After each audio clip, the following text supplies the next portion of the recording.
Hello. If I could ask people to take a seat, if there are seats left. Folks that are standing at the back of the room, can everybody hear me okay? No. We'll talk as loudly as we can. Is the mics turned up? Okay, we'll talk as loudly as we can. So if everybody keeps the din down back there, that might help. Just before I start the meeting, there's some housekeeping items to cover. In the event of an emergency, there are 2 exits from council chambers, one through the doors at the back of this room. Well, the doors are there, but so is a big opening. It leads to the main hallway, which exits to the front and the back of the building. And there's an exit to the right of myself through the door behind the municipal clerk's desk. Our muster point is out front in the plaza. This room is also equipped with 2 panic buttons. Washrooms are out the back door at the end of the hallway and to your left.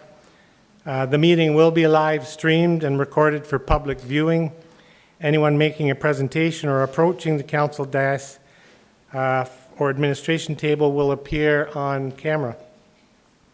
And lastly, we ask that everybody turn their cell phones off. Thank you. And we all know that this is the first delegation has some interest in the community. I'll ask that everybody, as usual, maintains respect and allows the delegate to speak. This is a presentation to council. Council will be given a chance after Mr. Blackwood has addressed council. Council will have a chance to ask questions. I'll give the CAO an opportunity to ask any questions of admin. But at this time, there are no opportunities for members of the public to speak or ask questions.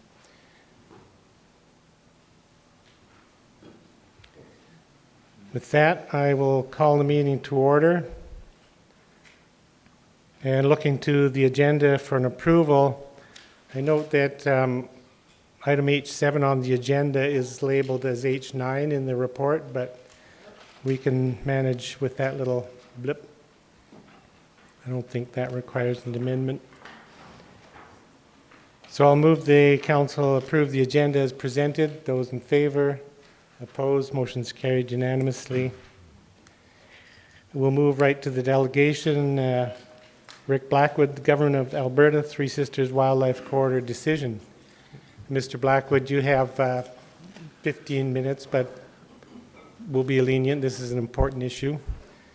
And given the fact that this is brand new for council and administration, having only received the information late last week, of course, council hasn't had a great deal of time to come to understand the decision and all of the implications. So thank you for being here this morning to present to us. And I offer you the mic. Thank you, Mayor. I appreciate the opportunity to speak today. I think it's at peak. We'll talk as loudly as we can. Just okay. So maybe I'll get right into it, knowing that. Move the mic right close to you. Okay, there. Is that better? Best we can do. I'll get right into the presentation then. Doesn't want to advance. There we go. So, knowing that this is a very important issue to the town of Canmore, I appreciate the opportunity to come and speak to you today. What we'll do as a part of the presentation is try to run through a number of key elements that helped us to set the decision. First of all, the history and how we got here, the principles that we use to guide the decision-making process, the final wildlife corridor determination, next steps, and then, as you indicated, questions from council.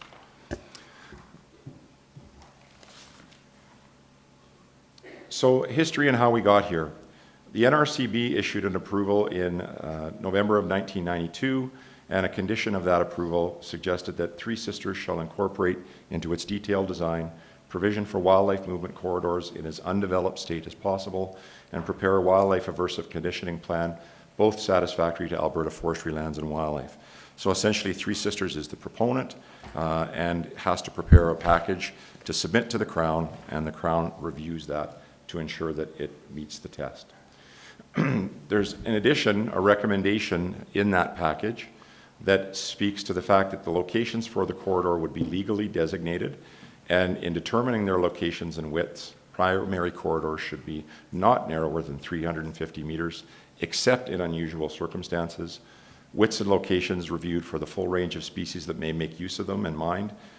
Corridors located to allow movement across adjacent properties. Measures such as bundling road, utility line, and pathway crossings be adopted, and the corridors respond or correspond to known movement routes of animals. So the current status, the Smith Creek Wildlife Corridor for the eastern portion of the Three Sisters property needs to be finalized to allow area structure planning to move forward through the municipal planning process. The town of Canmore asked that the area structure planning and the wildlife corridor all move forward concurrently, so they inform one another, and that's part of our intent here. Our work is building on the past application and the decision rendered in 2018. In that decision, it provided advice and suggestions for improvement in two particular areas. One was the width of the Stewart Creek Cross Valley corridor, and also the second was an increase of width of the corridor by 50 to 100 meters south of Thunderstone Quarry due to discontinuous slopes. It's important to note that as the proponent, Three Sisters Mountain Village Properties did carry out extensive public involvement from 2015 to 2018 in support of its application. At that time, an additional information was provided to Alberta Environment and Parks through other means such as the Talk AEP website and town hall meetings. The vast majority of the material gathered here was done so through processes planned and delivered by Three Sisters as the proponent, and that information was then shared with Alberta Environment and Parks. Yellowstone to Yukon also had discussions with TSMV in 2019 about an alternative approach. Thank you very much. In the Smith Creek area, and Alberta Environment and Parks reached out to Y2Y to better understand that suggested option. After doing so, though, we were told that it was not fully supported within Y2Y's community, so that option was not considered for advancement. In doing so, we then went back to the 2018 decision and began to work on the two areas that were identified as shortcomings. In addition, other materials were provided to Alberta Environment and Parks by interested parties as recently as early 2020, and all of that information was again used and considered in the development of the decision. Over the last decade, the key issues around the wildlife corridor designation have not changed, and that's reflected in the input provided by Three Sisters to Environment and Parks, and our own local experience in the Bow Valley and with Three Sisters development over time also supports that point. So the principles used to guide the decision process. Corridors are one of the things that was really important was there's a significant amount of science and material on corridors, but there is not one crystal clear publication or understanding of what is needed. So it's important that we looked at all of those different pieces of information, and the best way for us to approach it was to develop what we felt were commonly understood principles. The principles that we developed based on all of that were corridors are designed to provide movement for wildlife while enabling human development to proceed, which is in keeping with the 1992 NRCB decision. Corridors are designed to maintain the most direct, unimpeded route while avoiding human disturbance. Corridors that are shorter are more effective than longer corridors, as wildlife are able to move efficiently from one habitat patch to the next.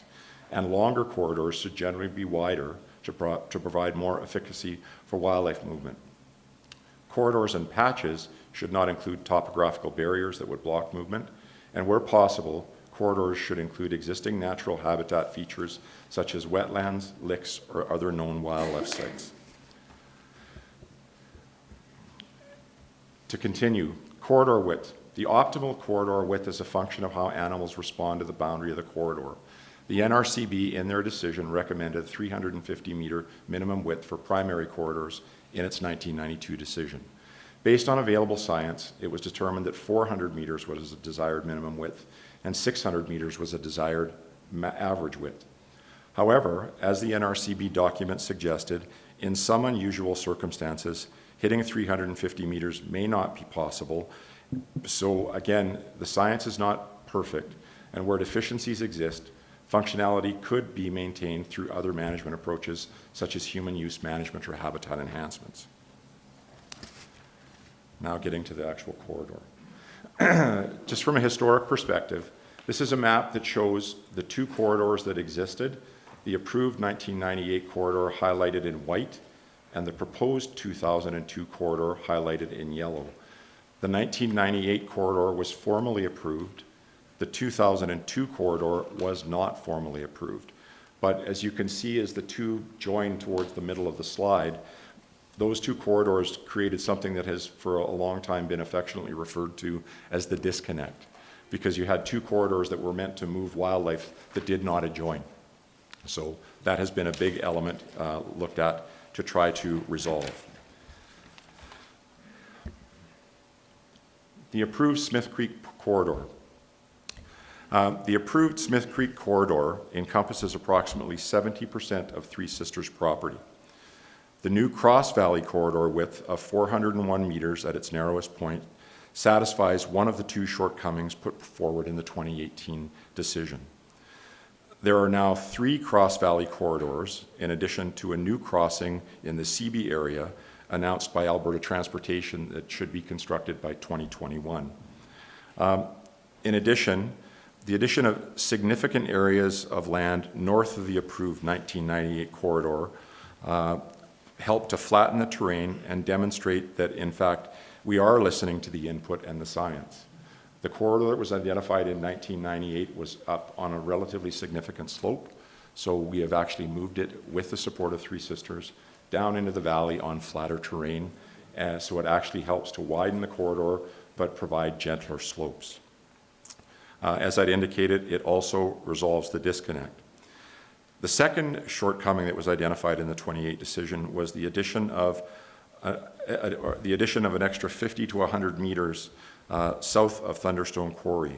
In the decision, an additional 25 to 39 meters in width has been added, but there is a reason for that.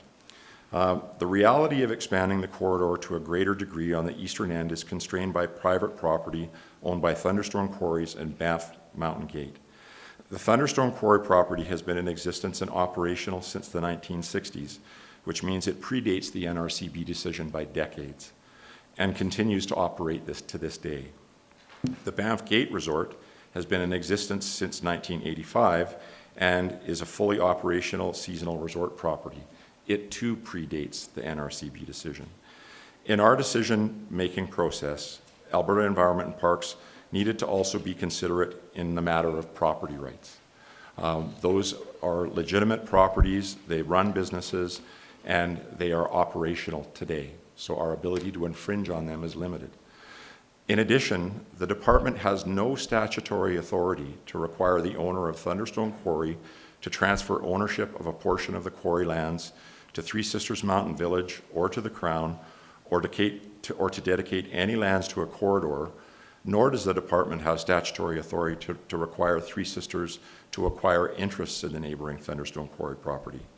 The NRCB decision itself also does not authorize the department to take such action, and the Natural Resources Conservation Board Act does not have a power of expropriation, so we can't use that act to do so. That said, Three Sisters was able to work with Thunderstone to obtain some areas of land to support the corridor, but again, we have no legal basis to push them to acquire more unless it's voluntary.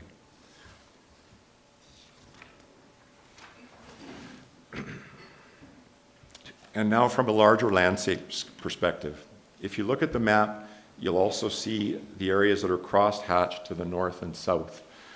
The valley has changed dramatically in terms of land use since the NRCB decision was rendered.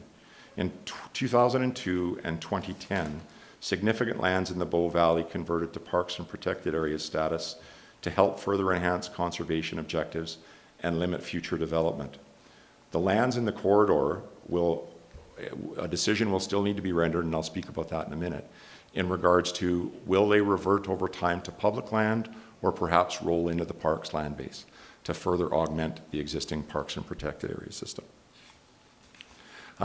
We will make sure as we go through that exercise that The land use designation, however, the intent is to best match the management intent of the wildlife corridor and to provide the best available legislative and regulatory tools to support the wildlife corridor. As far as the attributes of the wildlife corridor, the proposed corridor has documented wildlife use, a key parameter of corridor location. Lands were added to the existing approved corridor, as I mentioned earlier, from 1998, and at the request of the province, Three Sisters did in fact add lands from Sites 7 and 8 to augment that corridor. The wildlife corridor includes a large central fen within the corridor and other minor ones, which was identified again as important elements for wildlife. The approved corridor is based on the best available data from a variety of sources, literature reviews, Alberta Environment and Park specialists, and is an objective, science-based decision.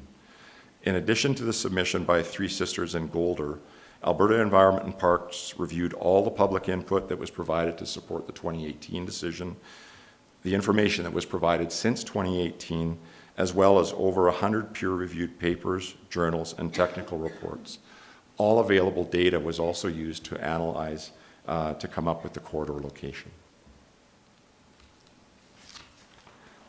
In terms of the final approved corridor attributes, Three Sisters field reviewed and surveyed the corridor boundaries with wildlife specialists and professional surveyors to ensure that the boundaries of the approved corridor accurately represented topography considerations, because as we know, there's significant topography in that area.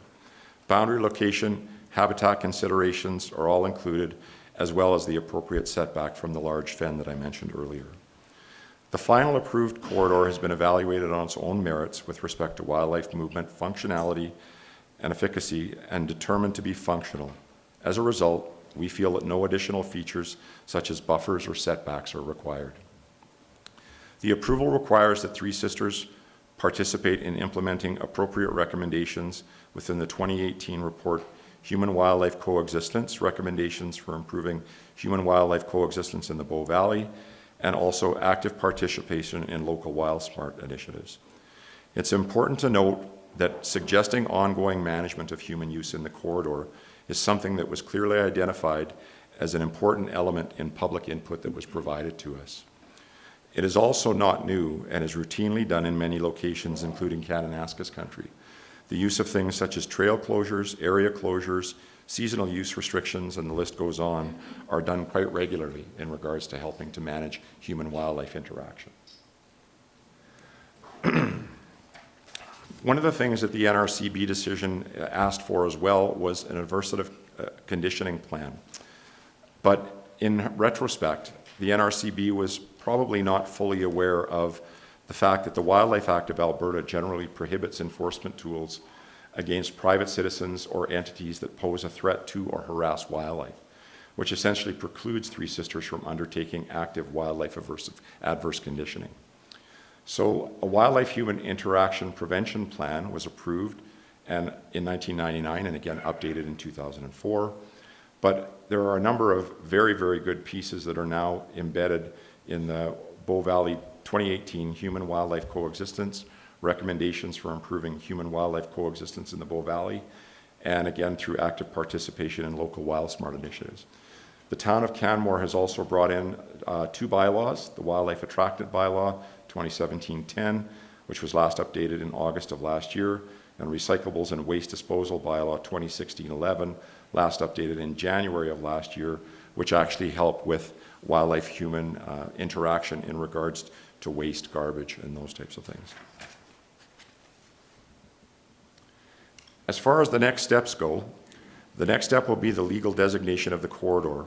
And as I mentioned earlier, options currently being discussed in regards to the conversion to public land or the addition to existing adjacent parks land base to best suit management intent. A land exchange is also considered in terms of the lands for Sites 7 and 8 that were provided by Three Sisters to help augment the corridor. Land exchanges have been used routinely in Three Sisters over its history in regards to trying to find a mechanism to balance lands taken away, lands provided. But there is a standard provincial appraisal and assessment process to facilitate those transfers that will need to be followed. And in addition, the monitoring of the recommendations that were put into the decision report. It's understood that future management of human use should not fall to the town of Canmore, especially once these lands are now reverted back to the Crown, either in park or provincial Crown land designation. Ongoing discussion at the Human-Wildlife Coexistence Roundtable and work on what is suggested to be a major trail planning initiative in the Bow Valley will help to better define tools and address human use and trail location so trails can be strategically thought out to match the intent of the wildlife corridor. After the land provided for the corridor are determined to be either public lands or parks, appropriate regulatory tools can also be used to support the intent by the province. I've discussed this approach with my ADM colleagues responsible for both lands and parks, and both are in agreement with that approach. And with that, I would invite your questions. Thanks very much. Just question on that last slide. The next steps you described include the legal designation of the corridor. So is this decision report that you've issued, that doesn't constitute the legal designation, or? Not at this time. We have to go through a formative process and obtain order in councils. And again, if this land is shifted into parks, it would be an additional order in council. So there is a mechanism or a process that has to be followed there. So there's yet some processes that have to occur before the corridor is actually designated? That's correct. Do you have any idea how long time that process might take? In our decision, we've suggested 24 months, but if it takes longer than that, we've suggested that both parties will continue to work very aggressively to try to bring it to closure as quickly as possible. Thank you. And also on your last slide, you touched on the possibility of a land exchange, which is also detailed to a small extent in the decision report. Mm-hmm. Can you expand just a little bit on that? Three Sisters had expressed interest in a few parcels of Crown land, all of them directly adjacent to the highway on the north end of Three Sisters property.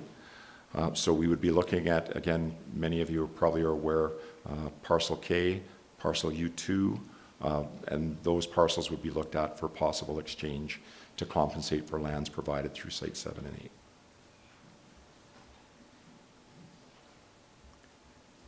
Thank you. Councillor Sanford.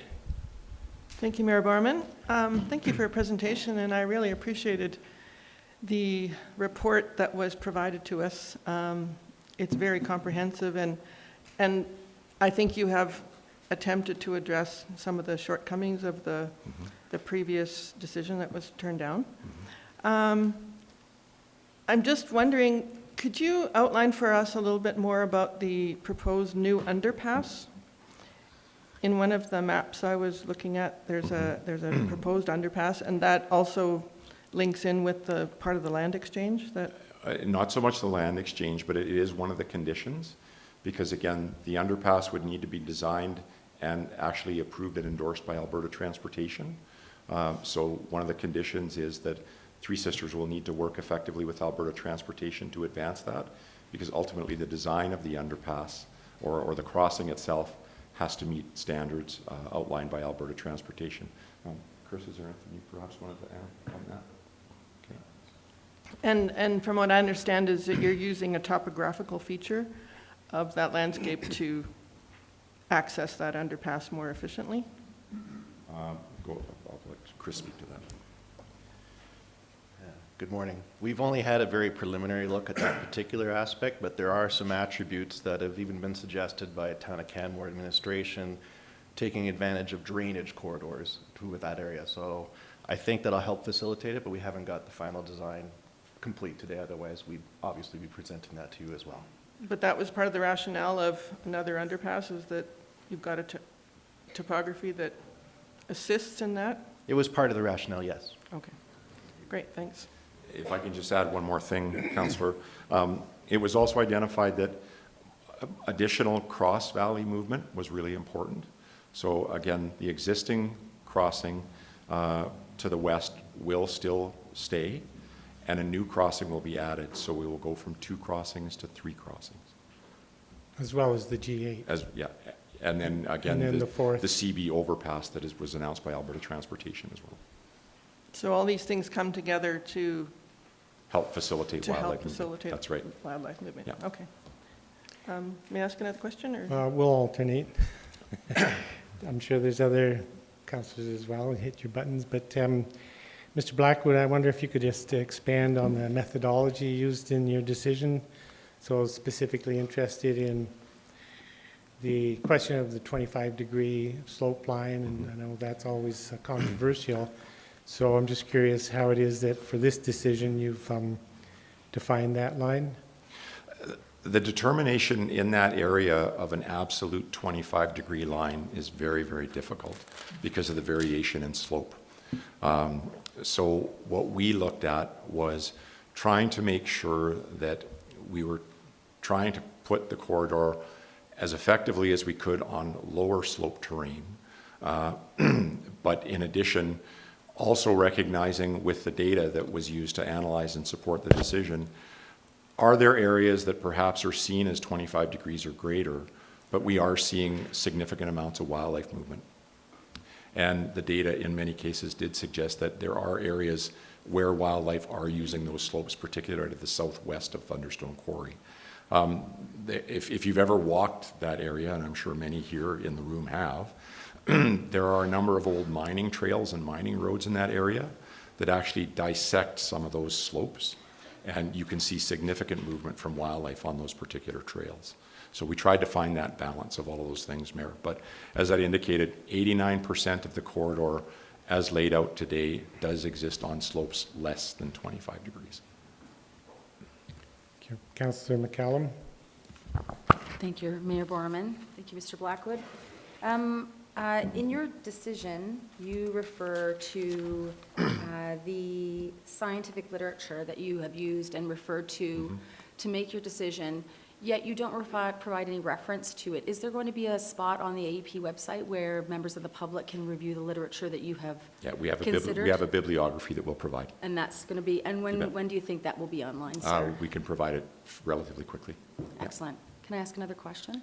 Sure, I just want to be clear on that. So that's all of the data that was used to reach your decision would be available online? That's the peer-reviewed papers, technical reports, documents. The actual digital data, Mayor, is different. As I'd indicated earlier, if someone wants to get and use the digital data for analysis, they would have to approach us and enter into a data sharing agreement to do that. So it would be available? Yeah. Right, thank you. Go ahead. Thank you. You also reference in your document WildSmart, which Yes. is a program that we're very proud of here in Canmore and the Bow Valley. Yes. But it's also a program that is funded by local municipalities and as well by donators, by donation. Of course, its viability is specifically connected to volunteers. It's basically a completely volunteer-run organization. So are you... is the provincial government expecting that they might contribute to ensuring that WildSmart continues to be viable, especially in the face of all the cuts that we're seeing here in our municipality as well as across Alberta? Yeah. A very good question. And right now, I do know that through parks, I believe Mark contributes about $3,000 a year to WildSmart. Excuse me, no, can't do that. Okay, yeah, and I'll have to go from the reference I have from the manager of parks here. That said, as I indicated, I've spoken to my ADM colleagues for both parks and lands, and fish and wildlife, in fact, to speak to just to that point, is going forward, especially as these lands roll back into the provincial tally, that we will need to find a mechanism to adequately support them. So does that mean that we'll see more boots on the ground this summer when we're dealing with tourists out in the landscape? But that's one thing that we had 2 summers ago and we lost last summer. Yeah. And it was clear that we lost it this past summer from the summer prior. Yeah, again, probably not this summer because, again, the corridor is not fully legally designated. But again, that 24-month window that I spoke to, that would be our window to try to make sure that we can sort out those details. Yeah, I guess I'm thinking more of the existing issues that we have on the landscape, not the new issues that might come as more people coming on the landscape. Yeah, yeah. Mr. Blackwood, I wonder if you could just expand a little bit more on the improvements that you referenced that were made to the 2017 application. You referenced them on page 5 of your report. Just don't know if you have further information or description. Again, Mayor, the two key areas that were identified in the 2018 decision document were expanding the width of the Stewart Creek Cross Valley corridor, which has been completed, so check mark for that one. It's at its narrowest point, it's 401 meters wide, so that we've achieved that. And as I indicated, we have achieved some expansion of the width of the corridor further east towards Thunderstone Quarry. But as I indicated, our ability to actually intrude onto Thunderstone Quarry is limited by our own legal powers and capacity. So we've moved it as much as we can. Three Sisters as well was able to get some grace from Thunderstone to actually intrude onto their lands to some degree. But if the desire is to go beyond that, most likely that would have to be done through some sort of voluntary arrangement with Thunderstone Quarry. We don't have the ability to compel it. Okay, thank you. With the previous application, there was a great deal of public engagement by Alberta Environment, but with this decision, there has been no new public engagement. Could you just provide more detail to help us understand how you considered the value of public input and how that might influence such a decision? Yeah, you bet. Again, just to be clear, the vast majority of the public input that was carried out to support the 2017 submission and the 2018 decision was actually organized and carried out by the proponent, Three Sisters. Environment and Parks. Okay, I asked you to be... It's truthful. It's truthful. The decision maker at the time did attend some open houses, and in addition made use of Talk AEP, which is a web-based consultation platform, and input was submitted as well through that and his interaction. We were able to take all of that input in addition to the input that was provided to Three Sisters through their area structure planning process, and all of the comments that they received on the wildlife corridor through that process. All of that again was resubmitted to us for consideration. And as I'd indicated, the key issues that were identified then and that exist today have not changed. So many of the things that we've spoken about, corridor width, slope, those types of issues, none of those have changed. So in addition, as I'd indicated, additional input was gathered when Three Sisters did explain to us in 2019 that Y2Y had approached them with an alternative scheme. They explained it to us, but we went to Y2Y and said, could you explain this to us, or is this something that actually has legs or merit that we need to investigate further? And we were told no, they couldn't build the support internally for that proposal, so it was withdrawn. As a result, we went back to, again, focus on the two shortcomings from the 2018 decision. And as I'd indicated as well, we have a few people in the community that have been very vested in this discussion for many, many years. And as recently as early January, I got a fairly detailed submission package as well from one of those individuals that has been very involved in this discussion for a long, long time. Okay, thank you. Councillor Sanford. Thank you, Mayor Barman. I had one more question for you. One of the recommendations in your decision is for habitat enhancements. Mm-hmm. Could you please describe how you would envision that? Yeah, what that means is we will look at places within the corridor, and probably most likely in areas where the corridor narrows, to try to see if there are ways that we can alter the vegetation or augment what is there in a way to help attract wildlife and help them to move through the corridor. This concept has been again talked about. It was referenced in the NRCB decision. So it's a way of actively trying to manage elements of the corridor to actually make it more effective. So what will happen now is Alberta Environment and Parks will continue to work with Three Sisters to look at areas within the corridor that would be appropriate for that type of augmentation and prepare a plan to actually put that in place. Okay. There's also a discussion in your decision regarding fencing. Yes. Could you elaborate on that a little bit? Well, the concept of fencing is one that fencing has been used, first of all, in many cases in North America to help separate humans and wildlife. It is, however, controversial in terms of should we or shouldn't we. So our decision recognizes that fencing could be a tool, but at the end of the day, ultimately it'll be something that the developer will look at in regards to effectiveness in terms of the subdivision or the plan that they put forward as part of the area structure planning process. And I know from a fencing perspective, even fencing is an issue here in the town of Canmore. I believe there's a fencing initiative right now around one of the schools.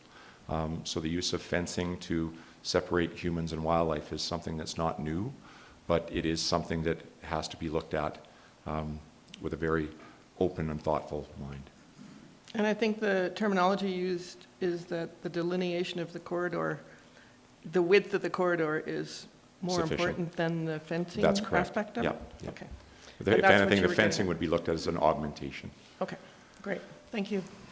So I have some similar questions or along the same lines. So as was noted, your decision evaluates or focuses outside of fencing mitigation, but your report also notes that or acknowledges that fencing has been an effective solution in other areas in the Bow Valley and across North America. So in your opinion, would the corridor that you've approved, or any corridor for that matter, be fully effective without fencing? In this particular case, we feel that the corridor would be effective without fencing. But that said, again, if you look at it as a possible augmentation, that's a discussion that I think that still needs to occur if you're looking at to try to make that physical separation as effective as possible. But we do know there are a number of individuals that do not support fencing. They don't want to see a fence out their backyard. So that's a dialogue through the area structure planning process that will need to occur. Yes, but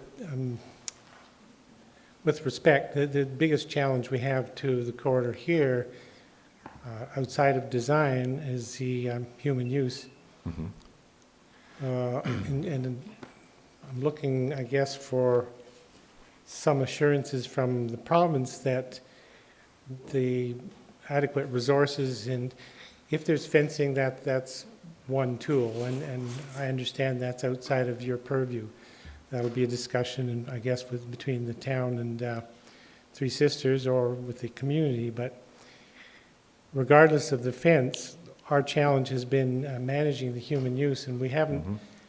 The town of Canmore doesn't have the capacity or the ability to go in and enforce in the corridors, and even if we were allowed to do that, we don't physically have the resources or the financial ability to do that. And the resources that are provided to the local enforcement,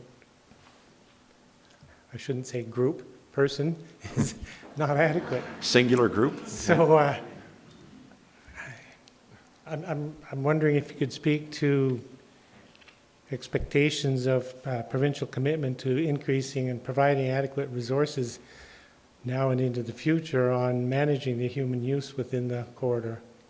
Yeah, I think, Mayor, as you and I have talked about on the telephone, the one thing that as we go forward in terms of that designation of the land, as I said, either parks or public land, once that distinction is made and we understand the toolkit that's available under that regulation, then we'll also be able to understand what types of possible resourcing we may need to actually implement that legislation. So again, if we're able to impose trail closures or suggest that no trails are allowed in this area, we will have that discussion over the next 2 years in regards to what resources are needed to support that. One of the things, as I mentioned in speaking to my 3 different ADM colleagues on this, was for the most part, the resources that would be needed, and I think you'd mentioned it, Councillor McCallum, summer seasonal type resources, which is the heaviest type of use in that area during the summer months. It probably would be through the provision of some sort of seasonal resource to help carry out that enforcement and monitoring. Yeah, often it comes down simple as boots on the ground. Yep. You know, for instance, in elk calving season, we went through a bad one this last year, or a lot of incidents, and people are encountering elk cows that have just calved and very dangerous situation, and they're calling the wildlife number and getting a lone officer in Drumheller or somewhere. It's like, there are no resources here.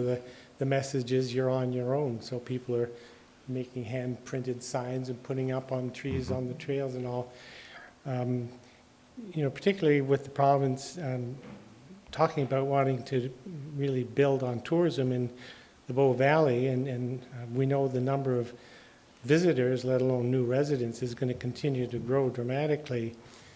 We have to have support from the province to manage the landscape, and I appreciate the work that you've just done.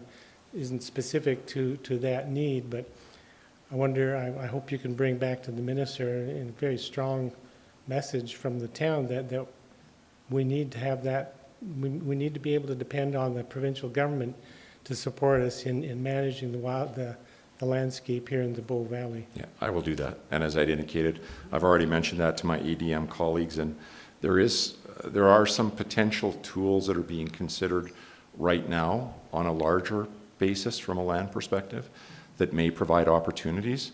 They just haven't been fully flushed out yet, but we've talked about those as being a possible mechanism to support this. Thank you. Councillor Comfort. Yes, that was my whole question right there. Okay.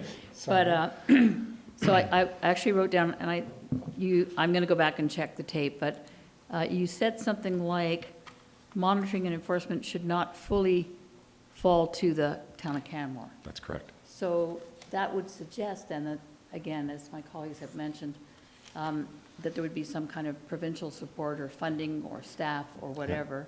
Yeah. And I have to say, I would prefer that be determined upfront and not post an incident. So I'm just adding my voice to that, and was glad to hear that.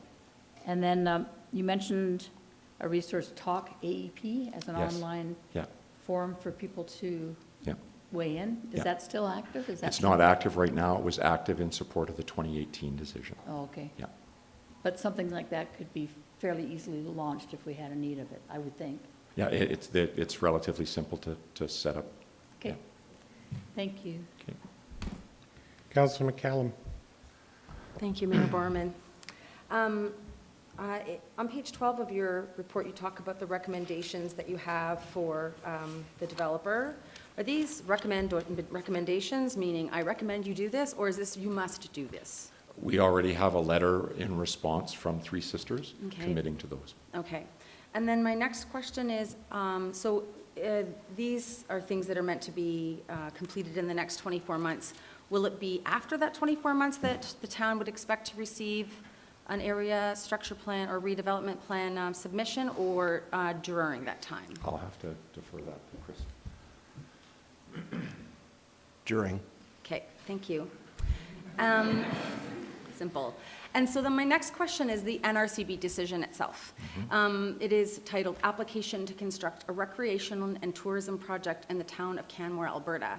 So when the area structure plan comes forward, if what we see is not a tourism project, recreation and tourism project in the town of Alberta, what kind of recourse does the town of Canmore have? That's a very good question. Because this is a 28-year-old decision. I got here 20 years ago. And so a lot has changed in our community, real estate, the market, the state of housing in our community, et cetera. There's a whole bunch of things that have changed. And I think that what I hear a lot from my constituents is that they're wondering if this is actually relevant anymore based on what is continuing to be coming forward from the developer on these lands. So it would be great if you could find that out for me. I would really appreciate that. Okay. I had similar line of thought regarding the understanding that Three Sisters is going to take part in the human use roundtable, which is great. I recall when the previous MLA and the mayor of Banff and myself were envisioning the roundtable, there was some discussion at that time of including the larger landowners on the roundtable. For a number of reasons, we chose to keep it fairly political at the start, and then assigned a technical working group of people that actually know what they're talking about, as opposed to us. But I think given the roundtable has issued a fairly comprehensive set of recommendations, it is a good time to include the larger landowners in those discussions. And I've had this discussion with you in the past around getting commitment from the province, from the minister, on supporting the roundtable. In the previous before the election, the previous government were very clear in supporting the roundtable. The minister authorized your predecessor, I suppose, Mr. Ramcharita, to be involved with the roundtable, and the MLA of the time was quite involved. And the province really took care of the details that required funding, did the printing of reports and report writing and all of that. We've approached the minister in regards to support for the roundtable, and I haven't had any clear commitment from the minister on that. He certainly has seemed open to maintaining the functionality of the roundtable group, but I wondered if you could help us get a strong commitment from I'll the take that minister back on as well. Particularly given that involvement of Three Sisters on the roundtable is clearly forms a part of your decision.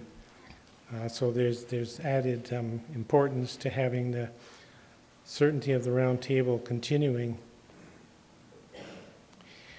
On a separate track, your report notes a number of things that have changed in the Bow Valley since the NRCB decision report, and I appreciate Councillor McCallum's perspective on that. But you note specifically the wildlife underpasses in the Bow Valley Wildland Park and a number of other things. But when I'm reading your report, I'm not certain how those actually impact on the effective design of a corridor. I mean, there are a number of other things happening in the valley, but that doesn't, in my mind, preclude the need to continue to design a fully effective corridor, as though those wildland parks and other features weren't in place. I think the key, Mayor, is when you look at the landscape, the reason I raised the addition of the parks is if you're looking, when the 1992 decision was rendered, the town of Canmore's boundary actually went all the way up the mountainside. So when you looked at development opportunity, it could have been everywhere because it was in many cases either town boundary or public land. And again, public land in Alberta historically is available for dispositions. I can come apply to build something. The creation of those parks now has taken significant areas of that land and converted that intent now away from development to conservation. So it just is meant to put it in the frame that significant areas of the valley now are not open for development opportunity. They have been put away under Parks and Protected Areas status. The corridor as designed right now will also roll into, again, either park status or public land status, which one ever helps best support the management intent. And at the end of that day, that will only help to augment that area set aside for conservation objectives. Thank you.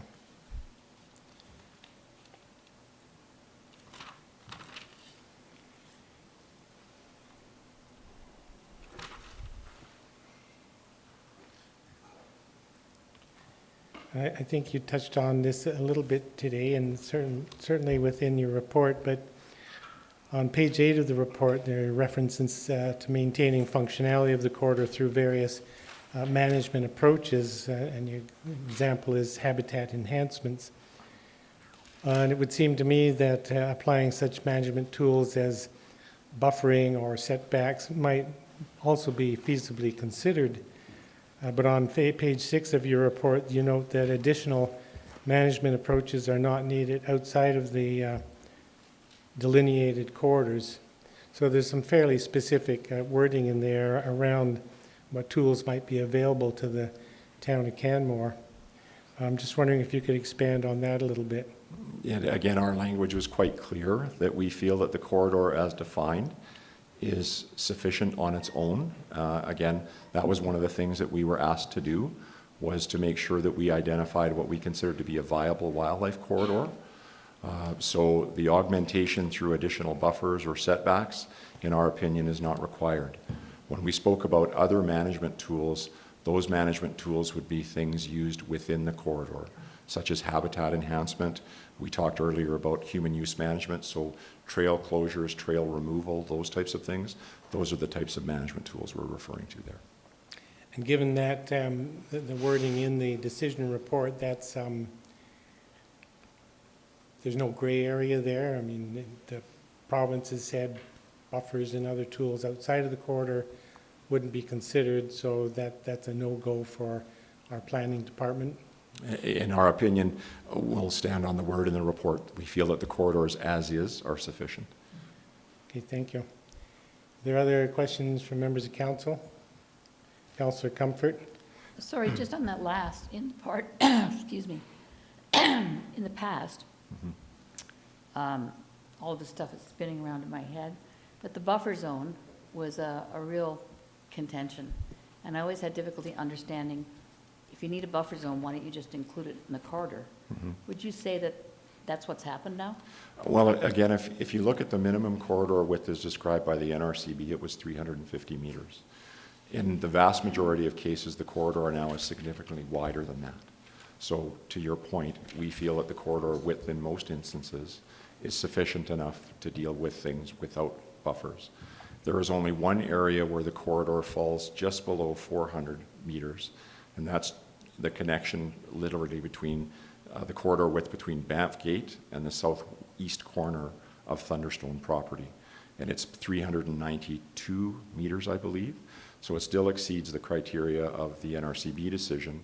But again, that goes to that point of there may be some unique circumstances, which the NRCB referenced, where you may not be able to hit 350. Well, we exceeded 350, but ideally we were trying to look for 400. But because of the physical footprint of those two private land entities, that's the best we could do in that particular case. Thank you. And I do have a second question, if I may. So, and the other very contentious issue, and I think it's still contentious, is topography. So, or elevation, I should say. Excuse me.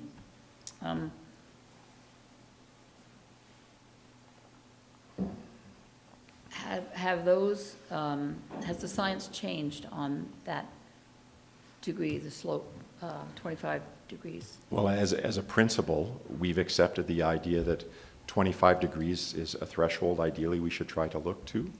But again, in all cases, you may not be able to achieve that. And again, as I indicated earlier, currently 89% of the corridor actually is below 25 degrees slope. The small portion that is not is largely to the southwest of Thunderstone. And what limits us again there from going further down valley to gentler terrain is the edge of Thunderstone Quarry. But again, if you're familiar with the terrain around the southern boundary of Thunderstone, it's a very steep gully. So that in and of itself presents barriers just because of the topography right around Thunderstone Quarry, the south side of Thunderstone. Okay, I have some questions about that, but I would direct them to our administration to understand when development happens, how we can monitor it there. Thank you. Councillor McCallum? Thank you. Just one last question. Just tweaked when you were speaking earlier in your presentation about land management and how that shouldn't fall upon the town of Canmore, but you would be doing some monitoring, et cetera. Will the results of that monitoring be public? we can certainly work to that end. Yeah, Yeah. I think that as much public as you can Yeah. do would be super great. Yeah, well, I think that was one of the things that was talked about, again, in the public input process, was there were a lot of comments in regards to the fact that people felt that human use management really needed to be addressed, particularly absolutely. people riding, not so much riding, but walking dogs, et cetera. Yeah. To be able to monitor that and actually statistically demonstrate the level of use Yeah. probably would be good in saying, we have a level here that we can't support, we need to do something Yeah, I different. would say that we've been actually talking about that for 10 years. Yeah. And we've been asking the province to help us with that for a Yeah. really long time. Yeah. So it would be great if they could help us with that. Okay. Thank you. If there's no further questions, Councillor Sanford? Thank you, Mayor Borman. Just in relation to the setback requirement from the corridor, in general planning terms, you would have a side yard setback and a rear yard setback. So is that corridor now going to be the delineation of where development is adjacent to? That would be correct, right? Yeah. Yes. So there will be, when you said setbacks, that's, I'm interpreting that as being something in addition to a typical development setback, like a rear yard setback. So Councillor Sanford, we're not talking about plunking a building wall right on that line, of course, Okay. right? But I think what the province is talking about there is the previous concept that sometimes encouraged conservation easement buffers like exists around the 2004 Resort Center Area Structure Plan. That type of extra layering is no longer required because of the decision today. But, usual standard things like rear yard setbacks, side yard setbacks, things like that, of course. Right, okay, so I just want to understand that because that's a fairly generic term, and I want to be clear that when the ASP comes forward, we're clear on where the development will occur in relation to that line. Yeah, so I would say that you should treat that line as if you would treat any other boundary of an area structure plan. Say the development lives within here, and outside of here, the development does not live. Okay. It's corridor. And any building that had a rear yard or a side yard or a front yard setback would be in relation to that line. That's correct. Okay, great, thank you. Does administration have any questions? Ms. DeSoto? Yes, thank you, Mayor Borman. I just have a couple of questions, a clarification. Thank you, Mr. Blackwood, for being here and for personally answering all the questions. I think it's been very helpful. My pleasure. Just a point of clarification around the digital data sharing agreement you referred to. Is that with the province, and then who should people contact if they're interested in receiving that Actually, data? Rob Semmerich is here, and Rob has offered, he's our current lands manager in the south. Rob? If you were to contact him, you would be able to organize for a data sharing agreement. And just to be clear, the data sharing agreement is not something new we're throwing up for this project. Data sharing agreements are quite common with the province, but the reason that we have to enter into them is in many instances, all of the data is not ours. So we have to make sure that we have the proper provisions for sharing data that may be owned by other people. Okay, thank you. And then one other question, Mayor Just Borman? wondering if you could identify Rob? Yeah, Rob's right here. Great. So people can talk with him. Yeah. Thank you. Okay, and then I'm just wondering, the screen has gone blank, but if you could put the map back up, the map of the corridor, it's quite, needs us to log back in. It's very busy around the Cross Valley connections and the two options for the Cross Valley connection. And I'm just wondering if you could either take the mouse or whatever and show us where the north line, so if the existing Cross Valley connection stays. So this is the existing Cross Right. Valley right here. And if that stays, And if it stays, how does it connect to the Long Valley corridor? Because that other shaded area would then not exist, right? If the new crossing structure does not. this cross-hatched area is a connection between that corridor and the new corridor. So you would have wildlife being able to come through here or also move along here into the existing crossing structure. So if the new corridor does not proceed because of the inability to get the crossing structure, for example, inputted, then the existing corridor would remain? That's correct. And then so where would be the sort of, I guess that would be the north end of the corridor? How would that connect? So does it just follow sort of a straight line and cut off right through there? What would happen is if this didn't occur, again, we try not to have very hard corners like this. So we would probably have to work to amend to smooth this, to make it more gentle rather than a really hard corner there. Okay. And then so on the flip side, if the new Cross Valley corridor stays, So this one? yeah, how does it connect? So the old one will become developable, is what I'm understanding, in the area that's not hatched.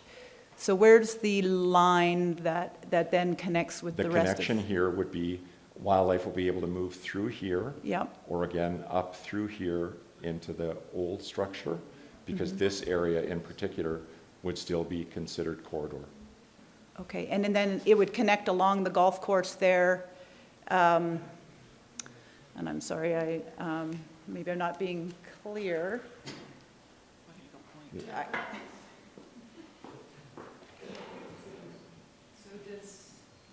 Yeah, go ahead. So does the line then go across here? How does it cross? What's the edge of the Yeah, corridor that way? You can see the dotted white line here, which is the approved corridor. So again, that element of the approved corridor, and Chris, correct me, that would become developable, correct? Yeah. Okay, thank you. Okay. Yeah, So- I think that was it's just a little unclear in the mapping how So the. this would become developable and be replaced by this, but this connection would connect to the old crossing, Okay, okay? okay. Thank you. Thank you. That was it for me. Okay, there's no other questions from members of council.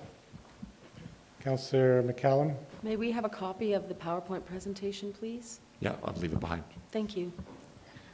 Thanks for being here today, Mr. Blackwood.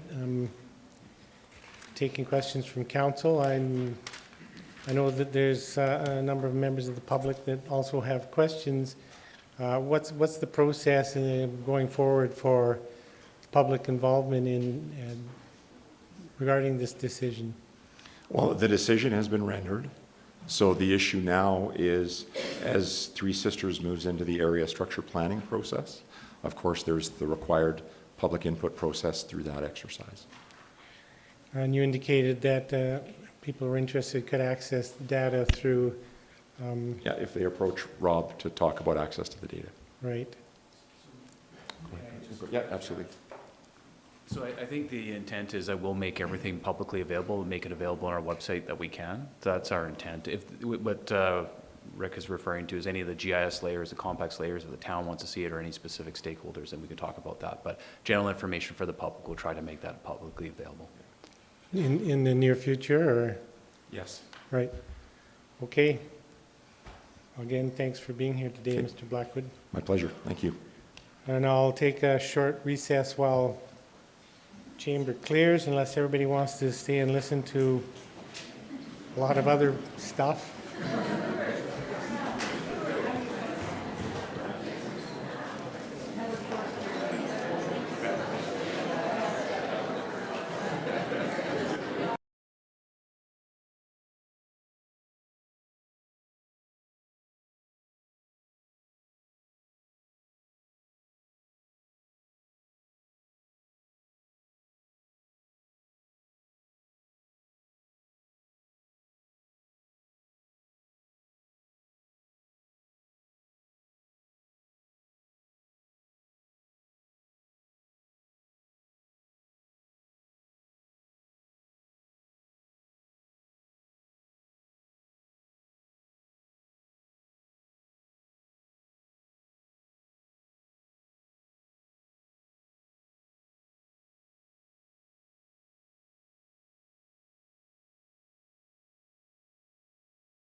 Okay, where's Rob?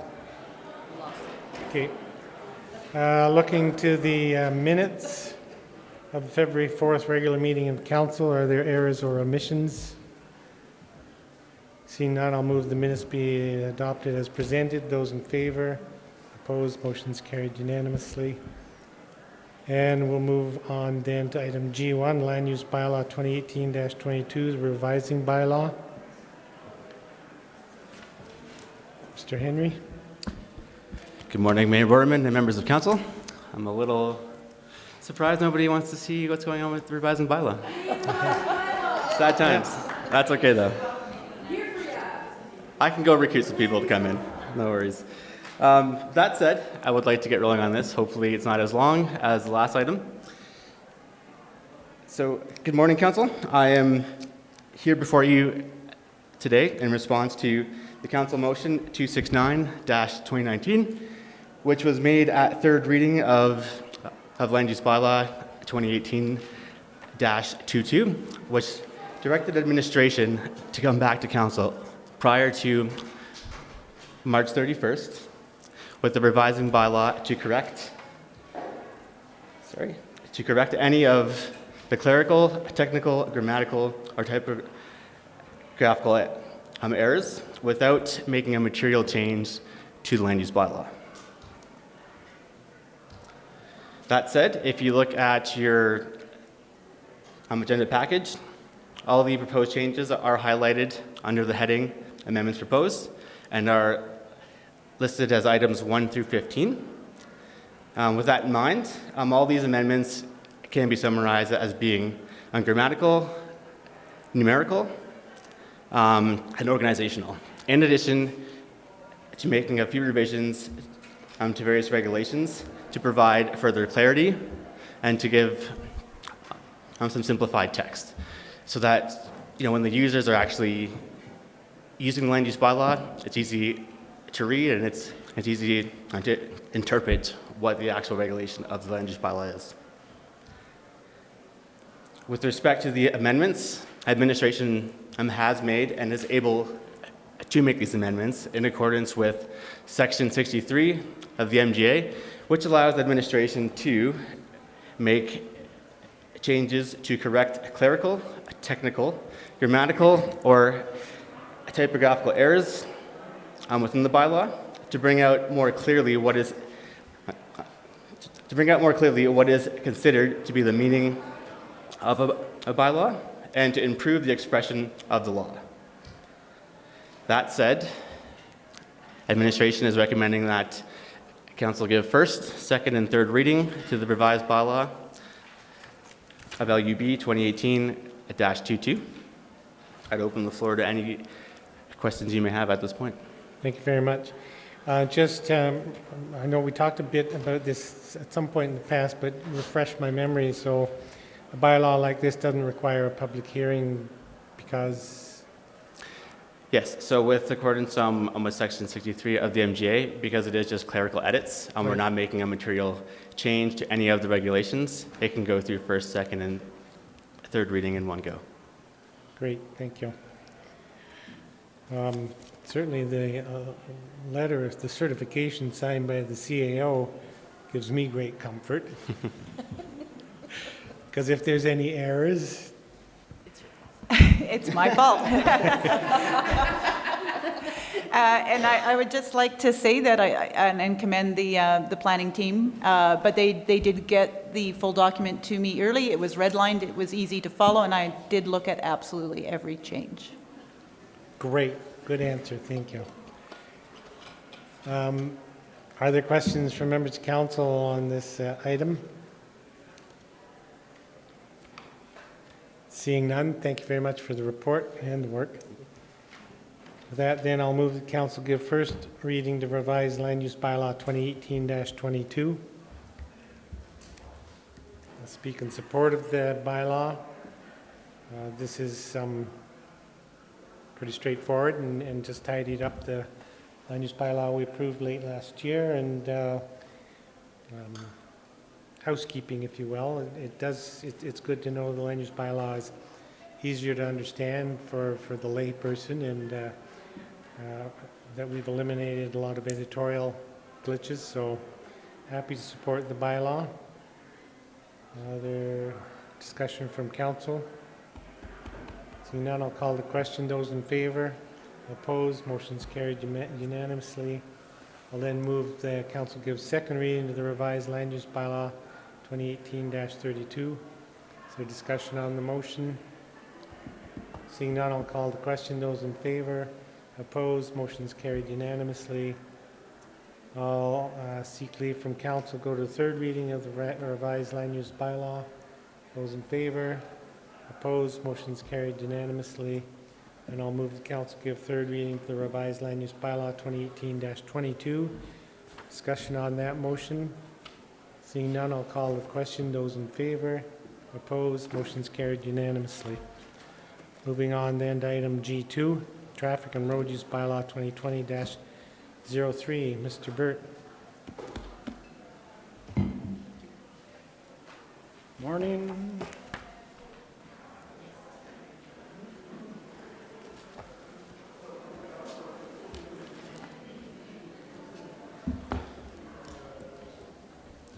So figure since we're behind on time, I'm going to give you 45 PowerPoint slides. We're going to walk through every single page of the bylaw. All right, bylaw 2020-03, traffic and road use bylaw. So this is the next step to moving the paid parking and the safe overnight parking pilot projects forward. This bylaw is an improvement with previous approvals. So key components contained within the bylaw: sections for paid parking, so the requirement to register, time limits, fine amounts; parking permits, both residential permits and safe parking pilot permits; new section for an offense for parking on private property without consent of person in control property; an exemption for parking in municipal government vehicles. Just want to highlight this is a change to the previous presentation in regards to paid parking in municipal government vehicles. Administration took that back, and on second view, it didn't really make sense from a practical sense for municipal government vehicles to have to pay for paid parking downtown in the downtown core. Can have further discussion on that if needed. So we did draft an exemption in there similar to an exemption for government vehicles while performing work. Added a clarification regarding snow and ice removal on corners, and that snow and ice when removed can't be deposited in emergency access locations, depressed curbs, which are generally the corners, bike racks, or transit stops. And then there's a number of editorial changes that were highlighted throughout in the red line. And we did include the editorial changes that were highlighted by Councillors Sanford and Councillor Hillstead in section 63. Thanks for picking those out in the last minute, but those have already been included in there. There was an administrative change to an early fine payment option for parking a bus where prohibited. Currently it's a $250 fine, so to be consistent with other fines, there's an early fine payment option of $125. And then you are seeing an entire brand new bylaw as opposed to an amending bylaw. So working with Ms. Hyde, adopting a new structure for bylaw numbering. So when we come back for amendments moving forward, it's easier from a numbering perspective, and also it's going to make it easier for us from an enforcement perspective. So anytime we do an amendment, now that we're moving to paid parking and handheld devices, the devices need to be reprogrammed. So it just makes it easier from a numbering perspective. Wanted to highlight that a legal review was conducted of the bylaw. And these are the only technical points that I'm going to throw up for you that will speak to the amendment is in sections 53A and B, 56A sub I and A sub II. This is speaking to permits. Legal review coming out of the agenda review highlighted that we needed to add the words in red or directly adjacent to a parcel of land. So again, this speaks specifically to issuing permits, residential parking permits. So as a result of that, the recommendation has changed from the staff report. The council, I don't need to read this out to you. You have three recommendations before you. Questions?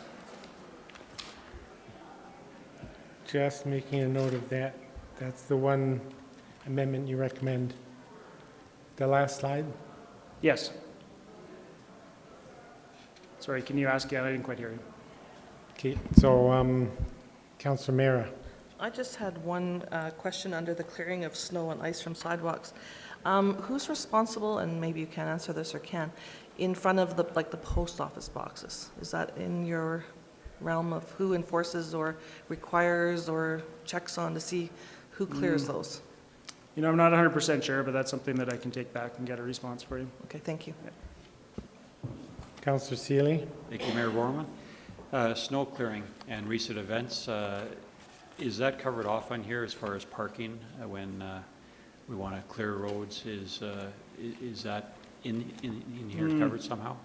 So specifically, you're talking about snow routes or snow bans or something to that Just effect? if someone's parked and they can't move their vehicle because it's in, there should be something in this bylaw that addresses that you do need to move your vehicle for. Yeah, so we deal with that operationally. We work with our streets and roads team. It's helpful for me to share an office with Mr. Heel or an office wall. And what we do is they go out and sign the areas accordingly, and then they communicate that back through our bylaw services team. Our bylaw services team goes out and will contact owners, issue tickets if needed, remove vehicles. So I'm confident that it's covered within the bylaw. No additional changes are required. And I guess what I'm referring to is most recently we had to take pretty extreme measures, and there was vehicles and we couldn't clear snow. So you're confident that we will be able to address that? Okay. Yes, I am. Okay. Great question. Yep, thanks. I have just a couple of questions, but first I do want to make an observation on the new format. I think it really works well. All right, way to go. MC. No, I like it as well. It's certainly easier to refer to various sections of the bylaw now. Thank you. In the interpretation section 3M, recreational vehicle or recreational trailer means a motor vehicle or trailer designed or used for travel with temporary living accommodations for vacations or camping purposes. So I had a question from a member of the public about that. So if somebody has a vehicle that has the back seat set up for somebody to sleep essentially or to be horizontal, specifically a passenger who's not comfortable sitting for long stretches, so their vehicle has what looks like perhaps a bed in the back seat parked outside of their house. How could this definition, as it's worded right now, how could it affect a situation like that? I mean, there's the technical aspect and the practical aspect. So the technical aspect would mean that it would fall under the definition of a recreational vehicle. However, our officers aren't actively going out looking for those sorts of vehicles. If we received a complaint and we did an investigation, we would follow up and determine what is the intent of that vehicle, how is it being used, and then we would follow up accordingly. Follow up with the owner. Yes. Presumably, if the enforcement is happening at night when people sleep, that's typically RCMP. It is. I mean, that'll be the next presentation is the camping bylaw. So we've made some changes, or we've brought forward a camping bylaw to address and support the safe overnight parking, but also to provide some clarity around the sleeping in vehicles or camping in vehicles. So if a vehicle such as I've described is parked out in front of somebody's home, and it's daytime, nobody's in the back seat, then bylaw would just drive by and let it go? Yes. Okay. Thank you. Welcome. In section 13, person riding bicycle on a sidewalk or multi-use trail shall yield the right of way to pedestrians. Is there actually a fine? I'm not sure that I saw a fine associated to that specific crime. So the way the bylaw is drafted, is if it's not contained within Schedule A, then there's a minimum specified penalty of $250. Okay, so in such an occasion, if there was enforcement, there would be a 200 minimum fine issued, or could be. Well, could be. And again, we work on a more of an educational-based approach, but based on the situation, it could be. I can tell you in my several years, I've yet to encounter or issue one of those, but, you know, as we see more people riding bicycles on sidewalks, it could become a challenge. Great. Flipping forward to section 42. No person shall park a vehicle or permit a vehicle to be parked on private property without permission or authorization of the owner, etc. So how is the permission or authorization determined by bylaw? I had a sense this question was going to come up. So it's determined by the signage. So first of all, private property, no unauthorized use or for guests, etc. So we wouldn't actively be going out patrolling private property lots. So we would be waiting to receive a complaint and then a form, signed form from the property management, the property owner, or a person in lawful control of the property. You know, to use an example of across the street, let's say that someone that came to the council meeting today parked their vehicle in that parking lot and they got out and they walked over here, and let's assume that it was signed accordingly. Property management company, one of the owners would contact us and say, I saw this individual get out of their vehicle, they haven't been here, they're not a customer here, fill out a form, and if resources permit, an officer would then have the ability to go down, conduct a quick investigation, and if the circumstances warranted, issue a ticket. So currently, there's no enforcement mechanism other than towing a vehicle, which we do very rarely. So this gives the ability for an enforcement mechanism to issue a $90 or an early fine payment option of $45. Again, it's complaint driven from property owners. This is fairly consistent. We spent a bunch of time in Calgary just last week with our Park Plus and Calgary Parking Authority. We went out on a site tour and specifically was asking about how do you address private property, and that's exactly what they described. A, they determine signage is correct. B, they got a form that's filled out by the property management, and then 3 or C, they would go down and conduct an investigation, issue a ticket if warranted.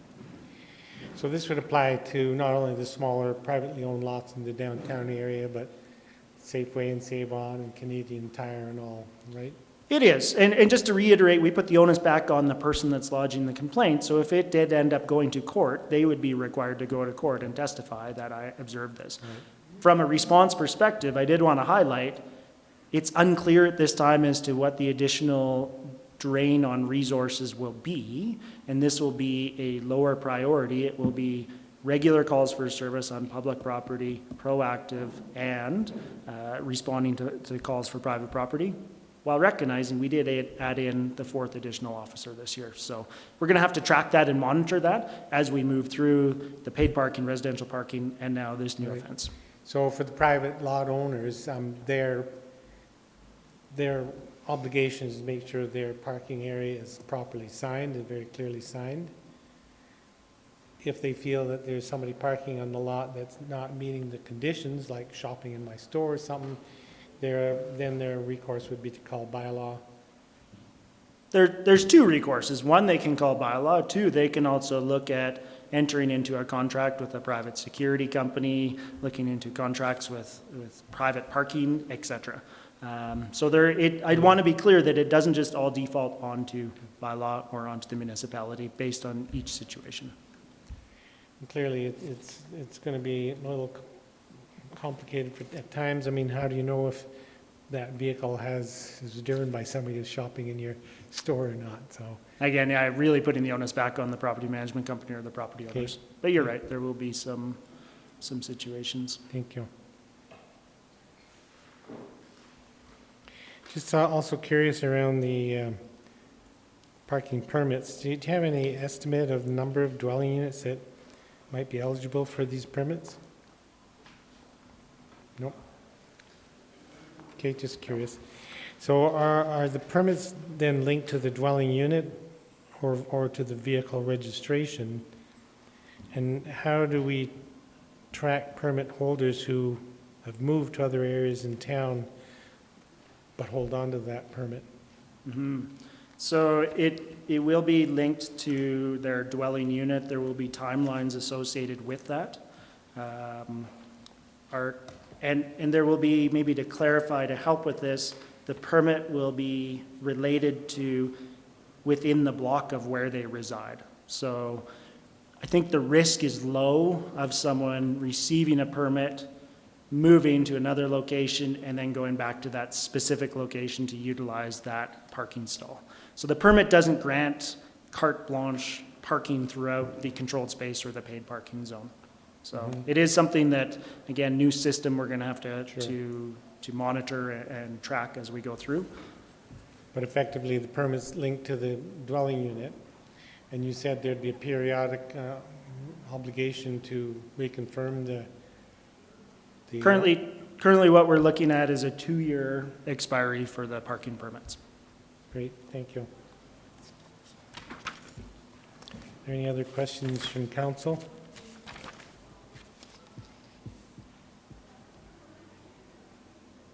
Councillor Sanford. Thank you, Mayor Barman.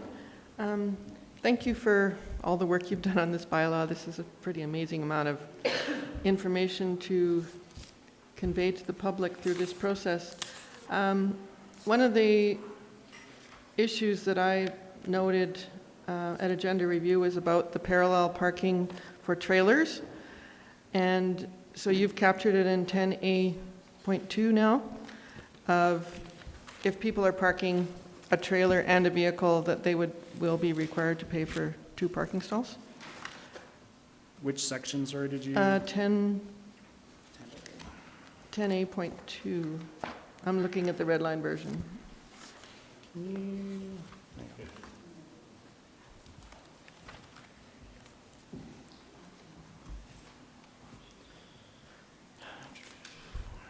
So 50 addresses if a vehicle and a trailer may be parked in 2 adjoining controlled spaces, both parallel to the curb. The owner drives the vehicles is registered for 2 controlled spaces. So this was highlighted. We didn't make a change. I didn't feel as though we would actually encounter this situation very often where we're going to encounter a truck and a trailer parking in spots within our municipal lots, just given the makeup of the lots and how tight it is to be in those lots. So this was more intended to address if a truck and trailer or 2 vehicles end up parking on Main Street or one of the avenues that they're required to pay for that. Again, in all my time of doing parking enforcement, I can't think of more than a handful of times that I've ever encountered that.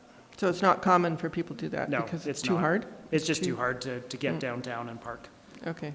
It's hard to get around anywhere in town and with one of the vehicles, Right. let alone getting downtown or into one of our lots here, so. But in the lot back here, or even in the lot, well, I guess behind the Union Hall, people could park that way, couldn't they? There's very few Pull-throughs? spots beyond the Union Hall because they're generally all separated with the parking blocks. And again, getting Okay. into here, I honestly can't think of many times. So I didn't feel that it was required. And even in the extreme odd chance, we're still going to capture the paid parking for the 1 stall. So the risk is, in my opinion, is really low. Okay, good, thank you. I did just want to highlight, thanks for your comments about all the work that was done, and really highlighting Ms. Hyde on a lot of the work that goes on behind the scenes in these bylaws, and quite often some last-minute changes. So again, kudos to Ms. Hyde for all the work she does in supporting the amendments to the bylaws. Thank you. Councillor McCallum. Thank you, Mayor Borman. I just wanted to go back to Mayor Borman's question about definition of recreation vehicles and how enforcement would occur. If we found that enforcement was not occurring the way you described it to be, would we have the ability to come back and change the definitions? You always have the ability to change the definitions. Because, and I'm guessing part of this is when we look at the paid parking, a lot of these changes are because of the paid parking program, not all, some, but that I'm going to guess that once we've done a year with paid parking, we're going to be looking at massaging whatever bylaws based on whatever issues that come up. I just don't want to see people harassed based on what crap is in the back of their car. That's all. No, and we generally don't harass people just- with that. But no, I understand the concern. Yeah. I think I mean, to me, it's new and exciting that we're bringing in 2 fairly significant programs, right? Yeah. The safe overnight parking and bringing in paid parking at the same Yep. time. So it's really created us, how do we do this properly? But that was one of the reasons for changing the wording in the bylaw. So if we do need to make some changes, which we know we likely will, let's make it easier. Yeah. Absolutely open to that. And I understand we're going to make Yeah. mistakes and learn things and everything else through this whole process. That's why democracy is messy. It is. Thank you very It's much. fun, though. Mr. Bird, I just have a couple of questions regarding Schedule A, the fees and specified penalties. Mostly my question is, have we ever issued a penalty for some of these things, like riding bicycle on sidewalk? Do you know if there's ever been penalty issued on that? Generally, it's warnings that are issued for that. There may have been a handful of tickets that were issued, but we do, especially in our seasonal program, we encounter people riding bicycles on sidewalk. Again, it's more of a warning perspective, and then it's nice to have the $90 specified penalty because it becomes a fine deterrent. We stopped you, next time, it'll be $90. But rare. You know, I guess I noticed for the first time there's a penalty for jaywalking. Oops. Well, so when you draft in a schedule, you need to kind of shorten the wording. It's the actual wording, and as an officer, we always look back to, no pedestrian shall cross a roadway at a point where a traffic control device prohibits such crossing. So to clarify, there isn't an overall jaywalking bylaw. It's if prohibited, that's where the fine amount would come in. Yeah. You're still good to cross mid-block as long as you're not impeding traffic. Okay, good to know. Can we have that in writing?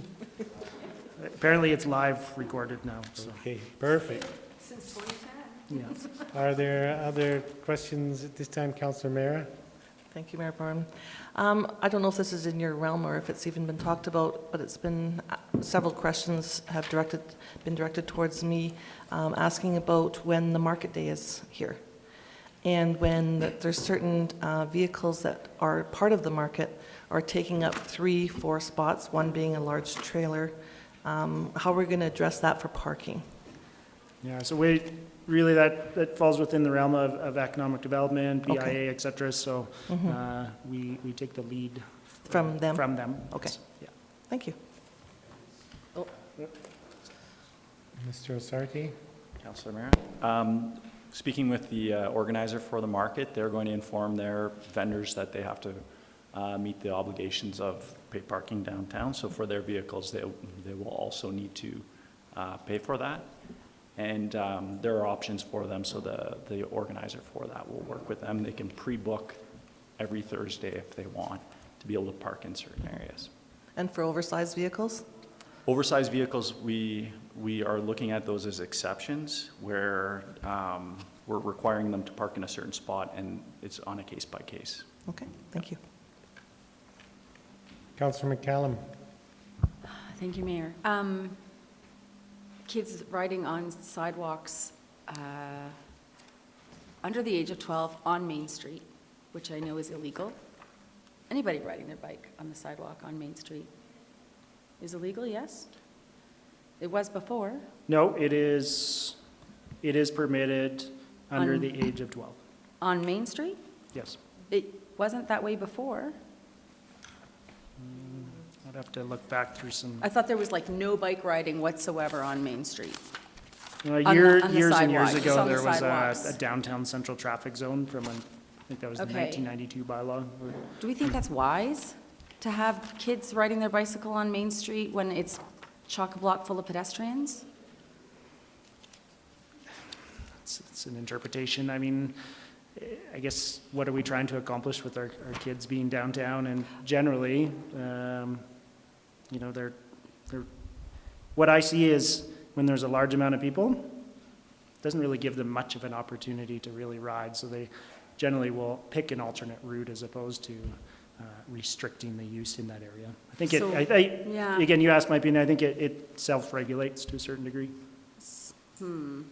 So I would disagree. My experience is that unfortunately I see, especially people who are maybe not so solid on their feet, sometimes being pushed out of the way, et cetera, making way, and I just don't think maybe bicycles are a particularly appropriate interface with pedestrians, particularly on those 3 blocks, specifically on those 3 blocks.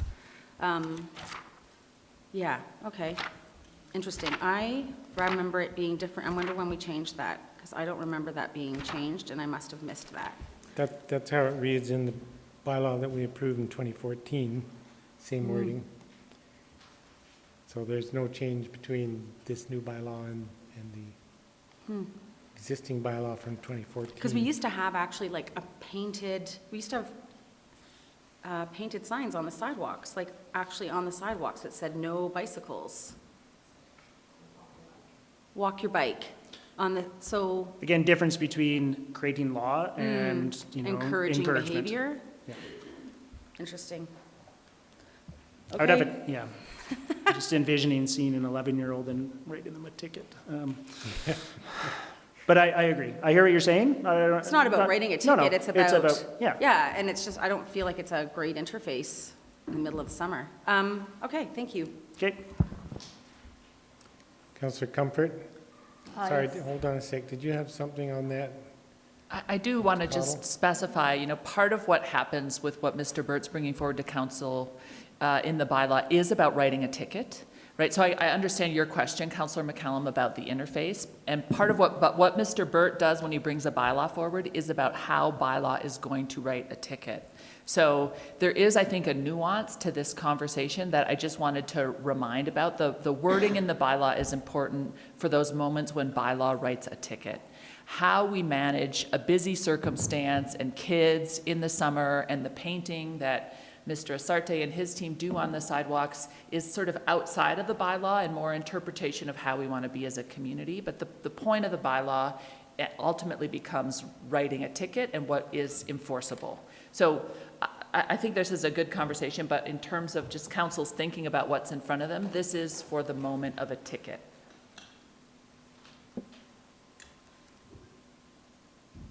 Councillor Comfort. Thank you.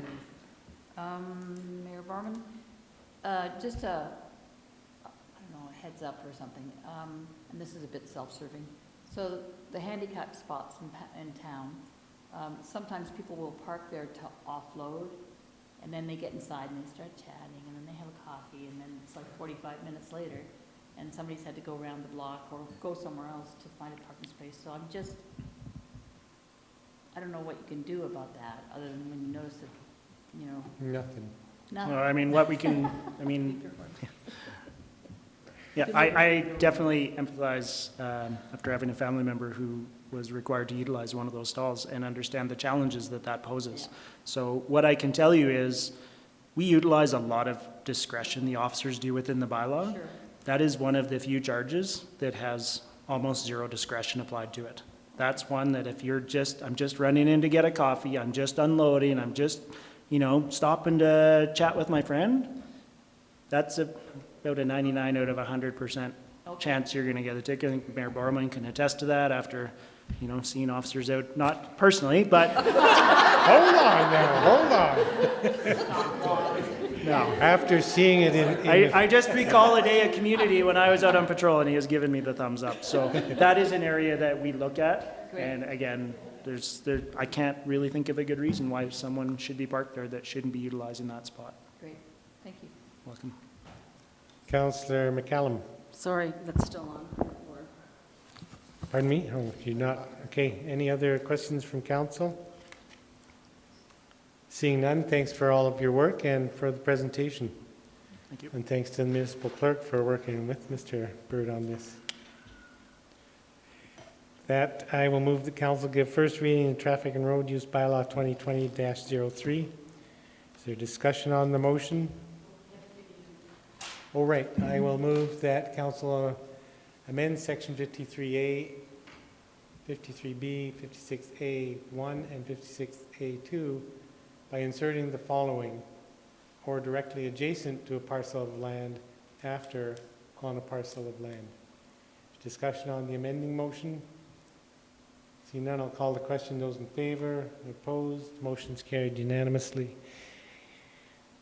Back to first reading as amended. Is there discussion on the bylaw as amended? Councillor McCallum, oh, you're on, yeah. Oh, we got an amendment.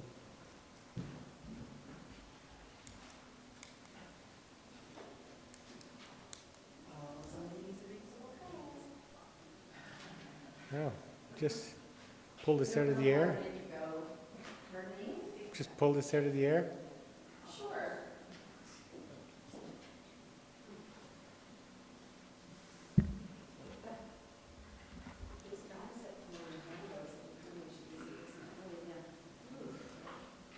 Okay, you could take your seat while, Will experts take over? Excellent. So my motion, I'm proposing, no stranger to the edge of the diving board, is, pardon me, 7th?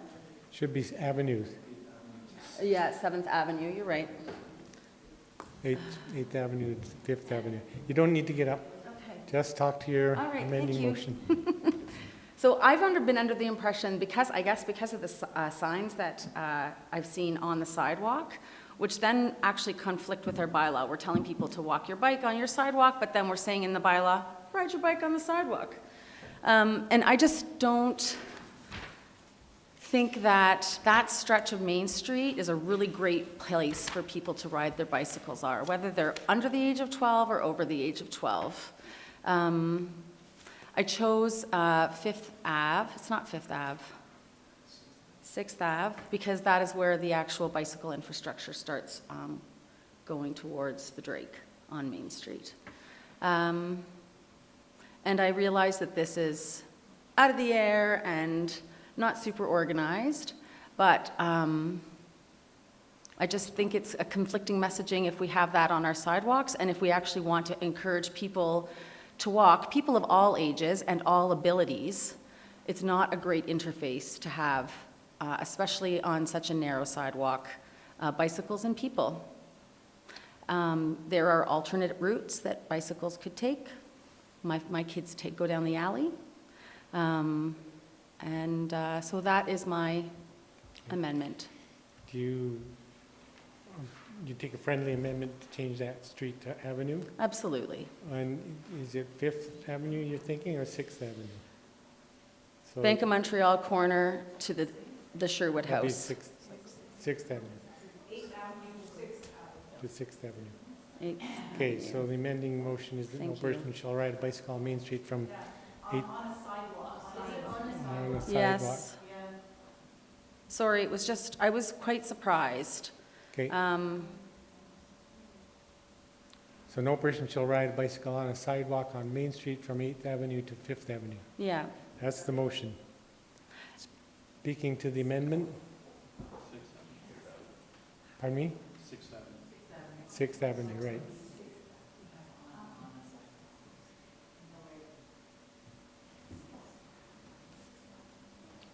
I apologize, Ms. Hyde. Council understands the amending motion, or can read it? Yes? Councillor Sanford, do you have something to ask? I'm just kind of confused about the contiguous nature of riding on the sidewalk. So if you are on the sidewalk on one side of the street at where the Bank of Montreal corner is, how would you know that you can no longer ride your bike along the sidewalk? I mean, Have to be signage. Well, The- there's signage already Yeah. on the pavement. It says walk your bike. but if this is only applicable to children under 12 who can ride on the sidewalk. And Applicable to anybody on a bicycle. But currently, only children under 12 can ride on a sidewalk And their parent that's with, accompanying them. with a supervisor. But if you can do it for part of the route, how do you delineate the other part of the route? I'm just thinking, like, how would you know this?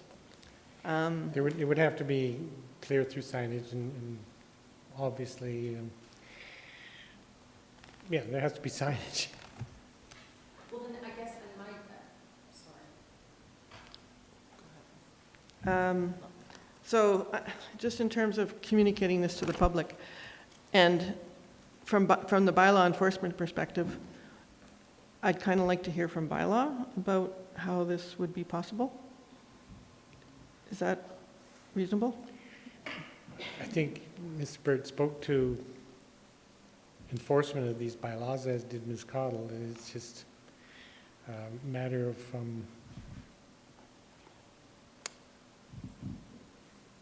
I just don't find it really straightforward, so to communicate this to people. I would think it would be primarily education. People would, bylaw or anybody else would say, on this block, you have to walk your bicycle. So kid and their parent riding along, say from Spring Creek, they get to that corner, hopefully there's signage, it's clear, it says get off and walk your bike. I mean, it makes sense through those 2 or 3 blocks. I mean, it's very busy, so it's only common sense, I would think, to say to your 12-year-old or 11-year-old, let's get off our bikes and walk them down this sidewalk. But to your point, for enforcement, I mean, we know that enforcement is very light-handed and not heavy-handed, and I take your point that there has to be clear signage. And currently there is what markings on this? that There says- had been in the past, I don't know if it's still there, Ms. DeSoto? I would caution that there would need to be signage along Main Street to, to the best of my knowledge, there's minimal, if any, signs in town that say, as an adult, you can't ride a bike on a sidewalk, for example. So those are things, as Mr. Burt suggested, that we do an education and warning approach first. So we certainly don't put signs regarding all prohibitions and enforcement infractions. Yeah, I was thinking more in terms of that on the sidewalk, you know, the bicycle with the X through it. Yes, and those were as an education type initiative, and whether or not they'll be maintained and where they're located. Yeah. And, So the real question right now for council is does council want to make this change to the bylaw or not? That's, and it's entirely up to administration how to, you know, manage the bylaw. So, Councillor Comfort, did you have something to the amendment? no. Councillor Mara? I don't know if I can direct this to Mr. Burt. Do we currently have an issue with any complaints of people riding their bike in that area? My concern is when you, I mean, technicality, what is a bicycle? Like little 4-year-olds that have their little training wheels on? Like definition of bicycle, like are you concerned about them? Or because of the person could be with them, which I didn't know, could ride their bike? Even a run bike fits the definition in the bylaw? Okay. And it would fit the definition for any other prohibition on how cycling works as well. I get calls and concerns and see on social media, especially from seniors and disabled people who are trying to make their way down Main Street, and they find themselves at odds with cyclists. And some of them are kids, and some of them are their parents with their kids, and some of them, it's all types. It's not just limited to one kind of cyclist. As you guys all know, I, in the good weather, ride my bike all the time. So I get to see all the best and the worst of Canmore in terms of how we behave in our cars and on our bicycles. And this is just one stretch that I've seen very negative interface on Main Street. And I assumed because of, I guess it's my fault, I should, you know, been at this long enough, I should know that it wasn't in the bylaw. But I know that there's a will from people out there. And if we're trying to make our community more open to people with all abilities, we're going to try and limit negative interface like that. And it's 3 blocks downtown. That's all. Just looking at the amending motion itself, it doesn't really indicate where the amendment fits, so it feels to me like a new section. Under bicycles is where, that's why I said add under So- bicycles. I didn't know if there was a, Should be- I agree, I didn't know if there was a, where it should go in terms of numbering.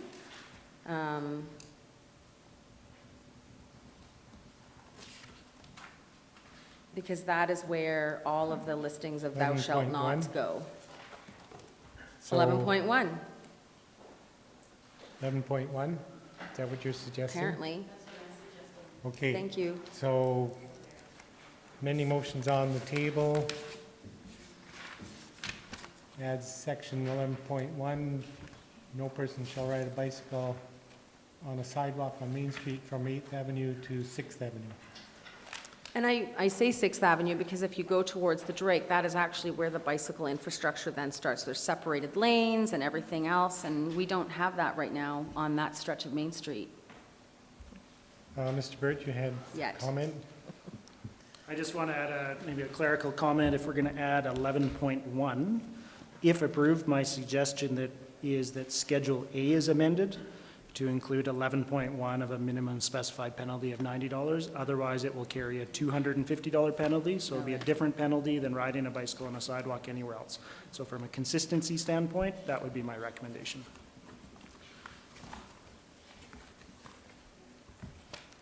Could you, Ms. Hyde, can you put that on an overhead, the second amendment that Mr. Burt just suggested to the penalties? Schedule A.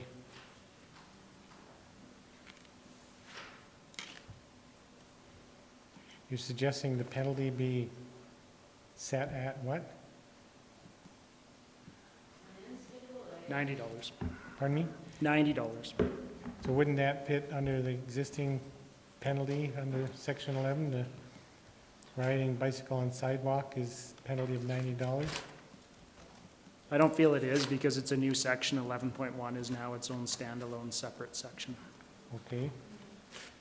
So I would need an amending motion to add 11.1 to the penalty. Ride bicycle on Main Street. You can massage it after from 6th Ave to 8th Ave, and then the minimum specified penalty is $90.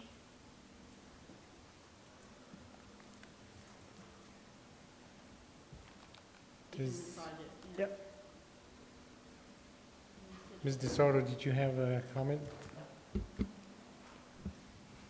Okay, we'll deal with the first amending motion first. Can we put Councillor McCallum's amendment back on the overhead, please?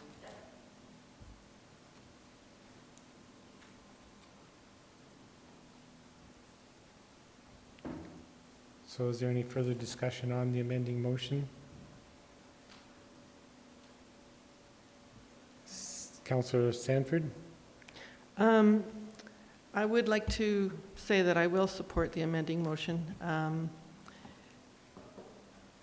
It'll be a communication program, and I hope that people get the message that the amount of traffic on Main Street that we're at now on the sidewalks and the combination of people that use the sidewalks will support that concept, so I will support the motion. I'll support the amendment as well. I appreciate the slightly increased complication for bylaw, but it's honestly no more than the complications that exist already. But I certainly have, from time to time, been on Main Street sidewalk in the busy months and been a little annoyed at people that are riding their bikes or skateboarding or using any such mode of transport on the sidewalk. So I will support the amendment. Councillor Seeley? I won't be able to support the amendment. I like that we have signs on Main Street, and I do appreciate the intent, but I think it creates something that we don't necessarily need to create, and we already have signs that please walk your bike. I think that soft messaging is enough. That's how I feel. I thought I heard that we don't have signs. There are some. Councillor Comfort? Yeah, not to be pedantic, but would this include unicycles? Anything that fits the definition of bicycle, which is basically anything that rolls on. Any cycle propelled by human muscular power upon which a person may ride, regardless of the number of wheels the cycle may have. Regardless of number of wheels. I missed that in the definition. Thank you. No further discussion. I'll call the question. Those in favor? Opposed? Motion's carried with Councillor Seeley and Mayor in opposition. I'll then move another amendment, if we could have that on the overhead.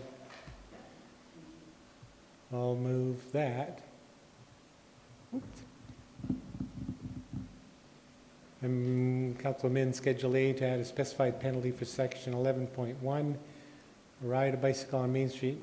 Minimum specified penalty is $90. Discussion on that motion? Seeing none, I'll call the question. Those in favor? Opposed? Motion's carried unanimously. Thanks, Mr. Burt. Moving on then to item... Oh, that was just first reading. No, we amended the first reading. So we've got first reading amended. Back to... So this was another amendment to first reading. Right. Right, so we haven't approved first reading as amended. I'll move the council give first reading to the Traffic and Road Use Bylaw 2020-03 as amended. Discussion on that motion. Seeing none, I'll call the question. Those in favor? Opposed? Motion's carried unanimously. Then move that council give second reading to the Traffic and Road Use Bylaw as amended. Discussion on that motion. Seeing none, call the question. Those in favor? Opposed? Motion's carried unanimously. And I'll move the council go to third reading of the Traffic and Road Use Bylaw 2020-03. Call the question. Those in favor? Opposed? Motion's carried unanimously. And I'll then move the council give third reading to the Traffic and Road Use Bylaw 2020-03. Discussion on the motion. Seeing none, I'll call the question. Those in favor? Opposed? Motion's carried unanimously.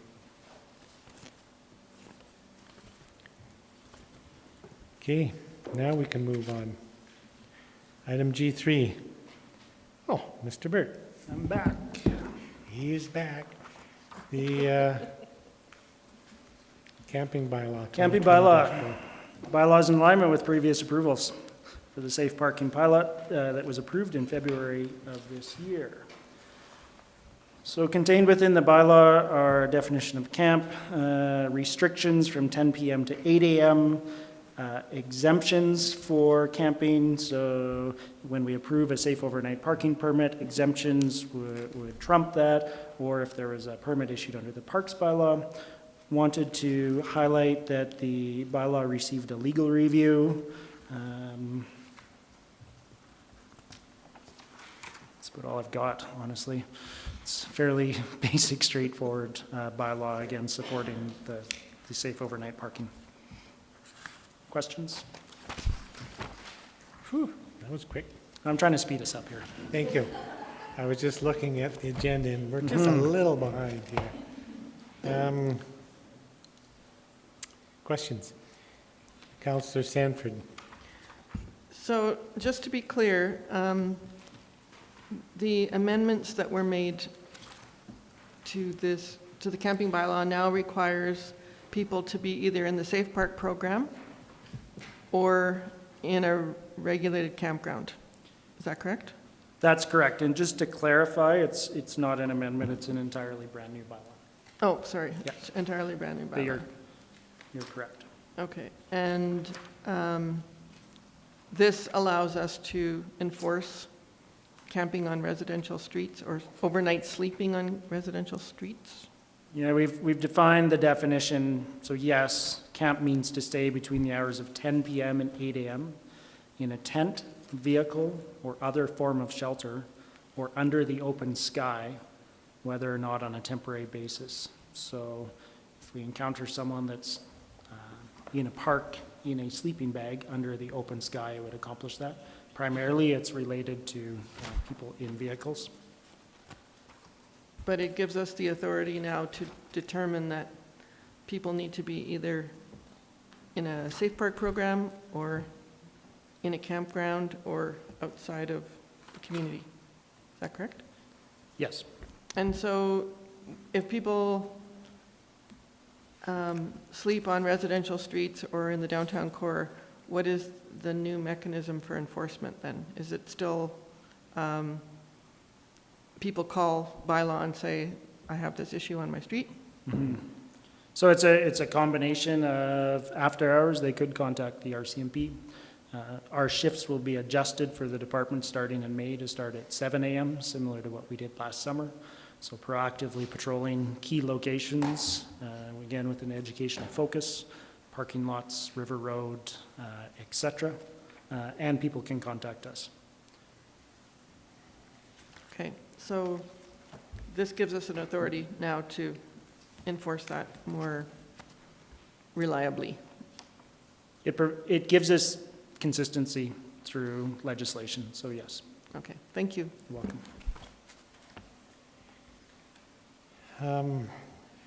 So with this change, if this is approved, then the previous direction regarding different parking structure on Save On Foods and Elevation Place in that area, that would go back to simply no parking. It would revert to what it was before. It will revert to what it was before, which was, 4 or 5 summers ago, it was just a parking lot. So you could park for up to 72 hours. So that would be one of the locations that would be signed as no overnight camping from 10 p.m. to 8 a.m. Right. And you noted that there's no need to rescind the motion 122-2019. Let's take a look. And I'm getting agreement from, so this bylaw would supersede a previous motion of council. Who wanted to talk? There you go. Yes, I believe that the executive summary of the staff report indicates that by passing this new bylaw, the most recent legislation is correct. So we don't need to rescind it. The new bylaw will take effect. The former wasn't in a bylaw. It was a motion of council, and now this bylaw will be current law. So the passing of this bylaw is all that's required. Okay. Bottom line is we don't need to rescind this previous motion.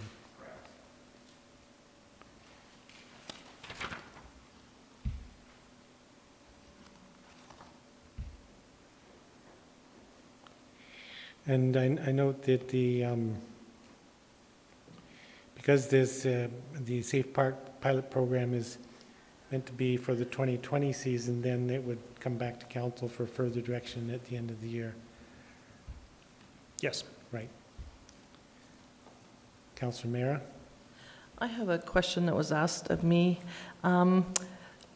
In the designated spots, saying up at the Ball Diamond area, and they're in the permit program, and they're in a spot, and they're required to leave in the morning.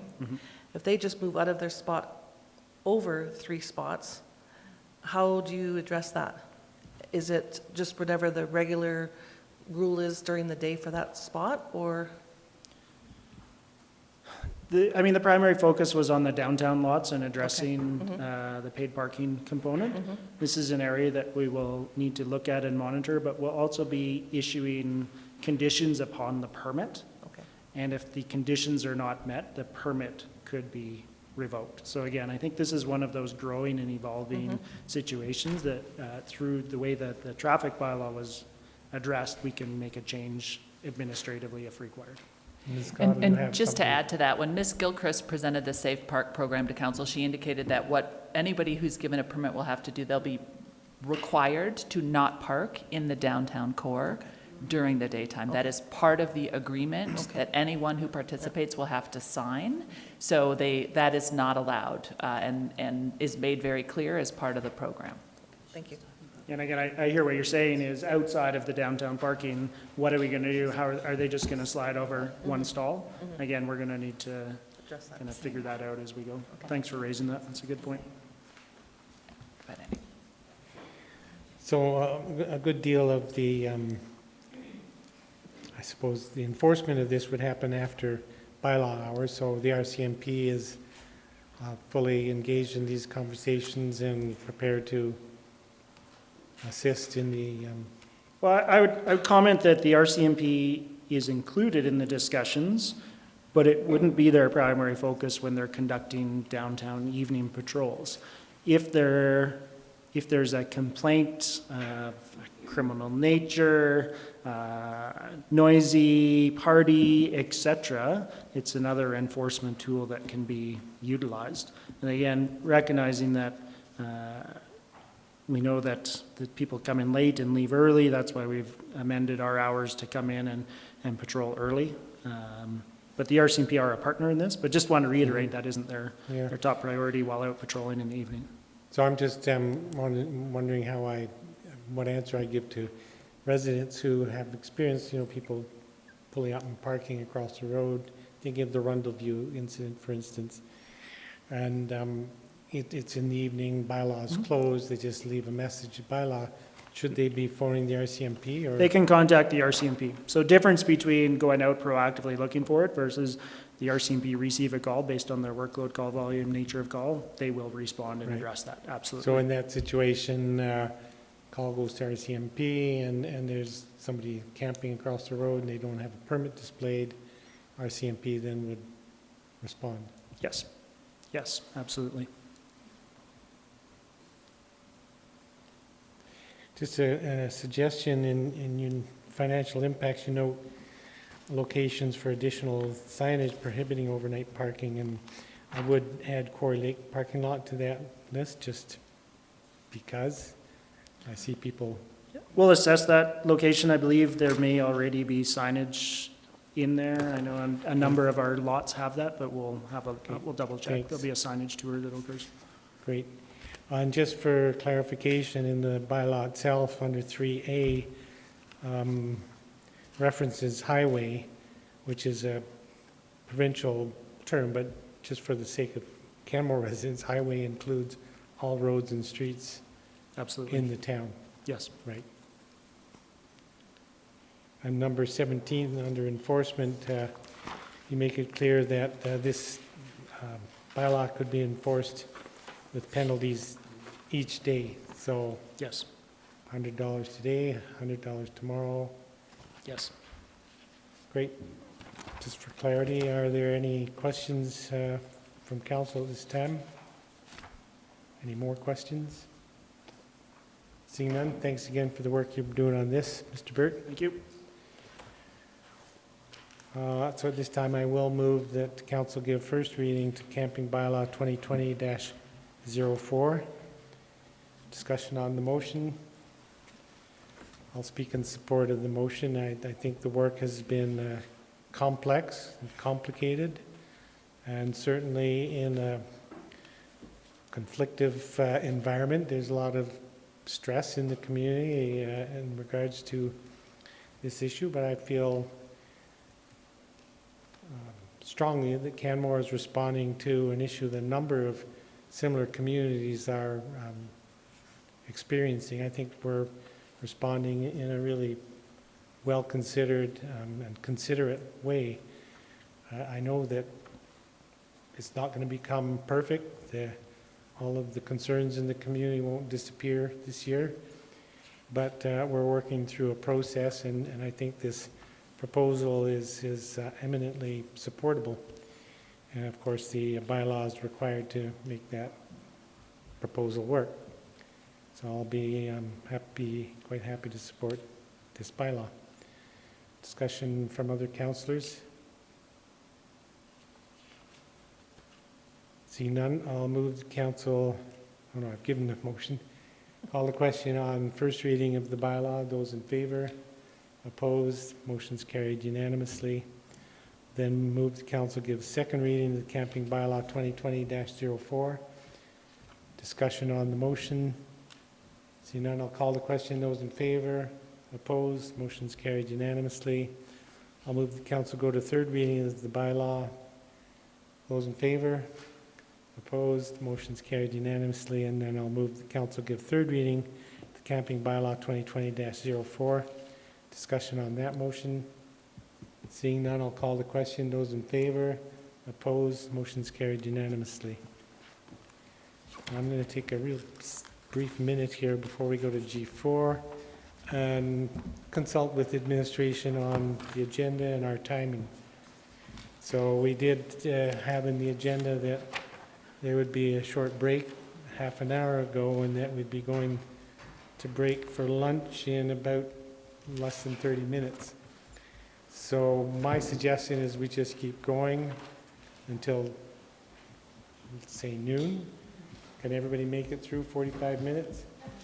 And we'll finish as much as we can by noon, and then we'll take a 1-hour break at that time. And administration may be wanting to think about whether or not we may need to postpone any of these agenda items. At this point in time, I don't think we're considering that. The agenda was supposed to complete by 3. Yeah, right. So we're only 45 minutes behind. Okay. Yep. I think some of these items are going to take longer than, And then we will Yeah. address that. I'm just Yeah. saying, be prepared to think about that. Sure. We can go till 5 or 6. It'll be up to council. Barn burner.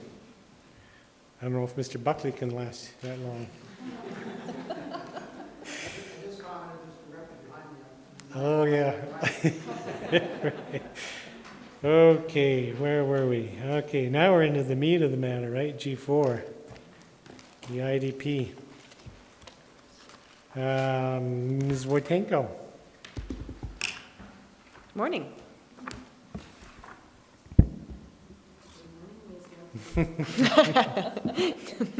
Do I have that teacher look to me today?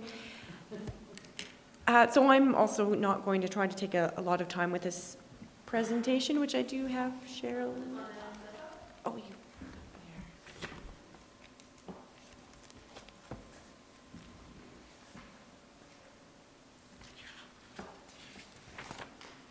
I have 3 slides, plus 100 in the background. No, just kidding. Okay, let's get him up there.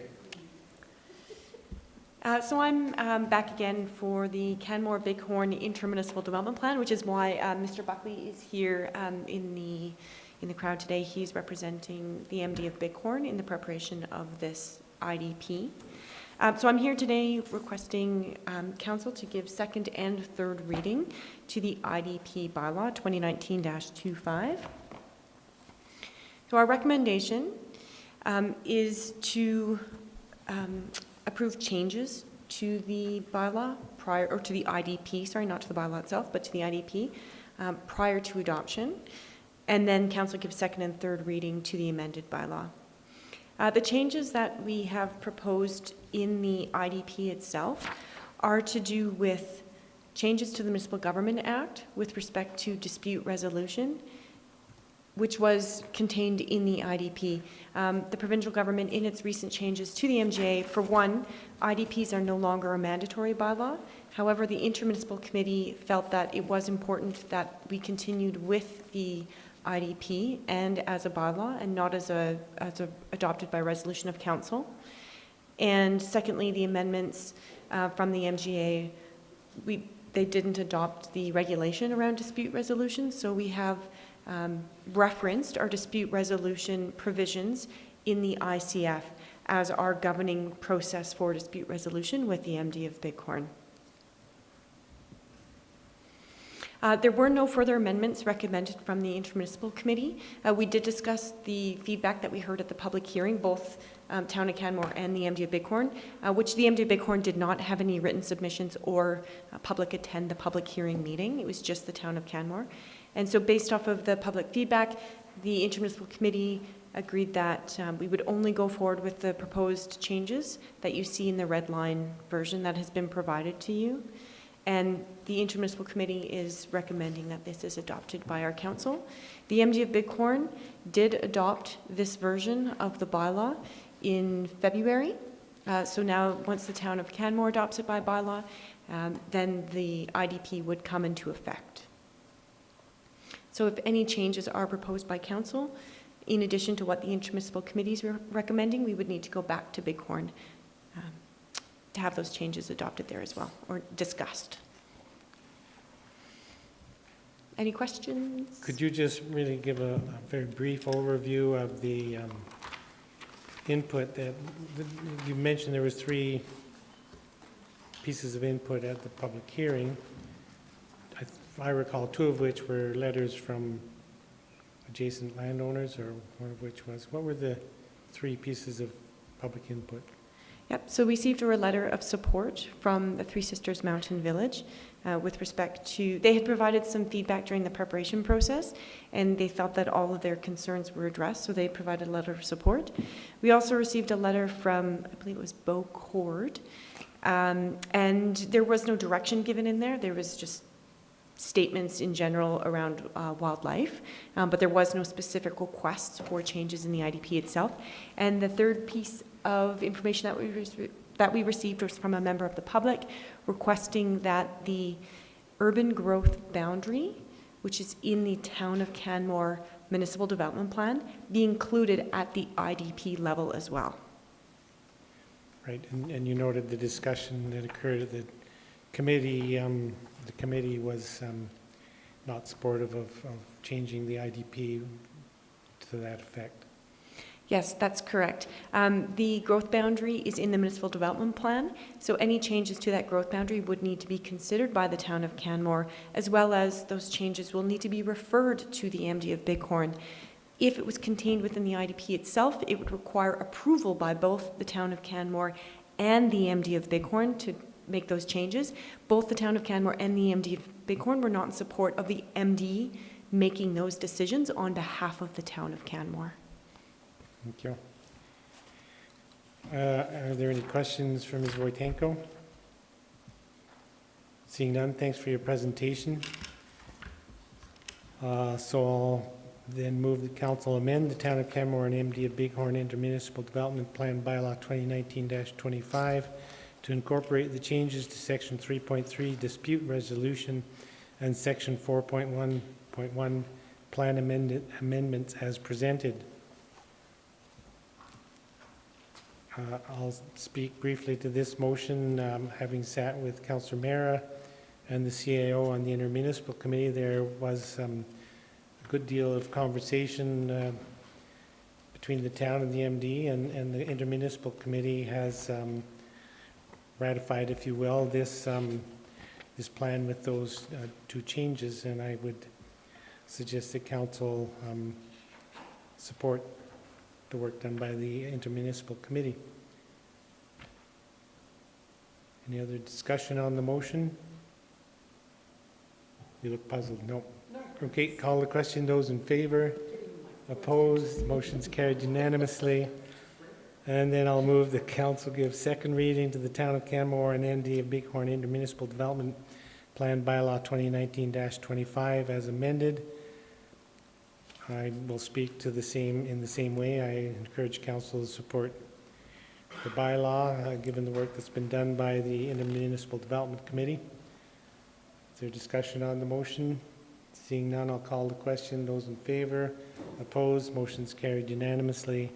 And I'll move then that council give third reading to the Town of Canmore and MD of Bighorn Intermunicipal Development Plan Bylaw 2019-25 as amended. Those in favor? Opposed? Motion's carried unanimously. And we'll move on to item H1, the Canmore-Bighorn Intermunicipal Collaboration Framework. Ms. Wojtenko.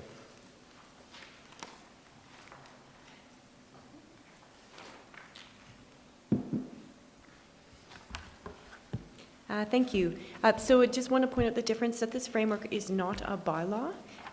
It is a framework, and we are not proposing to adopt it by bylaw. It will be adopted by resolution only. And so this ICF has been prepared again in collaboration with the MD of Bighorn. Martin Buckley is again here representing that. And it was discussed extensively at the Intermunicipal Committee meetings. I was there as the planning staff, kind of furthering this process. However, if there are any specific questions related to the agreement, Ms. DeSoto was also there representing administration in those negotiations. So I would defer any questions to Ms. DeSoto on the actual content of the agreement, as Ms. DeSoto does negotiate all of those other agreements that are referenced within this document, those service agreements. And so this framework, once adopted by resolution, we need to let the minister know, or the minister's office, that we have adopted this ICF. And just, council may have this question, we were required to have this with all of our adjacent municipalities. We have already adopted an ICF and submitted that to the minister's office for ID9, which is Banff. For Kananaskis Improvement District, we are still waiting for a decision from the ministry and from their from essentially Alberta Parks, KID is trying to exempt themselves from this regulation because they're exempt from Part 17. At this point, I'm still waiting to hear a decision from the Minister's office on that. So at this point in time, we are only pursuing the ICF with the MD of Bighorn. Thank you. Any Ms. questions? DeSoto, did you want to speak to the ICF at all, to the changes? No, not unless Okay. there are any questions of council. Great, thanks. Questions for Ms. Wojtenko? There you go. Thank you. I just wondered, do you know what the rationale is for KID wanting to exempt themselves? KID is already exempted from Part 17 of the Municipal Government Act, so they already don't follow regular planning rules, and that's based on a ministerial order. The ICF section was added in Section 17.2, which is separate than Section 17, but because they're already exempted from all the other regular planning rules, they're seeking for clarification on that exemption as well. All right, thank you.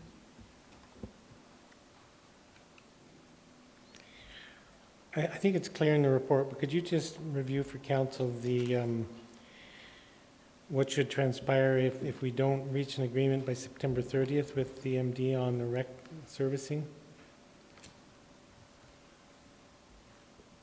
Ms. DeSoto?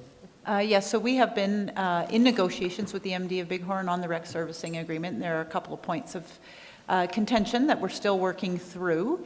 But if, in order to proceed and get the ICF before our respective councils by the April 1st due date, we have held ourselves accountable to that September 30th date. If we are unsuccessful, then the dispute resolution provisions in Schedule A of this bylaw will apply, and we'll go through a process of mediation and arbitration if necessary. Thank you. Are there any other questions from members of council on this matter? Seeing none, thank you, Ms. Wojtenko, for your work. I'll move the council adopt the Town of Canmore and MD of Bighorn Intermunicipal Collaboration Framework as presented. And again, I'll speak as a member of the Intermunicipal Committee. We have met several occasions to deal with this piece of work, as we did with the IDP, and found common ground in most all of the areas of discussion. We did find some, as Ms. DeSoto noted, disagreement on the rec servicing agreement. This option to approve with the changes noted in regards to the rec servicing agreement, I think is a good way to move forward on this. I'm confident that we'll be able to negotiate a reasonable rec servicing agreement with the MD by September 30th. And if we're not, well, then there's processes that we can follow. So I would encourage council to support this motion at this time. Is there other discussion on the motion? Seeing none, I'll call the question. Those in favor, opposed, motion's carried unanimously. Moving on now to H2. Mr. Asardi, Tip 20 Surface Works Funding Source Revision.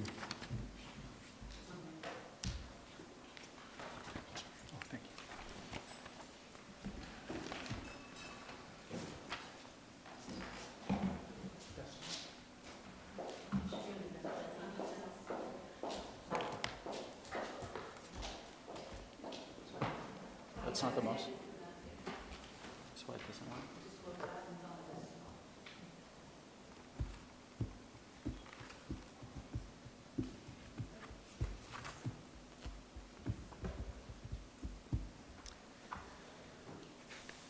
Good morning, Mayor and Council. I'm here today with Ms. Blake, Ms. Richardson, and Mr. Como, and we're here to present three separate recommendations to Council related to the Transportation and Utility Improvement Projects, TIP 20. The three recommendations and presentations relate to a change in funding sources for the surface works component, to a revision of scope and budget for the deep utilities portion, and recommendations for second and third reading of the debenture borrowing bylaw for the utility portion of the work. After a brief project overview, we will work through each of the recommendations and reports as they're outlined in the agenda. The TIP 20 program includes a number of council-approved projects that have been grouped into a single program for the purpose of project delivery and construction. This approach was outlined to council last spring, and the planned work is shown on the screen above. The overall program budget is currently $11,935,000, which includes $8,330,000 in surface works projects and $3,605,000 in utility projects.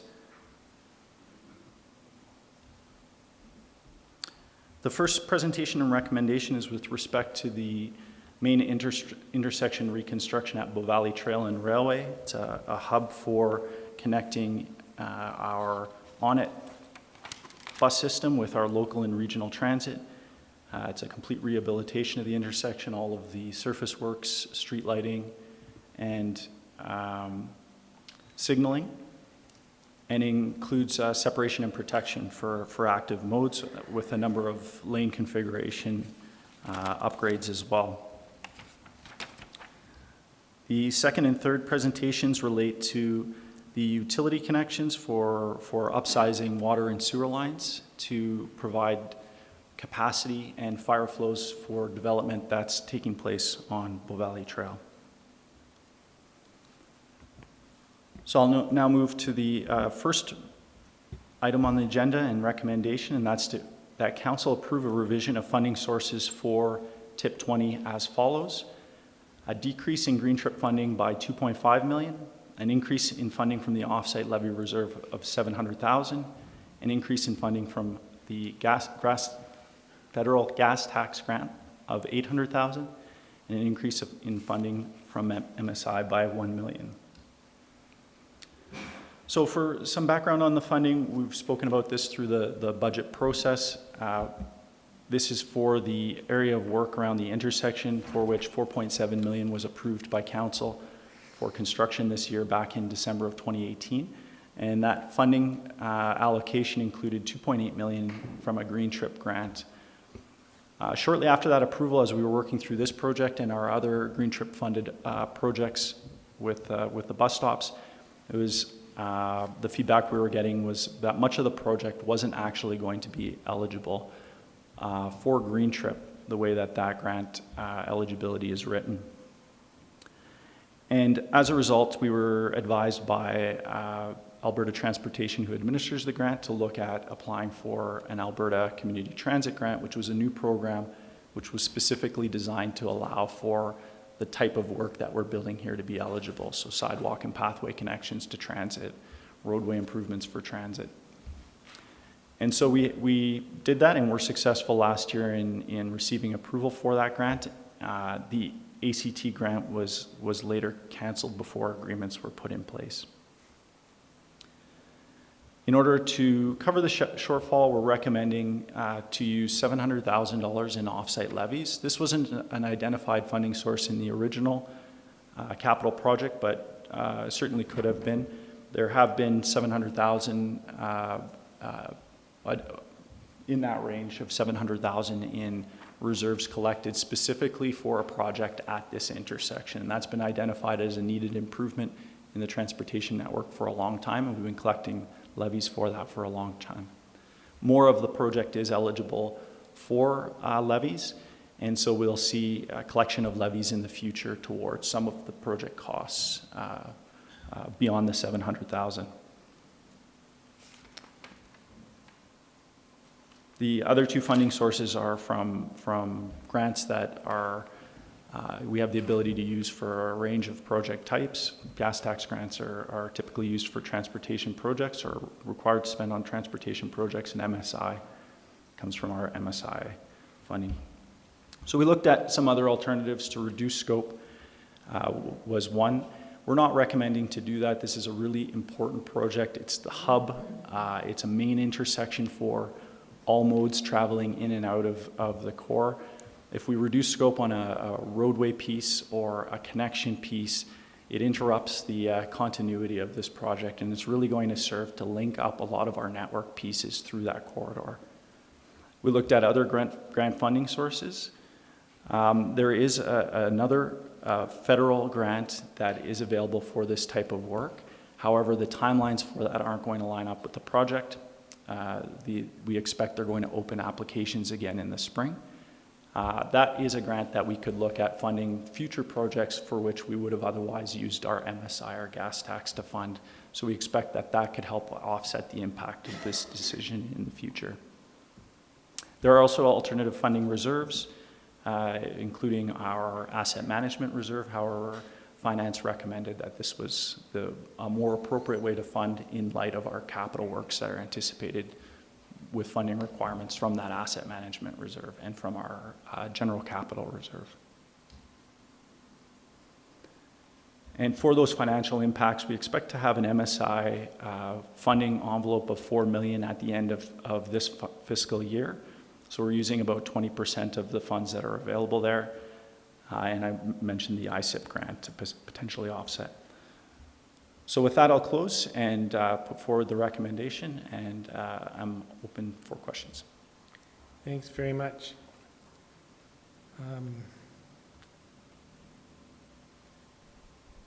Mr. Sarti.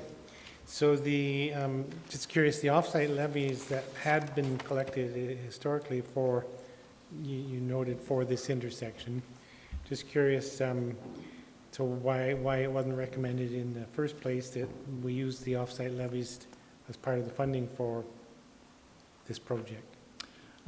Strictly an oversight. At the time when we were looking at the funding envelope, we didn't put two and two together.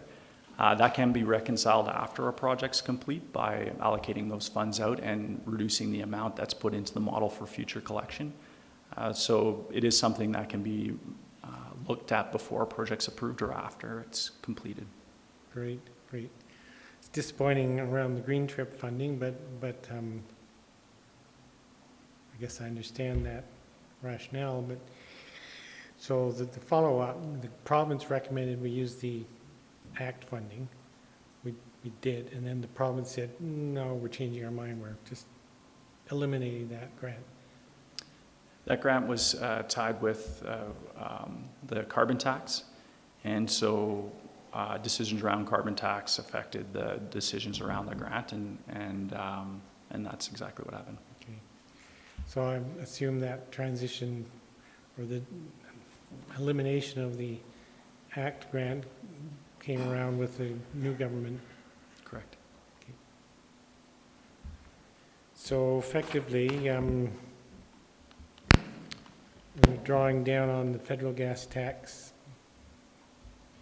800,000, another $1 million from MSI, 700,000 from offsite levy, and less coming from the provincial grants. So there's no increase to the cost of the project. We're just accessing the funding through different sources. And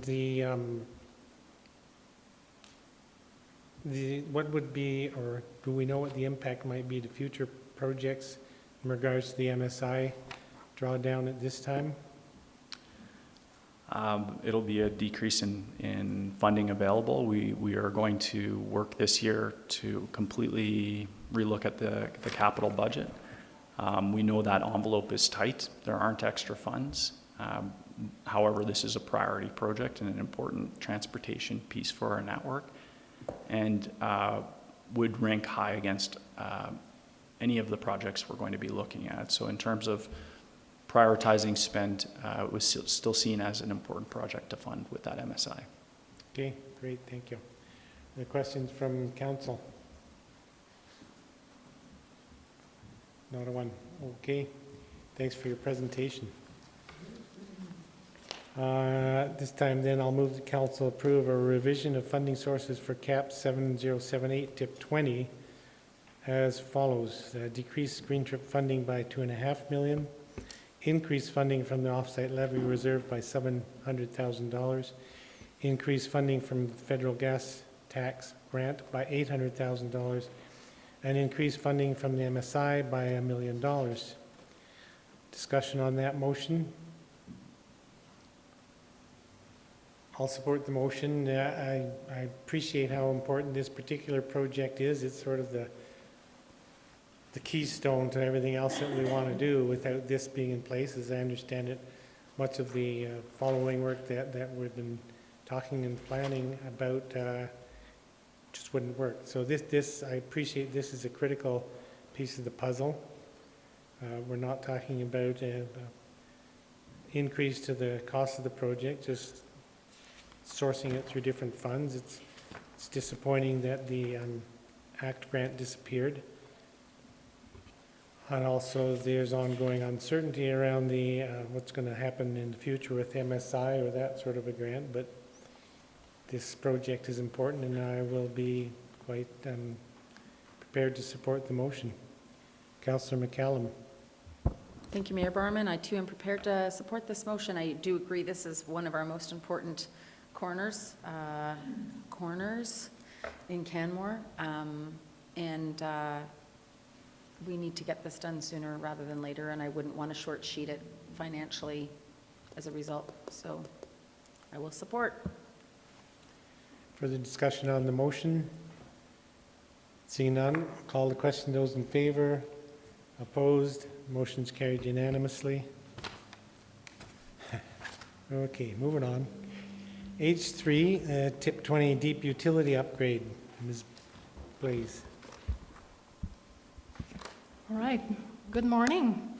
I'm here to ask for a budget and scope amendment for the TIP 20 project, and more specifically, that council approve a budget increase of $1.9 million for the deep utility portion of Capital Project 7078, TIP 20, for a total approved budget of $13,835,000 to be funded with $665,000 out of the water utility reserve and $1.235 million out of the wastewater reserve. Also ask that council approve a reduced scope of work for the deep utility portion of TIP 20 Capital Project 7078. The new scope of work plan for 2020 will include upgrade of water and wastewater line from lift station 2 to Mountain Street. To give you just a recap, so the current approved budget for the deep utility portion of the TIP 20 project is of $3.605 million, as shown there. Just to remind you that we had a budget amendment in December 2019 that was based out of the, so we did a pre-tender estimate that was done by our consultant on the project, which indicated that we were lacking funds to complete the project. So at the time, in December, we got a $1.2 million add-on to the deep utility portion of the project. Following this, we tendered the project from lift station 2 to Hospital Place. Tendered the project in December 2019. Got results in January 2020. We received 6 different bids. All bids were over budget.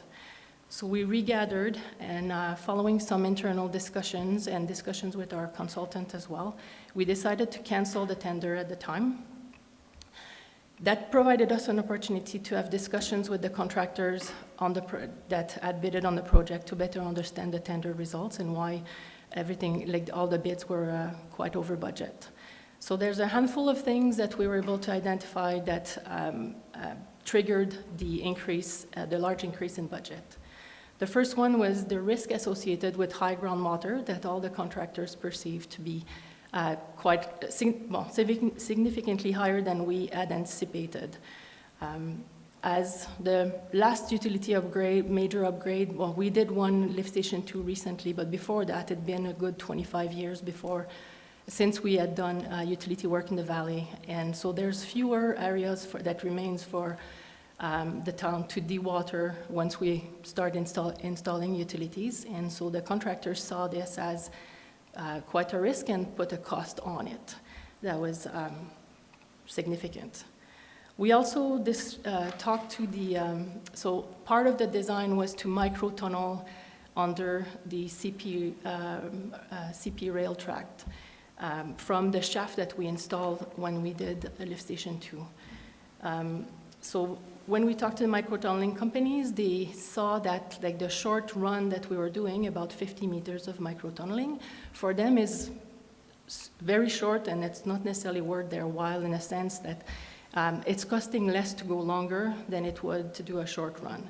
So they're increasing their cost, and they increased, and then we had looked at the cost from Lift Station 2, and the costs were significantly higher than what we had paid for the last project. So that was a big ticket. And then the contractors also saw traffic accommodation and in two parts, so a lot of detour staging having to do, because we had asked them to provide a lane either side open at all times, so that in both directions, so that we could keep traffic flowing through the intersection.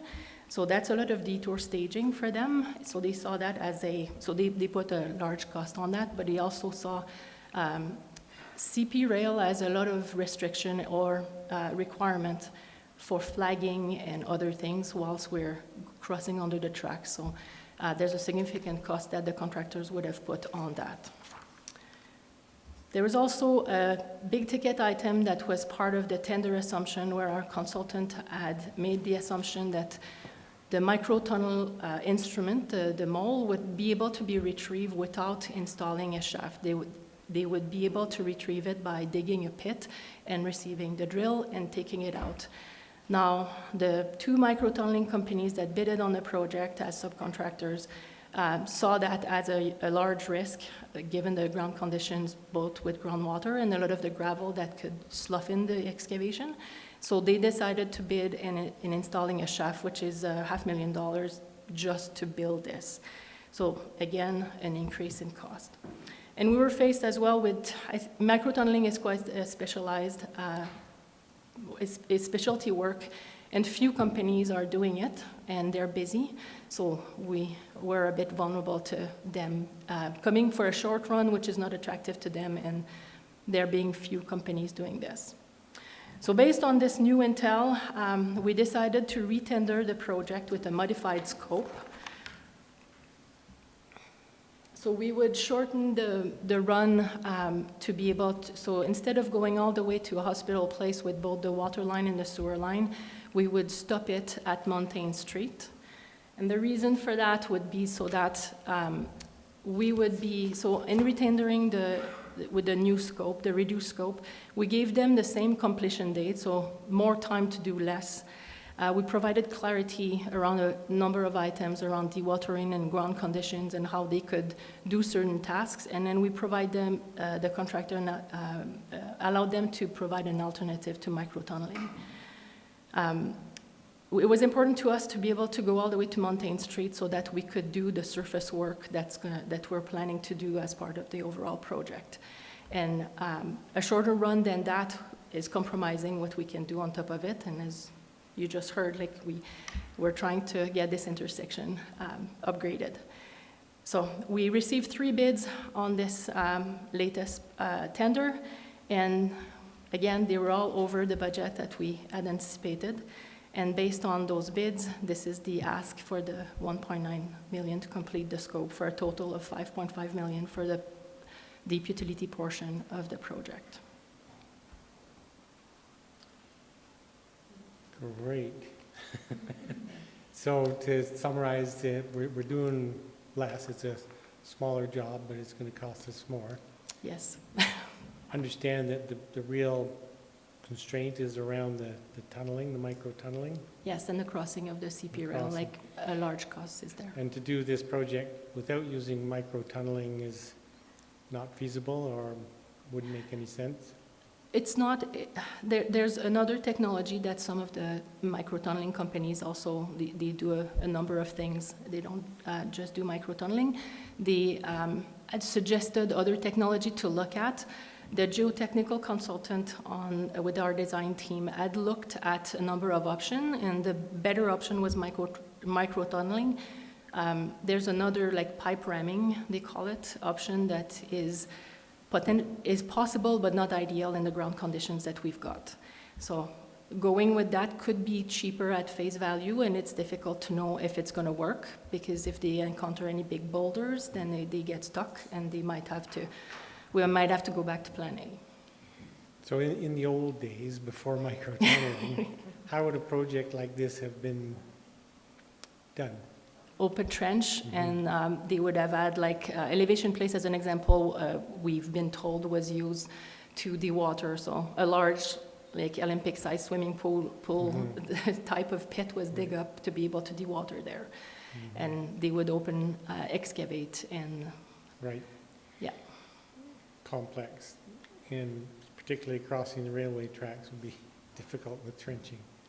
Yes, and we've got a lot of utilities in that area. So that specific area around lift station to railway, that intersection is tricky because it's high groundwater, and we have a lot of utilities already in the area. So, and not a lot of room to put the water. Right. So seeing this significant increased cost, or increased over what we had anticipated, I've been a little nervous about how things might play out when we get to tendering for Cougar Creek, but given that this really is isolated in regards to the location and the high water conditions, that we shouldn't expect to find similar sorts of surprises at the tendering time for Cougar Creek project? Cougar Creek would be in a different geographic area, so right. I wouldn't, you could speak to right. it, but yeah. I would not think that Cougar Creek would be impacted. Great. In the same way.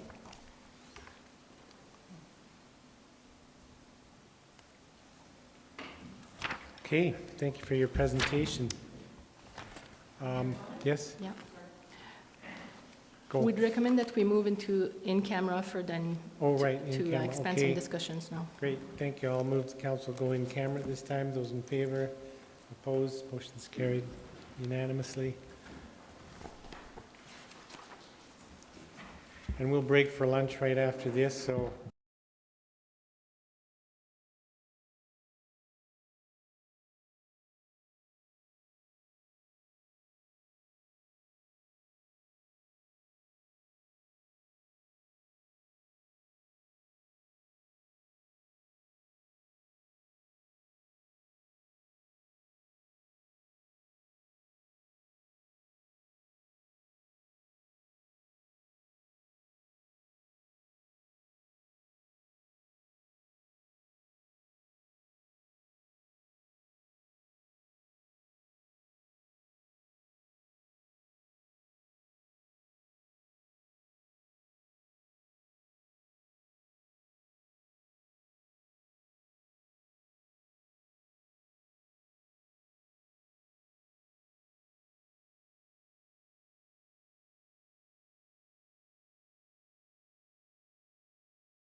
Maureen in here.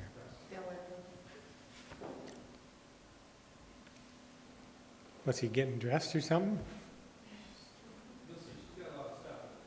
Oh, thought it was Ron. Should have organized myself better. That's okay.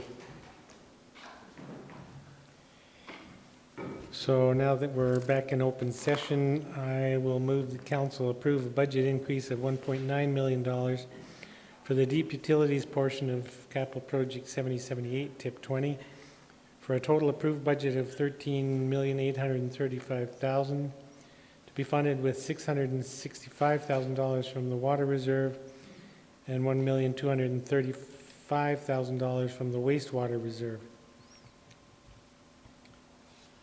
Speaking in support of that motion, I understand, as with the previous item before council, the critical nature of this project work in moving forward with all of our plans is clearly, it really is critical that we move forward with this underground work and the surface work project. It's disappointing that we find ourselves in this situation where the costs are more than we had anticipated, but I'm satisfied that the administration has exhaustively considered other options, and I appreciate the direction that administration is recommending to moving forward with this project. Also, pleased to hear that this additional draw from the water and wastewater reserve won't have an immediate impact on those reserves, that they're still healthy, and this won't require any immediate increase to the rates. So I will vote in support of this motion. Are there members of council speaking to this motion? Seeing none, I'll call the question. Those in favor? Opposed? Motion's carried unanimously. And then I'll move that council approve a reduced scope of work for the deep utilities portion of tip 20 cap 7078. The new scope of work planned for 2020 will include upgrade of water and sewer lines from Lift Station 2 to Mountain Street. And again, in the same vein, I'll support this motion, although it's frustrating that capital projects are becoming more and more complicated, it seems, as years go by. We will accomplish through these two motions, if everything pans out as expected, we will accomplish the work that we've intended to accomplish, not as quickly, but we'll get there. So I will support this motion. There's discussion from other members of council. Seeing none, call the question. Those in favor? Opposed? Motion's carried unanimously. Your hand went up in favor, right? No, I didn't see Vi's hand. Okay, so that was unanimous, right? Okay. And we'll move on to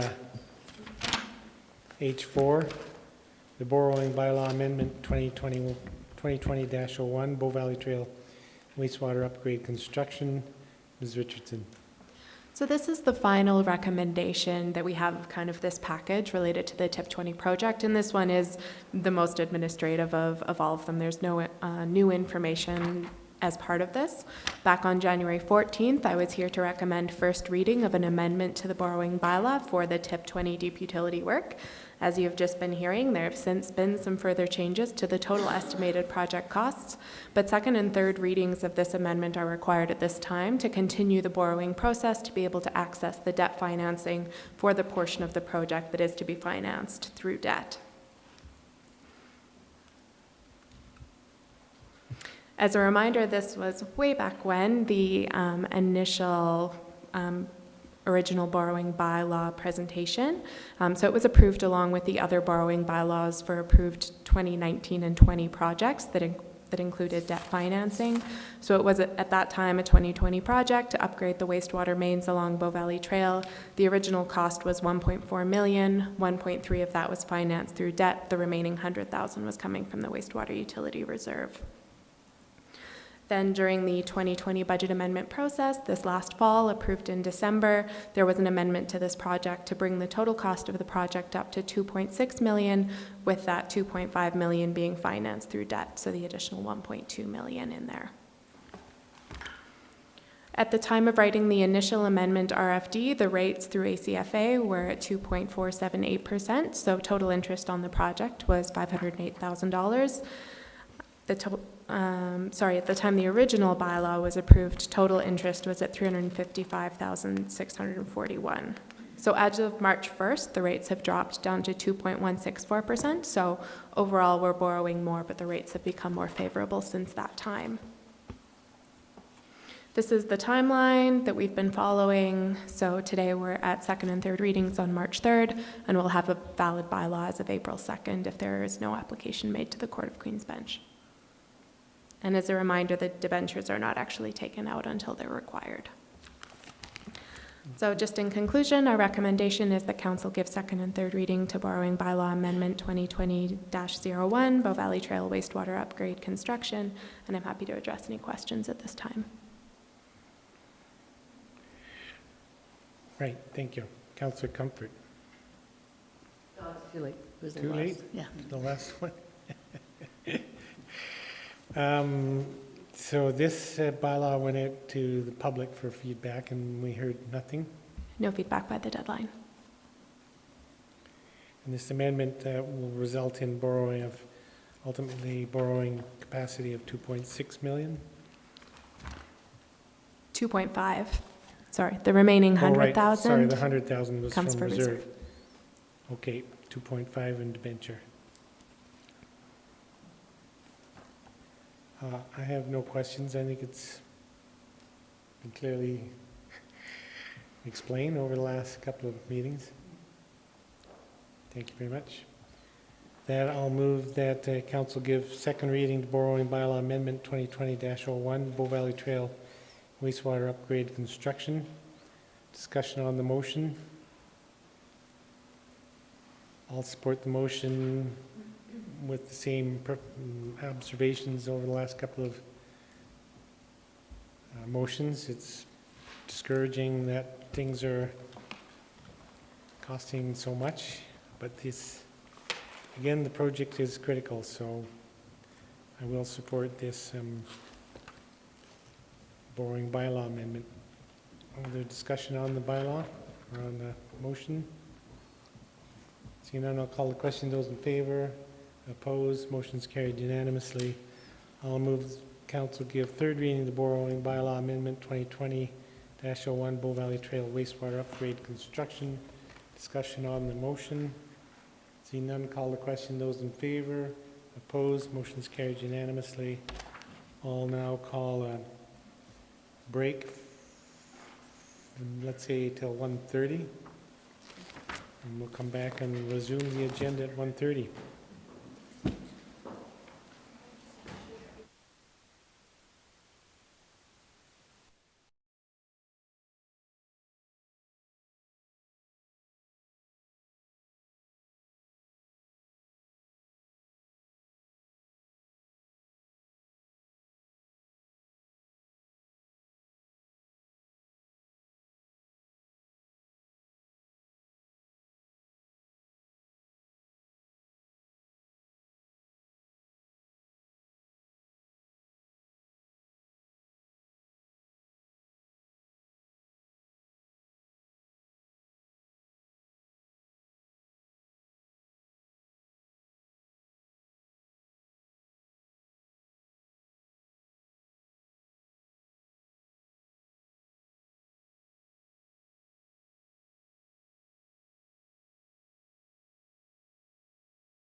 Okay, apparently Councillor Hillstead has already rung the bell for me. Yes. 5 minutes. Then you rang it 5 minutes too early. I know.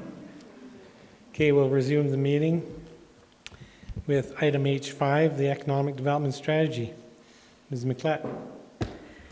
Good afternoon, Council and Mayor Borman. Just for the record, my name is Eleanor McLeod. I'm the Manager of Economic Development for the town of Canmore, and I'm here to ask Council, I should forward this.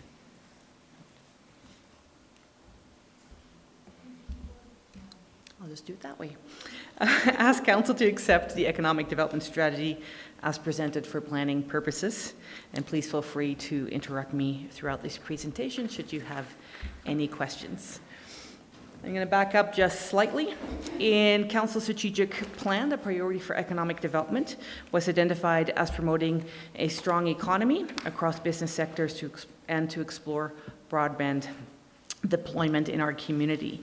So based on this direction from Council, we issued an RFP to create an economic development strategy that was focused on diversification of Canmore's economy.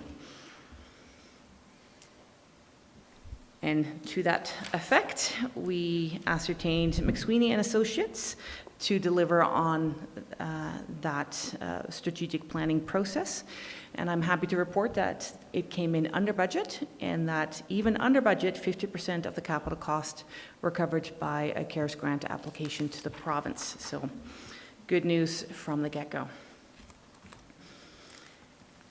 The process that we followed included a document review, and we looked at data from business visitation, the MDP, the housing strategy, previous sector analysis, transportation studies, and other relevant documents. Then we toured our consultants through our community and highlighted the various industrial areas and the broad industry base that we have in our community. We also had about 25 one-on-one interviews with various stakeholders. This included the MD of Bighorn, Stoney Nakoda First Nations, various provincial and federal stakeholder groups like the Ministry of Economic Development, Trade and Tourism, Alberta Innovates and Technology, Western Economic Diversification, and other such groups.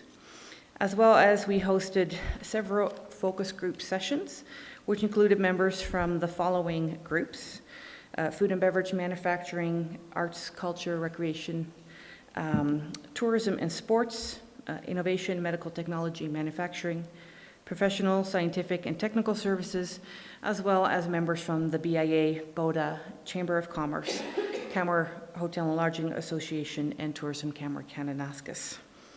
After all these sessions, we created a score analysis, which is the strengths, challenges, opportunities, and aspirations, as well as the results that we are looking to achieve. Following this process, we had, and again, a workshop where we started to test some of those assumptions that we made. We had over 55 participants attend, and even members of council were present that day. We would have had more were it not for the snowstorm that came in the night before. However, we were able to confirm and refine the themes that we had derived from the previous consultation and engagement, and then start strategizing and crafting action items based on each of these. So what we know is that Canmore has been working on vital community and economic development building blocks for years, and we are well on our way to having a diversified local economy, and that we should keep moving in the right direction as we have in previous years. So it's really a success story of what has already been achieved in our community over a large number of years based on council direction in previous iterations of economic development. Over the next few slides, I will outline the recommendations around community and economic development, as well as action items surrounding these areas. It is important to note that we are not really surprised by some of the recommendations, given some of the challenges we have in our community that we are well aware of. For example, lack of affordable housing also affects our business community. So first I'm going to go into community development. And while economic development is broadly supported, to advance Canmore, community development issues can also impact the success and the outcomes of economic development efforts. And throughout the process, it was noticed that economic development and business success are currently impeded by specific issues that will require a holistic and creative approach that is broader than the mandate of the Economic Development Department. And some of the key priorities under community development priorities were identified as followed. One is to articulate Canmore's community vision and develop Canmore's brand and create awareness around this brand. And I will note that Council does have a vision outlined in their strategic plan, but throughout the engagement, it became clear that the business community was either unsure what that vision was or how that vision translated in business retention, attraction, and expansion tactics for the community. Furthermore, I'm sorry, can I interrupt you? Absolutely. So just back up to that last slide, I guess. There. So in this context, are you talking about the larger community vision? Or are you talking about that 1-2-line statement in our strat plan? I will say that the business community in general was unclear about what Canmore's vision for the future was. So we're talking about a bigger vision. Mm-hmm. Thank you.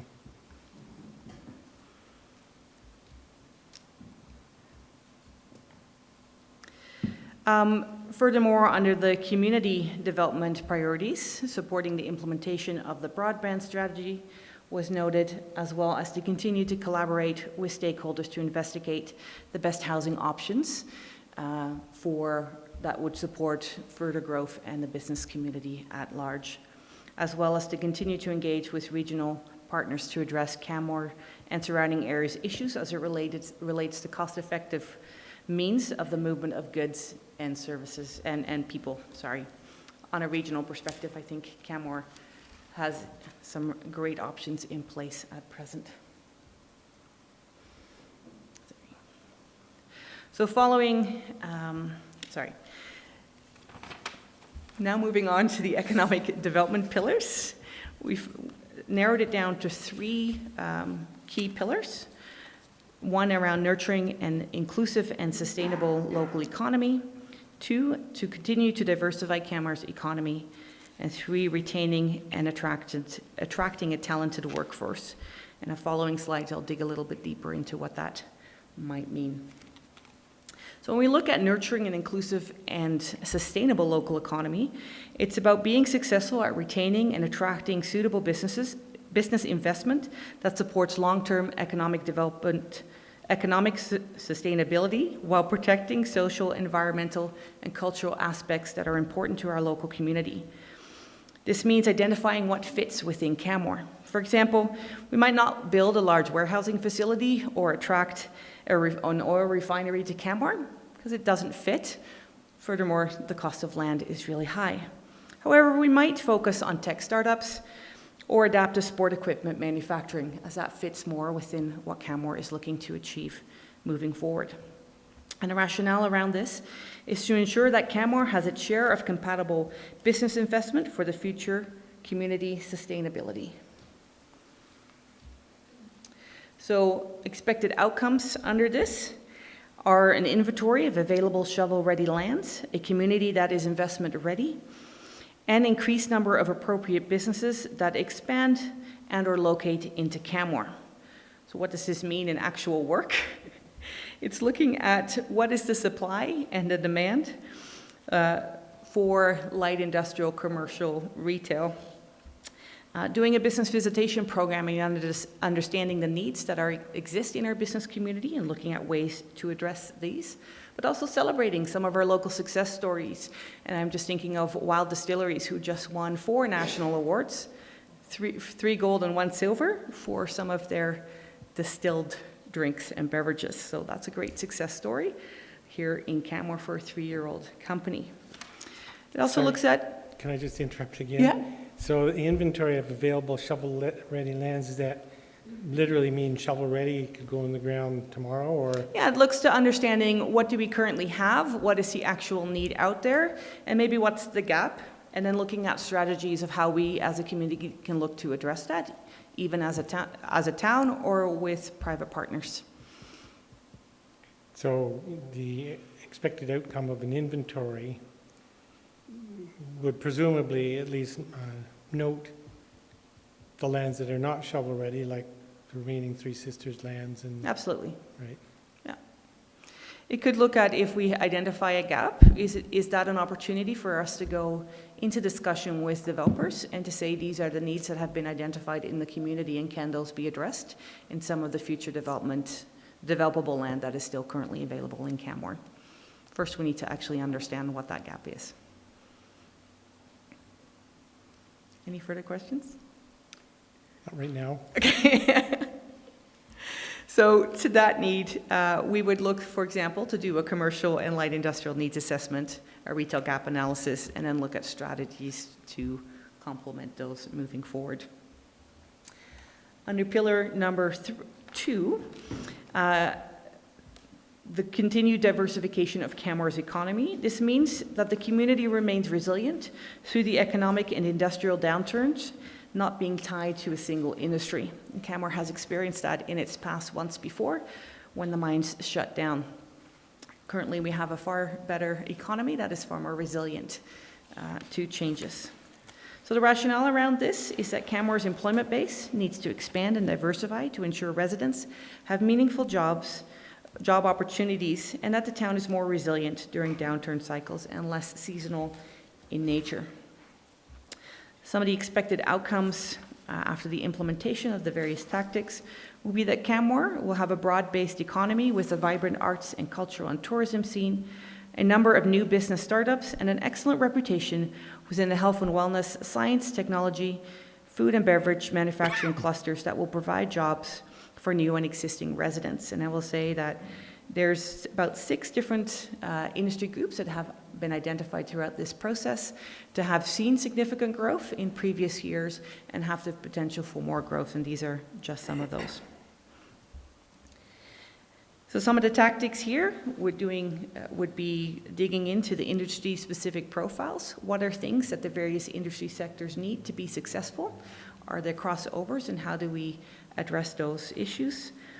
Business visitation, again, to assert what the needs are, what is working and what is not working well. Hand and housing and land strategy, business tool support for local businesses, for those that are starting up or those that are looking to grow and maybe expand into different markets. Did you want to get into a discussion now on various points under Pillar 2, or did you want to finish your presentation? It's up to council. I'm open either way. Okay, finish your presentation. So under retaining and attracting a talented workforce, this is about retaining the local talent and support the local economy and supporting the attraction, diverse and talented workforce in the long term. As Canmore's workforce is aging, there will be an increased need for skill development and attraction of younger workforce to meet the needs of existing and future businesses in Canmore. So the expected outcome here would be businesses and workers will find compatible matches in Canmore with a greater ease. There will be career development opportunities for new and existing workers, and residents will continue to choose Canmore as the best place to live and work. Some of the tactics here are looking at a labor force profile and gap analysis, potentially a youth retention strategy, looking at training opportunities that will help people move from entry-level jobs into further career opportunities along the way. Now, what might you say would this look like for economic development? So throughout this process, we have seen some key priority areas come to the forefront and then looked at what this might mean for workload in our priority areas. So we are looking to implement Smart Start Entrepreneurship Training Program. We will start... Okay, went blank for a minute. Sorry. We are partnering with the Chamber of Commerce to deliver this in 2020. This is a 8 months training program that will include online training, classroom training, and mentorship to ensure entrepreneurial success moving forward. And we'll be recruiting for both mentors and students at the end of March. Additionally, one of the recommendations in the plan was to build out our business visitation program to an annual process. Currently, we had it set up as biannual. And this could look at going into a certain sector of town, like we did in 2018 when we went into Elk Run and knocked on the various business doors and met with business owners there, or focusing on a specific sector as well. This is also augmented by a survey that we email out to our business community. So as we have about 1,800 business licenses, it's physically impossible to visit every single business in 1 year. Additionally, for this year, in fall, we are scheduled to take the next step in the broadband strategic planning process. This is looking at what operating models might look like, what an operational budget would be, and what a network design for Canmore. And then, of course, we continue to work with industry to see if they might want to step up and take a place there. Additionally, as part of the normal budgeting process, we would be looking to bring to council the development of a commercial and industrial land needs assessment, as well as a gap analysis for 2021. So at this point, I open to questions. Thank you. Just starting at that point of the presentation, the point number 3, well, the overriding question is, so these 4 priorities that you've identified, which are good priorities, I would say, have been identified and you're implementing them in the absence of an approved economic development strategy. So this work could occur with or without the economic development strategy being approved. I mean, this is work you're already doing. Is that correct? Yes. Throughout the process, through our business visitation process in 2018, these are some of the things that came up from businesses, as well as our work through the business registry, the need for some formalized type of training and support for new startups. And so we looked at business case development of what would the best process be, and those things were reconfirmed throughout the strategic planning process as well.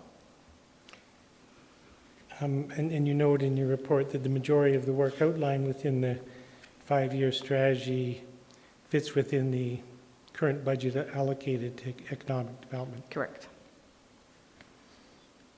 So, playing the devil's advocate, if this strategy were to not be approved, you're doing the work that you've identified, the budget's in place.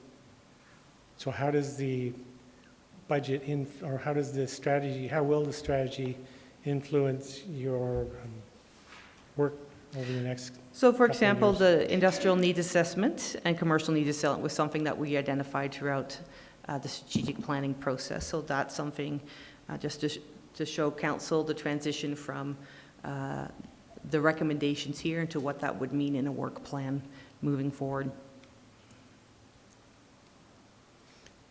Help me really understand what's involved in both the commercial and industrial land needs assessment and a retail gap analysis. I'm not too sure what you're envisioning particularly with retail gap analysis. Yeah, so for a retail gap analysis, it looks at what is currently in the community, and it then looks at the data as where do Canmore residents go and what do they buy in other communities, and what's the disconnect? Is it because they can't get those goods or services within Canmore, and do we need to look at attracting or promoting that type of business development, or are there other reasons why people go to different communities for those goods and services?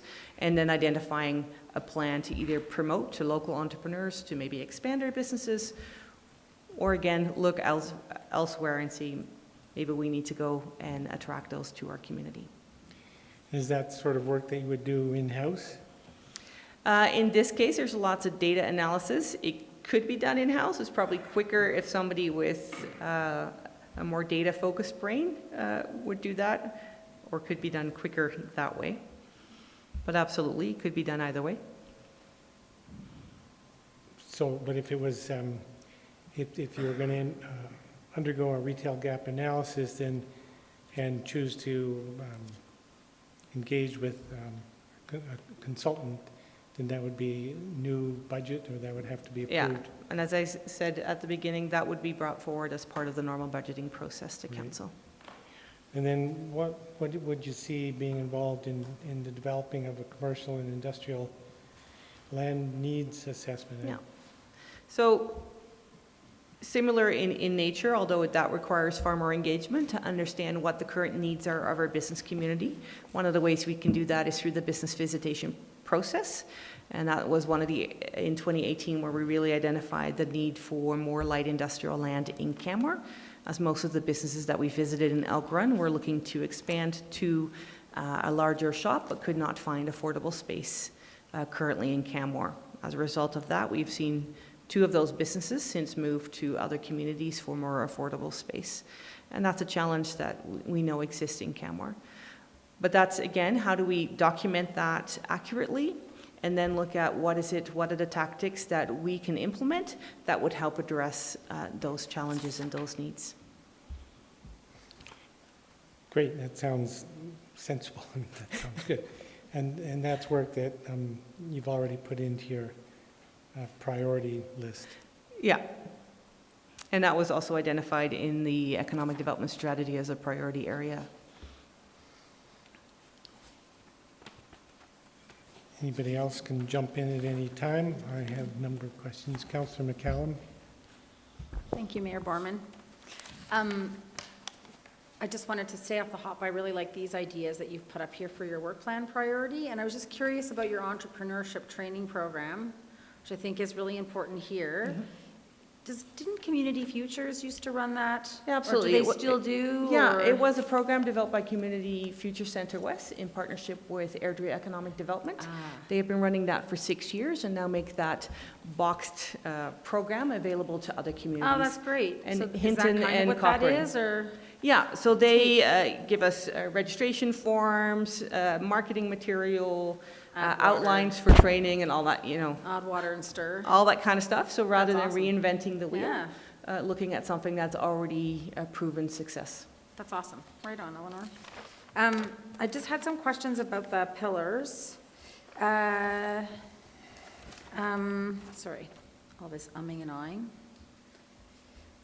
P12, under Pillar 1, I'll go through them by order. I have about 4 questions on those. Compiling a comprehensive community economic profile which includes an inventory of public and private opportunities that provide access to funding for private businesses as well as Town of Canmore specific projects. I need help. I'm struggling with what that means. It's a bit of a word salad. It really is, yeah.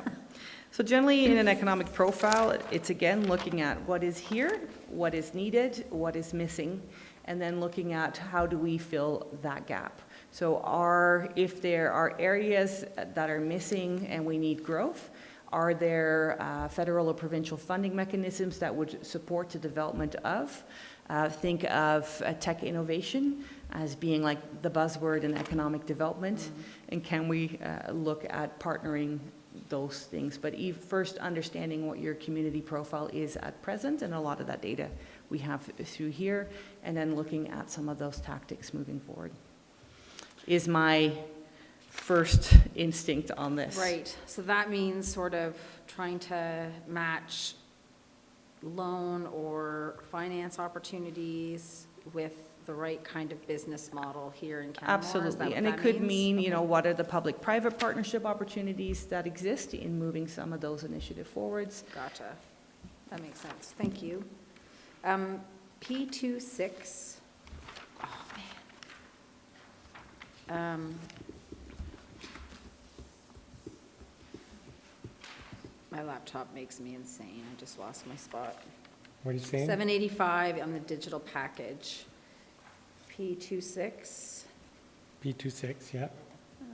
Sorry, I'm not there yet. I'll jump in while you're looking. All right. So just in a couple of places in the pillars, there's a proviso around successfully addressing housing issues. So P23 says, upon successfully addressing housing issues and implementation of, then we'll begin to do something. And P34, same thing, upon development of housing that meets the needs of the workforce required. So these both seem to be directions that assume they wouldn't kick in until after housing needs have been addressed. I think the challenge for growth in a community that has the housing restrictions that we currently have in Canmore, if we aggressively go after growth in the business sector, where would these people, where would the employees be housed? And if we don't have appropriate options available in our community, it's hard to say we're going to aggressively go after tech companies or in many different areas if we can't adequately address the housing needs associated with aggressive growth. Now, there's some natural growth that takes place in Canmore through new development options, but a lot of those development options also come with increased housing. So, in P23, upon successfully addressing housing issues, that suggests to me the housing issues have been addressed and we don't have them anymore, but that's never going to happen. So we should be moving on that direction before successfully addressing housing issues, perhaps. Fair enough.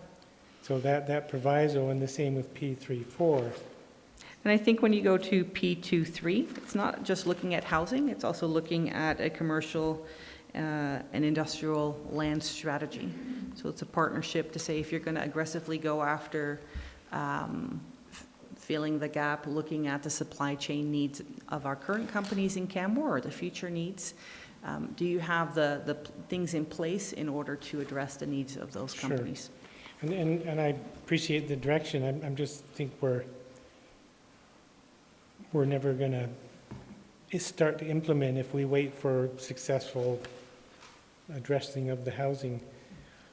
On P34, I think the work that's being directed there could start before that. Same thing, upon development of housing that meets the needs of the workforce, start identifying any improvements. I think we could be identifying any improvements, et cetera, before the housing is developed. Yeah, and I wouldn't disagree. So some of those provisos in the strategy arguably make it weaker or take away from the direction intended, it feels to me.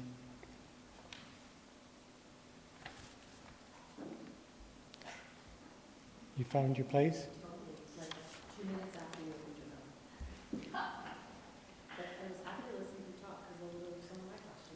Okay, go ahead. Thank you. So P34, which is on page 786,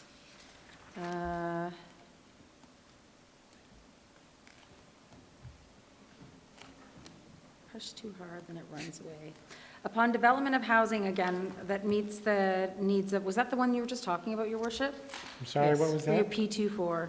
Yeah, I was just P24, curious yeah. about the improvements to community amenities which may be required to support workforce retention and attraction. So this is, I guess, the same question. I was just going to ask, do we have an idea as to what those, do we have an inkling as to what those improvements might look like? So I think we would start with a labor force analysis to Okay. say what we have here, and what are the gaps, and then look at what would it take to attract that workforce into Canmore. So what are we Gotcha. currently missing? We might not be missing anything, but unless we ask the questions, we don't actually know. Gotcha, okay. And then in But, this, sorry, can I just Yeah, go interrupt? ahead, Your To that point, identifying and addressing those improvements may be required to support workforce retention and attraction should be happening now, not after the development of housing that meets the needs. Yeah, wouldn't disagree. Okay. I Just think the it's words are important. there. Fair enough. And I think it's important to note that the strategy is a direction for us to implement and for planning purposes. And there might be things that they have prioritized as low or have different timelines that we might move forward because we have different priorities that have come to the forefront as the economic situation of our community changes. Councillor McCallum, did you have more? Because Councillor Sanford has a question. Well, if you'd stop interrupting me, yeah. Sorry, I was waiting for him to say, you should just go with paper. P26. So the wording of this kind of concerned me a little bit. The economic development continue its role of facilitating development approvals, communications for local businesses. So does that mean that when an approval, like when a business gets a development approval, that they're going to... Sorry, there's two P26s, so you're talking about P27. Oh, is there? Yeah, so P27. 785, on page Correct. 785? Yeah. There's two P27s? P26 is, P26 there's Oh, you're right, two. there are. Okay, thank you.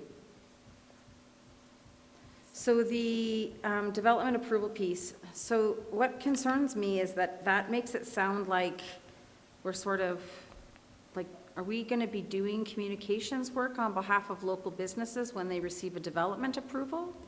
I think this has more addresses if a company is looking for development permits and they have questions. Sometimes it comes in through economic development. Okay. And we partner with them on asking the right questions that they need in order to move their process forward. So what is it that they need in order to have everything in place for development, or even asking the critical questions, why or why not is something being approved or not being approved. Okay. I'll let you guys go because... Yep. Councillor Sanford. Thank you, Mayor Barman. Thank you for your presentation. I have a question about the situation analysis section on export sales, which is 4.2 on page 843. So the way I'm understanding it, this is the amount of dollars spent in exchange for goods or services produced by an industry located in Canmore. Sorry, I'm trying to look it up in the situational analysis and I don't have the same. Oh, okay, so it's 4.2. It's in this. Oh, if it's in your page, yeah, 135. 4.2, okay. 4.2.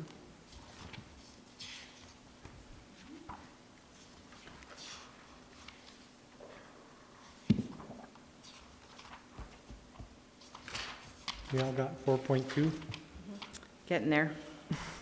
She's got different numbering than we do. Okay, export sales, yes. So these are goods that are produced in Canmore, but sent out of Canmore, as in export, as in leaving? So this is about external dollars coming into our community due to the sale of items that are produced and manufactured within Canmore. Okay, so this is dollars that are spent in our community. On page 136, it says, in division number 15, the top industries generating the largest amount of export revenues are the following: traveler accommodation, heritage institutions, full-service restaurants, cement and concrete products. So in this particular list, it sounds to me like these are services that we're providing within the community. So this is in Division 15, which is far larger than Canmore, right? As Okay. our census subdivision. So we're just comparing ourselves to this particular thing. And so how we compare is in Table 12? Is Table 12 our comparator? Like, I'm not understanding where we are in the... Yeah, so what's been identified in Table 12 are the various NAICS codes that are top generators of export dollars within our community. There are no direct numbers attached to that because it was felt earlier on that some of that might be identifying companies a bit too specifically in what their information is. So this is Table 12 is where we stand. Is where we stand Division as- 15 yeah. is the whole scope of Alberta? Division Or- 15 is our census subdivision, and then Alberta is the next table right underneath that, top manufacturing industries within, or top export industries within the province. of So Alberta. petroleum and coal products are the top industry in the Mhm. province, is that correct? Correct. And we compare to that, so are you saying the Table 12 is not ranked? So Table 12 is not... It's not ranked, it's just. Not these are that I'm all- aware of, no. These are all the industries that we have that. The top export-producing industries. So think of our architectural, engineering-related services, contract equipment, contractor, building equipment, etc. So is that actually the same as export, or is that people spending those dollars in our community? I guess that's what I'm trying to So understand. this is external money. So this is not from people that live in Canmore. Right. Spending their money in Canmore. It's people from outside of Canmore spending their money by buying goods and services from our local companies. Okay, so it's money that's generated from outside of our region, Correct. but it's coming into our region because Correct. these things are located.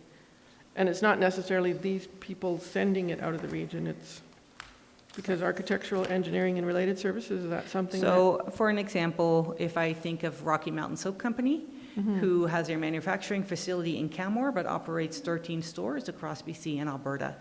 So everything is manufactured here. That money then comes back into our community. From their sales? Correct. Okay. But then what about architectural, engineering, and related services? So not all of our architects do work just solely for Canmore residents. They might do work for those outside in the wider region as well. So anything that an architectural company takes in, from whatever scope their work is, that's our. And that money comes back into our local economy. Okay, all right. So I was just trying to understand the actual context of that. Thank you. Councillor McCallum, did you have something else at this point? Go ahead.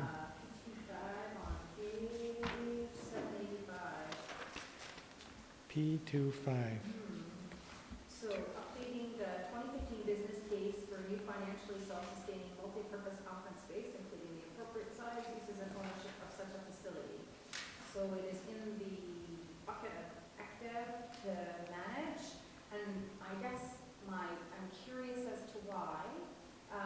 Originally, that original 2015 business case was managed, if I remember correctly, by CBT.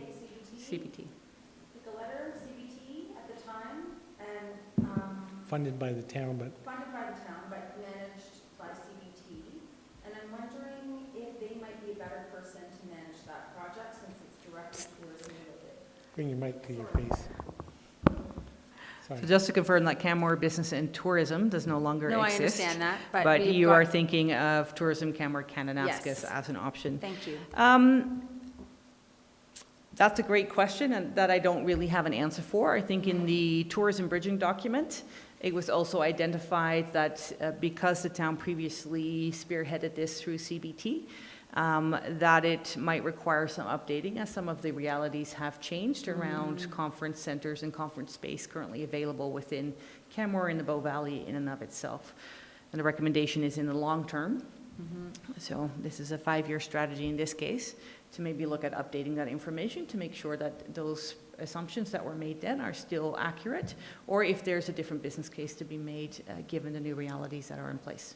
So based on the fact that it's on the 5-year plan, it's in the active bucket now, but it could end up in another person's job list, Yeah. if necessary. And recognizing that this study would be brought forward, again, as part of the regular budgeting process for our department, and council could absolutely direct that.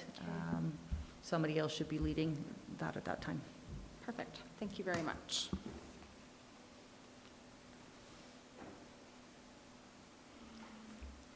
Yeah, I have similar concerns about that. So just having it in the economic development strategy concerns me. And just as a reminder, it was also part of the tourism strategy that was accepted by council as planning purposes. for planning Right. purposes. And if TCK is so disposed to picking up where the town left off 5 years ago or whatever, that's TCK's work, of course. I mean, more power to them. But at the end of that process, it seemed clear in the summary of the study that the only way a conference center could function in town of Canmore was if it was municipally owned and operated. At that time, there had been a suggestion from CBT of a follow-up study to further flesh it out, and council at that time said we're just not interested in putting more money into another study given that conclusion. But of course, that was 7 years ago, 5 years ago. I appreciate things change, but personally, I wouldn't have this in the town's economic development strategy. I'd certainly support, at the TCK board level, them doing the work. But what I'm hearing you suggest to Councillor McCallum is that though economic development for the town is noted as the lead, well, that implies that we're going to take the lead, and that's kind of where I'm comfortable. Sorry, I know I said no before, and now I'm back. Yeah, now you're back, then you'll be no. But I think some of the nuance here is that when this came forward before, and it was under the umbrella of CBT, the town of Canmore was funding CBT both in part for tourism and for economic development. And so when the initial conference study moved forward under the CBT umbrella, I don't know that, and because those were together, there were things they were trying to find efficiencies for, or so I don't know when the conference study came forward before it was like this is purely the tourism arm of CBT or purely the ECDEV. The two are interconnected. And so I think, and we will hopefully in April be bringing forward the bridging document for the TCK strategy, which, as Ms. McClett pointed out, this is also identified there. So it's really in both documents, which is how it was structured earlier when it was under the umbrella of CBT. So certainly if council is uncomfortable with the town being the lead, when that moves forward, that will any action on that would require budget, which will come to council for approval. There will be opportunity in the future for the town of Canmore. Just because it's in this plan doesn't mean it's going forward as the only thing that economic development does, and it would be in front of council again for future decisions. So I think the capturing of it in the document is just meant to indicate the work that was done in the past and reflection that some in the community think it might be something we want to look at again. I will also note that the conference study, if my recollection serves me well from reading that document, was initiated to look at how can we promote less seasonality and create year-round tourism opportunities that would benefit the community as a whole, and conferences were identified as a means to do that. Has that reality changed? I think some of the shoulder seasons are getting shorter. However, there might be an opportunity to look at that. That could be done in partnership, that could be done with a different lead, but again, that would be brought forward to council at a later date.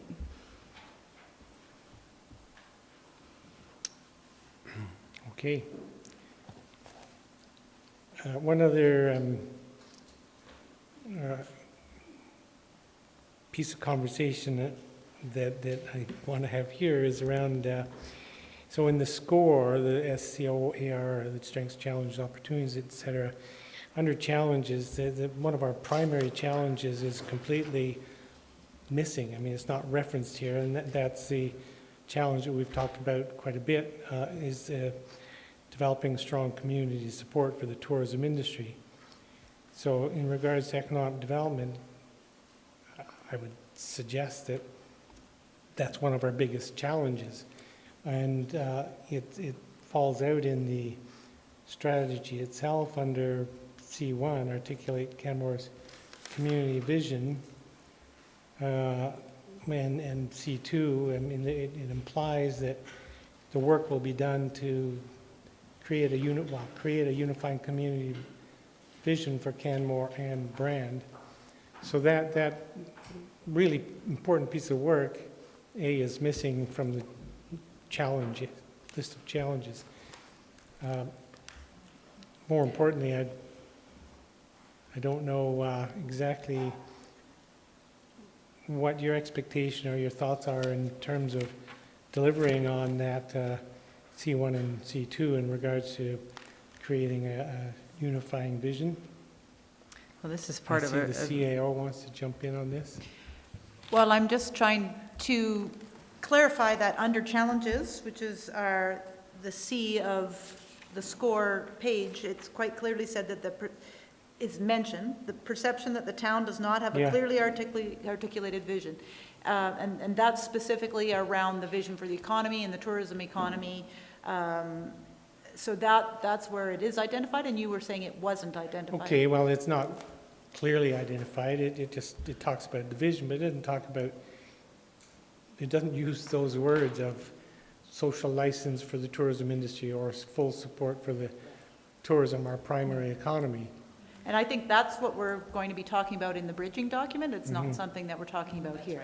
This is an unfortunate situation of timing, because indeed in April we'll be bringing that forward to council to look at a larger process on vision and social license and tourism industry and all those things associated with that, which I think will initiate some of what we see here today. Great. But today we're looking at the economic development strategy, and I'm just feeling like there could be more direct and stronger words around that ultimate challenge, which is building that support in the community. It goes back 20-some years, and it's referenced in places. And I appreciate your views on that, Mayor. I do recognize that our consultants were provided by the various documents, the tourism document as well as some of the recommendations coming forward in the bridging document. I think it was felt that they didn't want to always duplicate. There are certain things that are really key issues, and we know that housing is one of those key issues within the valley. But recognizing that some of these things are also addressed within other plans being brought forward to council. So this being one of those, as well as I do appreciate that that's a priority, and I think the need for a clear vision for Canmore is an important piece in that conversation. Thanks. Councillor McCallum? Thank you. I'm looking at the score as well. I note that in your introduction you spoke to the fact that the Stoney Nation was engaged down the highway. And I see here that the Stoney Nakoda First Nation is receptive to collaboration, but has had little engagement with Canmore to the point. So under opportunities, we talk about collaborating with the Stoney Nation. And I'm wondering I'm wondering rather if the consultant brought up these ideas that are listed in the ECDEV strategy around potential range of projects, including warehousing and lower cost housing on their land, and what their response was. So in the meeting that our consultants had with them, there was an openness to have those discussions and to look at those opportunities, definitely. Okay, interesting. And then I was hoping that you would take a moment to describe to me what the Canmore Business Association is like, and what their overall goals are. Are they looking to sort of replace themselves with one larger blanket organization, or? No, so the Canmore Business Association is a meeting of the directors from the various business advocacy groups within Canmore. So think of Tourism Canmore Canasmus, the Hotel Association, BODA, the Chamber, the BIA, and then look at what are we each doing and where are the opportunities to collaborate and to support each other in moving things forward rather than duplicating efforts.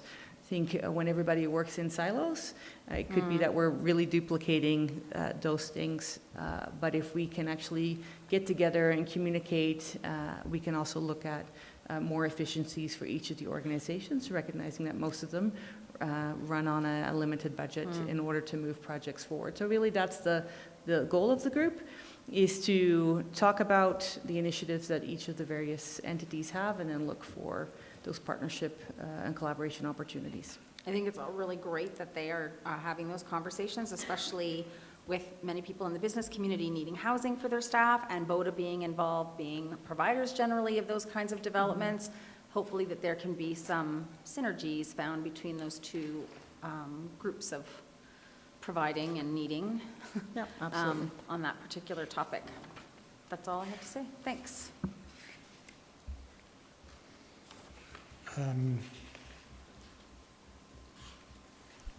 One other area that gives me some discomfort is it's referenced in a few places, but firstly, I think under Canmore's future economy, the second page in the strategy, talking about people living, working, operating businesses within reasonable distances. So, particularly when we're talking about living, or people that work in Canmore, where they live, what is meant by within, what's considered a reasonable distance? I mean, I think that is different for everybody. We have people that live in Canmore and operate businesses within the MD or in Banff, and we have people that live or operate businesses in our community and that don't live within our community, and whatever that travel distance is or that level of comfort. I mean, ideally, we'd like to be able to provide all those opportunities within our community, but we have finite landmass, and we might not be able to address all the needs for everybody within our community. So finding those opportunities with your neighbors. We might have smaller light industrial opportunities within Canmore, but maybe there's an opportunity to partner with the MD on industrial developments that might require a bit more land than currently is available within Canmore. Or even Calgary, for that matter of fact. I think of one of our local food and beverage manufacturers that has warehousing within the city limits. However, everything is manufactured here within Canmore. I'm just really uncomfortable in starting the discussion of imagining that housing our workforce down valley somewhere is now an acceptable goal rather than providing housing here. And I appreciate that this is a difficult issue, has been ongoing for years, but the whole point has been to avoid having our workforce living 15 or half an hour, 45 minutes away. So just, I'm really uncomfortable with that direction of discussion, but I guess I can save that for another day. Ms. DeSoto. And I guess just for clarity, is that there's certainly no intent or desire to house the entire workforce for the town of Canmore, Down Valley, or anything, and that's not the direction that is being insinuated, or at least that I have interpreted. But the acknowledgement that workforce is mobile and flexible and moves between communities. There is no sort of boundary, and so there are many people who live in Canmore and work in Calgary, for example, and there may be, and likely are, people who work in Calgary or live in Calgary, and work in Canmore, and that freedom of labor is, one of the tenets we have. So it's just an acknowledgement that regionally there are opportunities for housing outside of our borders, and we shouldn't be closed-minded to that. I understand, but there is a difference. If people work in Calgary or Cochrane and live here, they're part of our community. They live here. They're our neighbors. If they're living somewhere else and only working here, they're not part of our community in that residential sense. Their neighbors are other people. It's not at all the same goal in my mind to simply be able to provide jobs for people that live in Cochrane or Calgary or somewhere else. So I don't think we'll ever come to a complete agreement on this because we've talked about it before, and there'll be continued discussion. I'm just putting out there for clear on the record that I'm uncomfortable by this discussion or this direction in discussion.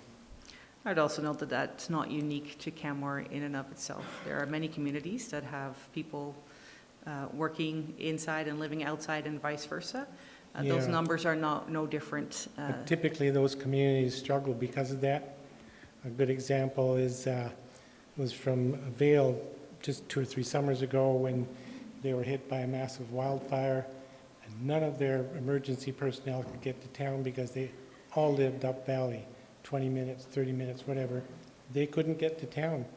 So you're right that this is typical, particularly of mountain resort-based communities, but it's not something we should be happy about or aspiring towards. And I don't think the plan promotes that, Mayor. I think that in general, it's saying we need to start looking at housing and all the various housing needs that exist for our business community. Great, thanks. Councillor Seeley. One of the things we've asked you to do is to diversify our economy, but it's nice to know that we are diverse in everything else, and I would argue that a lot of those people that are working in our economy are also living here. So one of the areas there is health and wellness, and there's a lot of businesses out there that are thriving in our economy. So can you, is there a gap that you could say that we're missing this or missing something?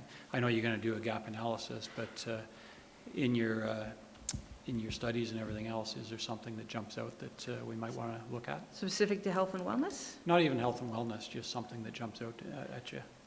Well, I think, and this is not new to Canmore, but there are a number of gaps that I would say are there within our retail offerings. Thinking about, I think there was a study done a number of years ago that there was a point where you couldn't even buy children's underwear in Canmore. Luckily, that has somewhat been addressed. However, by identifying those needs, we understand why people are leaving our community to buy those goods and services. But even looking at what do our current businesses need, where do they get their base supplies from? Can we bring some of those services here, or are they bringing in services from outside of the communities that we could be promoting within our community? And so really that starts with having the conversation and understanding the supply chain that our current industries access, and then looking at are those currently available within our community or not. Thanks.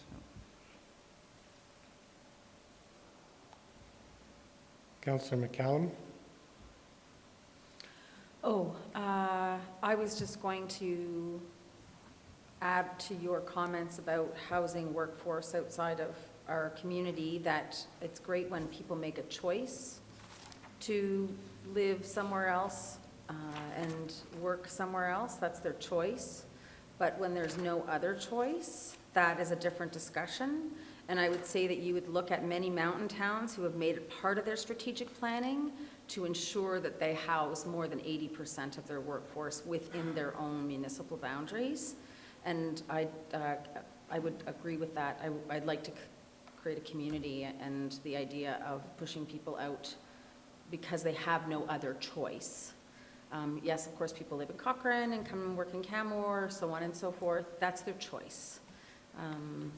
And I would agree with you, Councillor McCallum. In the end, the ideal is that it's by choice, and not because that's forced upon them. Yeah.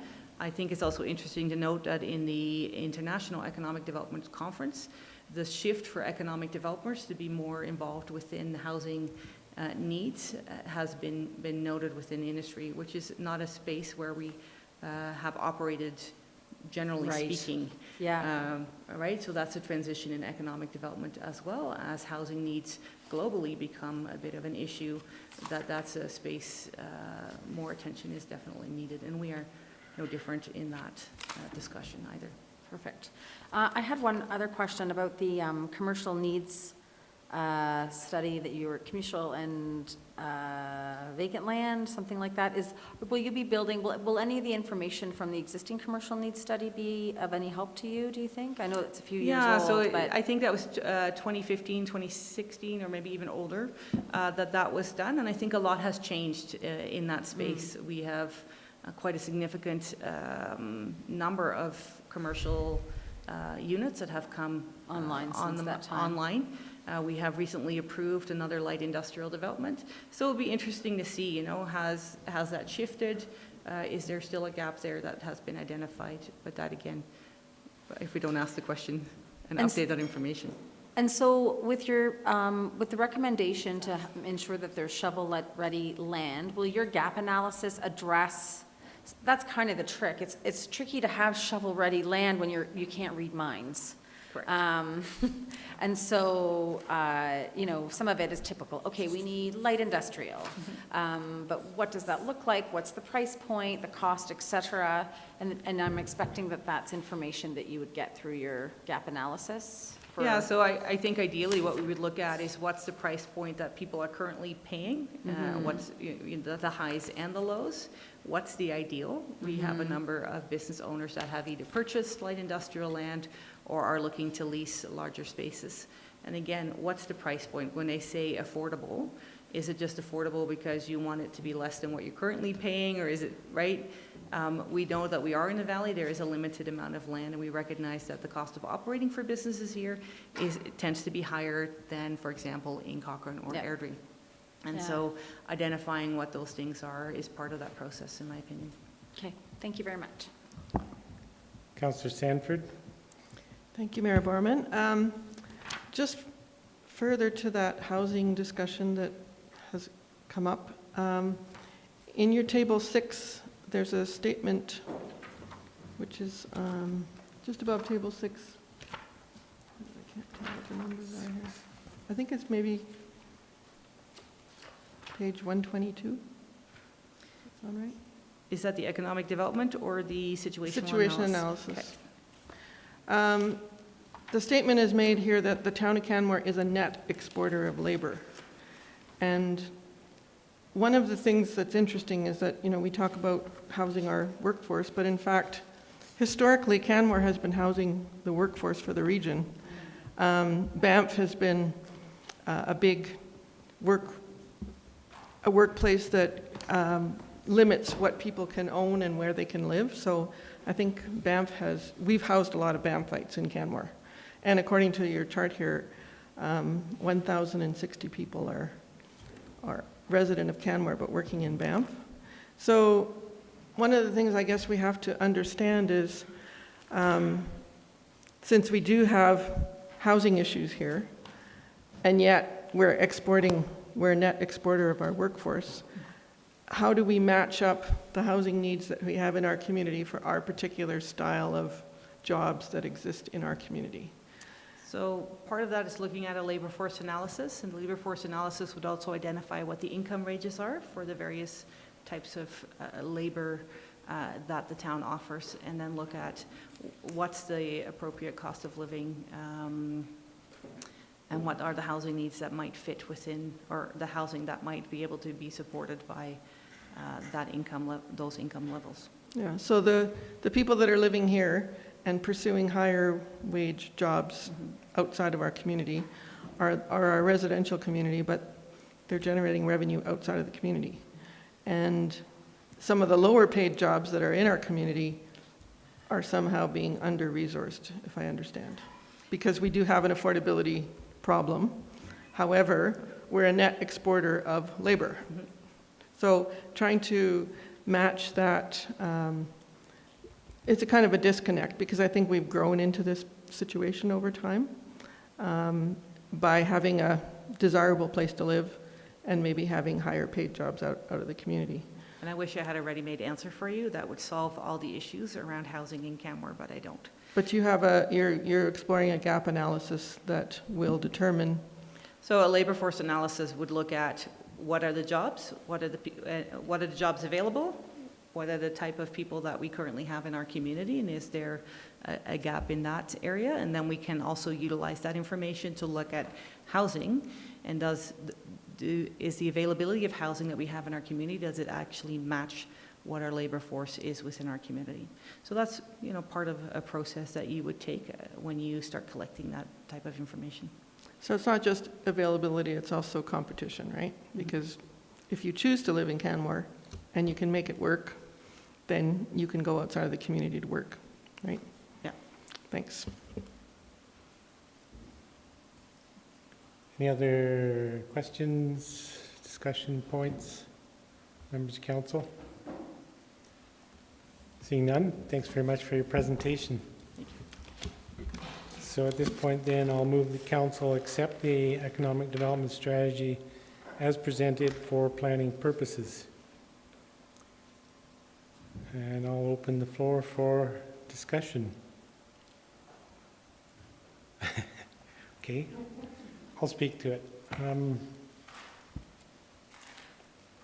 I'll support the motion, but I'm underwhelmed by the strategy, and I don't hold anybody to blame for that. It's just not what I was looking for, and maybe I wasn't clear in conversations previous to this what I was looking for in an economic development strategy.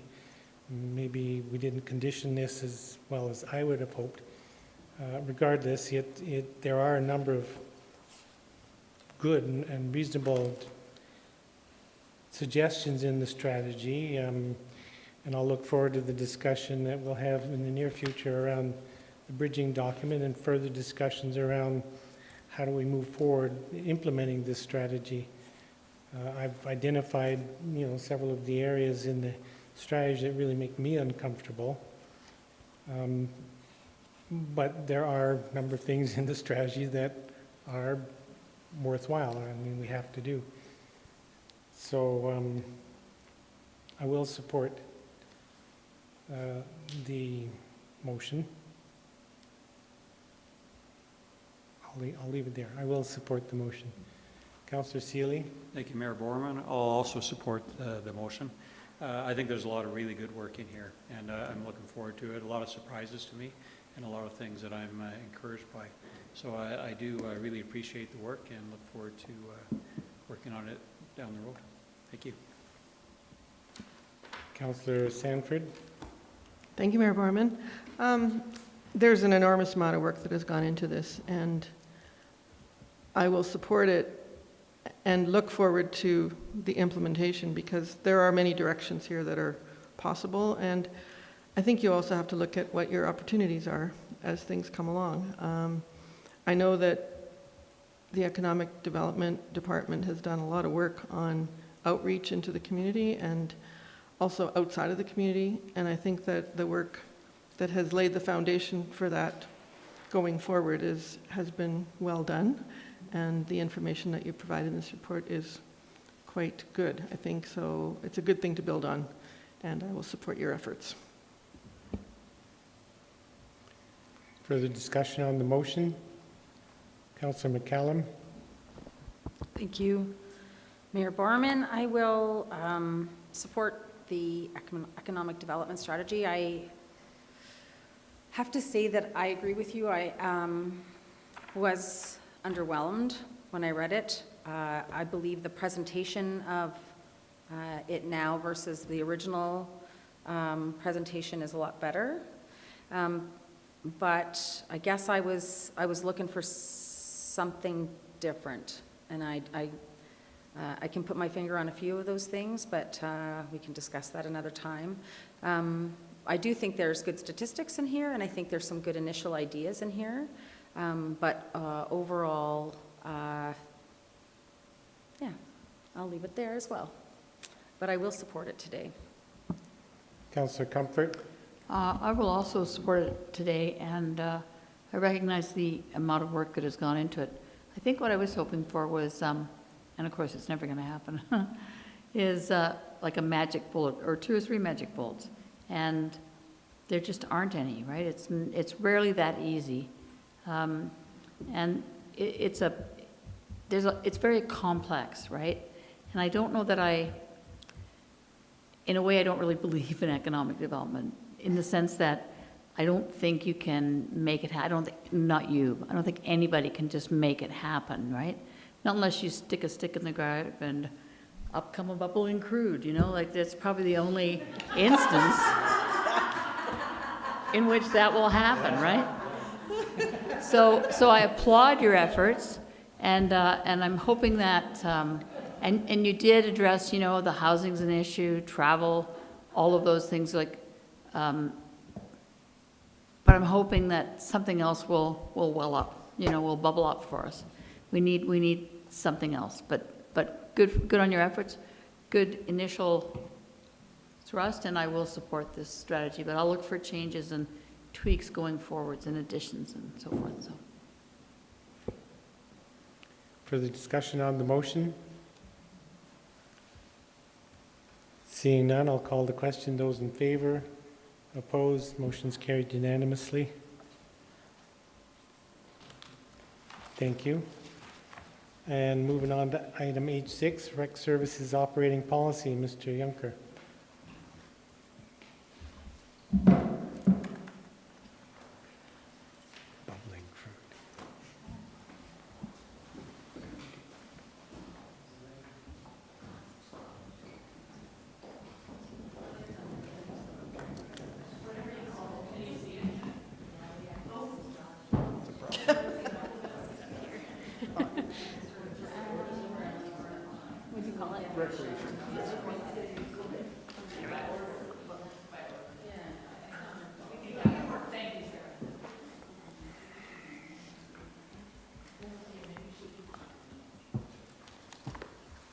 Your Worship, members of council, thanks for your time today. I'm seeking your approval of a new operating policy for recreation services.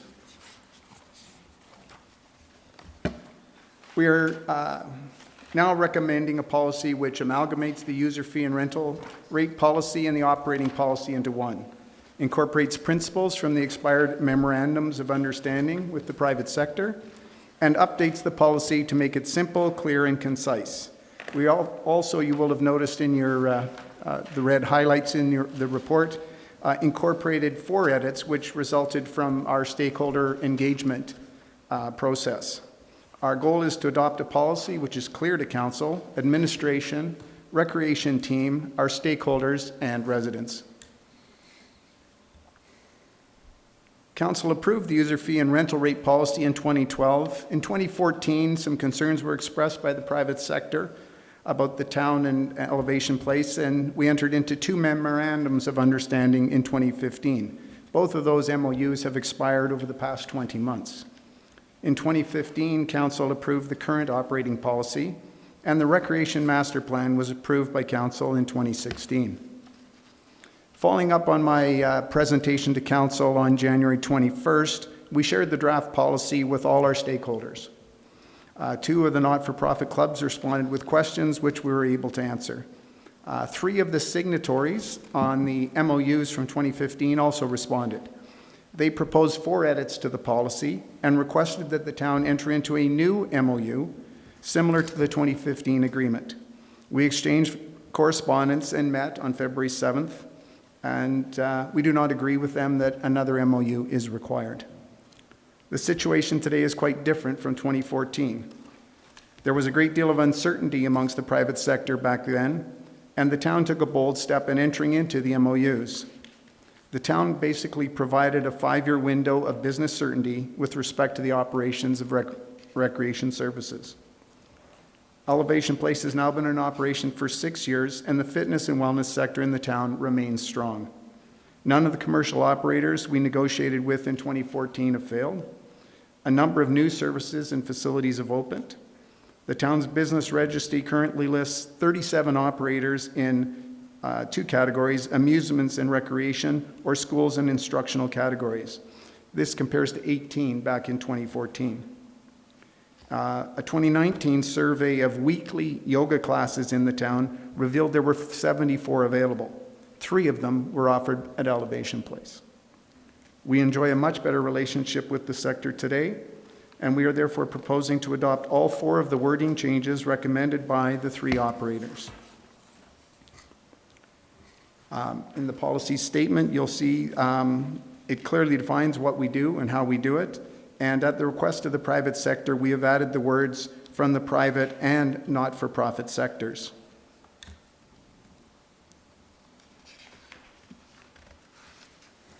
Under the mission, we have also added operate in a manner that recognizes the importance of the private fitness providers and is sensitive to their challenges. So again, at the request of the private sector. Under operating principles in the policy, under the subheading engagement and inclusion, we have added, again at the request of those 3 individuals, The two conditions: maintain clear, proactive lines of communication and engagement with the private sector fitness providers, and recognizing that there is a continuum of services and the importance of allowing space for private providers to succeed. This allows inclusion within the fitness landscape and provides a richer environment for Canmore citizens to choose from. So the alternatives before you today are to approve the draft policy as presented with the edits requested by the private sector. You could also choose to approve the draft policy without those edits. You can instruct administration to negotiate a new MOU, or you can eliminate operating policy entirely. Our research tells us that in fact, we could not find another recreation department with an operating policy. The proposed operating policy amalgamates the best aspects of existing policies into one document, provides clear direction to staff, and provides clarity to stakeholders and residents. The policy reflects the current operation of recreation services and the state of recreation in the community. As I said, typically recreation departments don't have operating policies, but we really think this policy has merit and will be a very helpful document going forward. And we think we are establishing a sort of best-in-class level in this policy. So Recreation Services is seeking Council's approval of the proposed new operating policy. Thank you. Thank you. Are there any questions at this time from members of Council? Councillor Sanford. Thank you, Mayor Barman. Thank you for your presentation, Mr. Yunker. I'm just wondering, you weren't actually here when the original MOU was signed, is that correct? Yes, I was involved in the negotiation. You were? Yes. The original MOU? Yes. Okay. Yeah. I thought it was longer than that. Anyway, so once the document was drafted, was there often reference to that document, or did people bring up issues relating to the document over that period of time? Yes, it had some very specific directions in it around how many core classes we could offer on a weekly basis, how many yoga classes we could offer, how many spin classes. It had very specific direction as far as what equipment we would have in the facility. So yes, we've honored that agreement and right up until over the last 20 months, despite the fact that they've expired, we are continuing to work within the basic parameters of those agreements. But what I'm asking is, was there need for people to remind the town of what was in the MOU over a period of time? Like, did people say, oh, you're not adhering to the MOU that we signed, or? No, we did have some questions from time to time. That survey I mentioned about yoga classes, we did have, we announced a fourth yoga class that we were offering in a spring term about 1.5 years ago, and the operator came forward and said, well, you're doing this contrary to our agreement. And we looked again at the mix in the town. There were 74 classes that week, and we were offering 3 of them. And once we explained that to the operator, they were content with that answer. So we have referenced it, but not on a regular basis. There were also some aspirational things within the agreement about getting together and co-promoting, and by and large, the private sector did not follow up on a lot of those opportunities that were built into the MOU. Okay, thank you. Councillor Comfort. Yes, thank you. Thank you for your presentation. I just had one question. Are any of the stakeholders that you consulted with in the process of coming up with the new or the revised policy, I guess, really dead set against any of these initiatives? I mean, it sounds like you heard and understood and changed some things to accommodate their positions. Yes, and we did include, if you look, the original agreement does have reference to the private sector, so we had taken that into account in the drafting and our discussions with them. And when we looked at the wording of the 4, they reflected the same, we felt they actually repeated some things that were already in it, but to sort of engage them in the process, we felt it was appropriate to include them because they're not saying anything different than what's really embedded in the document. Okay, but I would say there is a different attitude And I think, what I heard was, well, we trust you and your team, and we like where you're going, but we don't know what happens if you're not there. And, but I think the policy gives it a pretty good direction to, future administration as well. So it doesn't sound like anyone is going to feel hard done by if we pass this policy. They feel like they've been heard and their concerns have been addressed. I would say, I don't want to put words in their mouth, but I mean, yeah, like I say, the tone of the discussion is just so different from where we were 5 years ago. Okay, thank you. Councillor McCallum. Thank you, Mayor. And thank you for your presentation. And I would say that the tone has changed because you've done an amazing job. So my question was around, again, those MOUs, which you're probably going to hear a lot of questions around. The two MOUs, one was around services in terms of what kind of programs that we provide and equipment, et cetera. And the other was around the Peaks of Grassy Gym. And so, is it even called the Peaks of Grassy Gym anymore? No, it's now room 240. 240. We need to do room something about That's that. catchy. So, we need better names. So it's not very inspiring. So my question is that now that the Peaks of Grassy Gym has morphed into room 240, are those similar concerns they're directed to that new room, the old room? Not really. What we're committed to, and the original concept there was it was a facility focused on youth. And so, for minor hockey and figure skating, and those are the user groups that are using it today. We would like to make greater utility of that space, and we're investigating some things going forward. But the private sector, generally has said they can't make any money with youth programming, so it's not an area that they are concerned about. They feel that's a place for the town to operate. Perfect. And so in Elevation Place, are we still doing advertising for fitness services in terms of personal trainers and all that stuff? I remember there was a period of advertising for local businesses. There are still some of those signs showing up on the screens, but we are looking at a whole new communications, a new screen system throughout the town, Gotcha. At the rec center and Elevation Place. And, that advertising will go away in favor of more messages from our not-for-profit stakeholders and town programming. And so the MOU that those three people were looking to have you create, what was it that they felt was missing in the policy that required or dictated the need for another MOU? I think it would be, that MOU left them with a comfort level, because it Right. had some specific numbers in it around how many core classes a week, how many, particularly around spin classes and yoga classes. But, we need the flexibility as our membership continues to grow, which it is, to offer a wider variety of programming. And not that we're going to ever offer 30 or 40 yoga classes in a week, but if we add one more, we don't want that to be the subject of an inquiry under an MOU. Yeah, perfect. Thank you very much. Are there any other questions, discussion points? Seeing none, thanks very much for the work you've done to prepare this policy and for the report itself. I think it's a really good policy, and appreciate the work you did in working with the private sector to get us to this point. I think the 4 changes that you suggest are quite reasonable.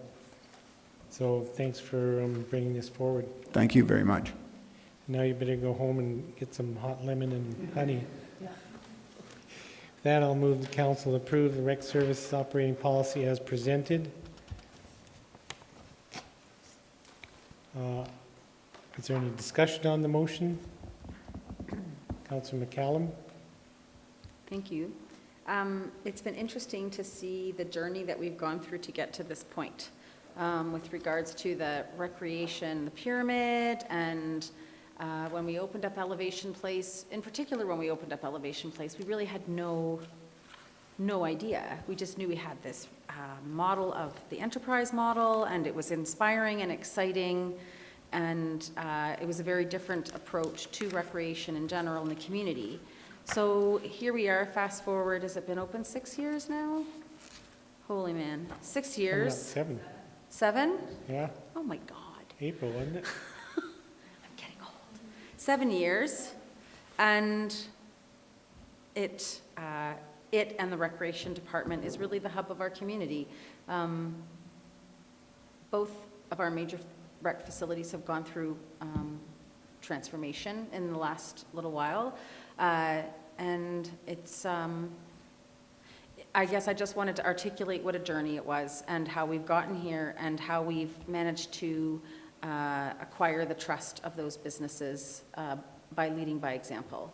And I wanted to thank the Recreation Department and their leadership for doing that and for being steadfast to those businesses. Being a small business is scary, and it's funny to think that we were thought of a big recreation monster moving in on people's grass, mowing the grass, or possibly mowing their grass. So I'd be happy to approve this policy, and I'm really pleased with the work that's gone behind it and what it represents. Councillor Sanford. Thank you, Mayor Barman. I too will approve this motion. I think what you've done basically is you've worked with that community for quite a long time, since 2013, and it's not uncommon for the town to have policies and procedures, and then once they're working effectively, to operationalize them. And I think this policy essentially reflects that intent, that you're incorporating some of the amendments that were suggested by the community. However, because of the way you're operating now, you don't need a standalone MOU. And I think that taking into consideration people's concerns has been done over the past 6 years, so I will approve your recommended policy. Thank you. Further discussion on the motion? Seeing none, I'll call the question. Those in favor? Opposed? Motion's carried unanimously. Thanks very much. And moving right along here, item H7,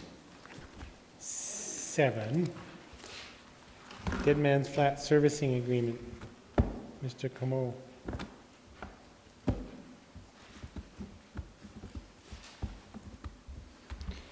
Yes, good afternoon, Mayor Borman, members of council. We just have a few more items, and then hopefully we'll be done soon. So I'll try to, appreciating the time, I will walk through the Deadman's Flat Servicing Agreement that has been negotiated between administrations, between both municipalities, as well as presented and approved by the Intermunicipal Committee on January 23rd. So this has received a number of ayes. So the recommendation is that we approve the new Deadman Servicing Agreement for April 1st, to begin April 1st, 2020. And part of that agreement is also to create a new capital project, which is entitled Water Pressure Upgrades for $1.05 million. And then you can see there where the funding split is. And we'll go into a little bit more detail about that into the presentation itself. So some of the real easy, quick stuff. The idea is that it would again start on April 1st, 2020, no joke. It would begin with a 5-year term, and then it would be followed by another 45 years for a total of a 50-year term to expire at the end of March in 2070. The idea is also to look at the agreement in great detail every 10 years to make sure that it's still working for both parties. And then the termination was kind of an interesting conversation. Right now, obviously, it's very difficult for one party to give the other party notice that they want to terminate the agreement when you're talking about water and wastewater services. So really, the way this thing can be terminated is if both parties mutually agreed, or the MD gave us notice of at least 5 years, and then obviously at that point they'd be working towards providing their own water and wastewater services. So those would be the conditions that the contract would be terminated. And then the reason for the 5-year initial term is that is the ceiling that you do not require AUC or the Alberta Utilities Commission approval to enter into an agreement like that. When we began this agreement, we were unaware that this type of agreement required AUC approval. So the 5-year allows us to begin the agreement and then begin the process of receiving approval from AUC, and then at that point the 45-year would kick in afterwards. Will that happen automatically, or does that have to come back to council? Or? It would be automatic, right. Yeah. We just have the 5-year to meet the AUC conditions. Yeah. So, really what I'm going to talk about today are the number of the key changes that are in the agreement.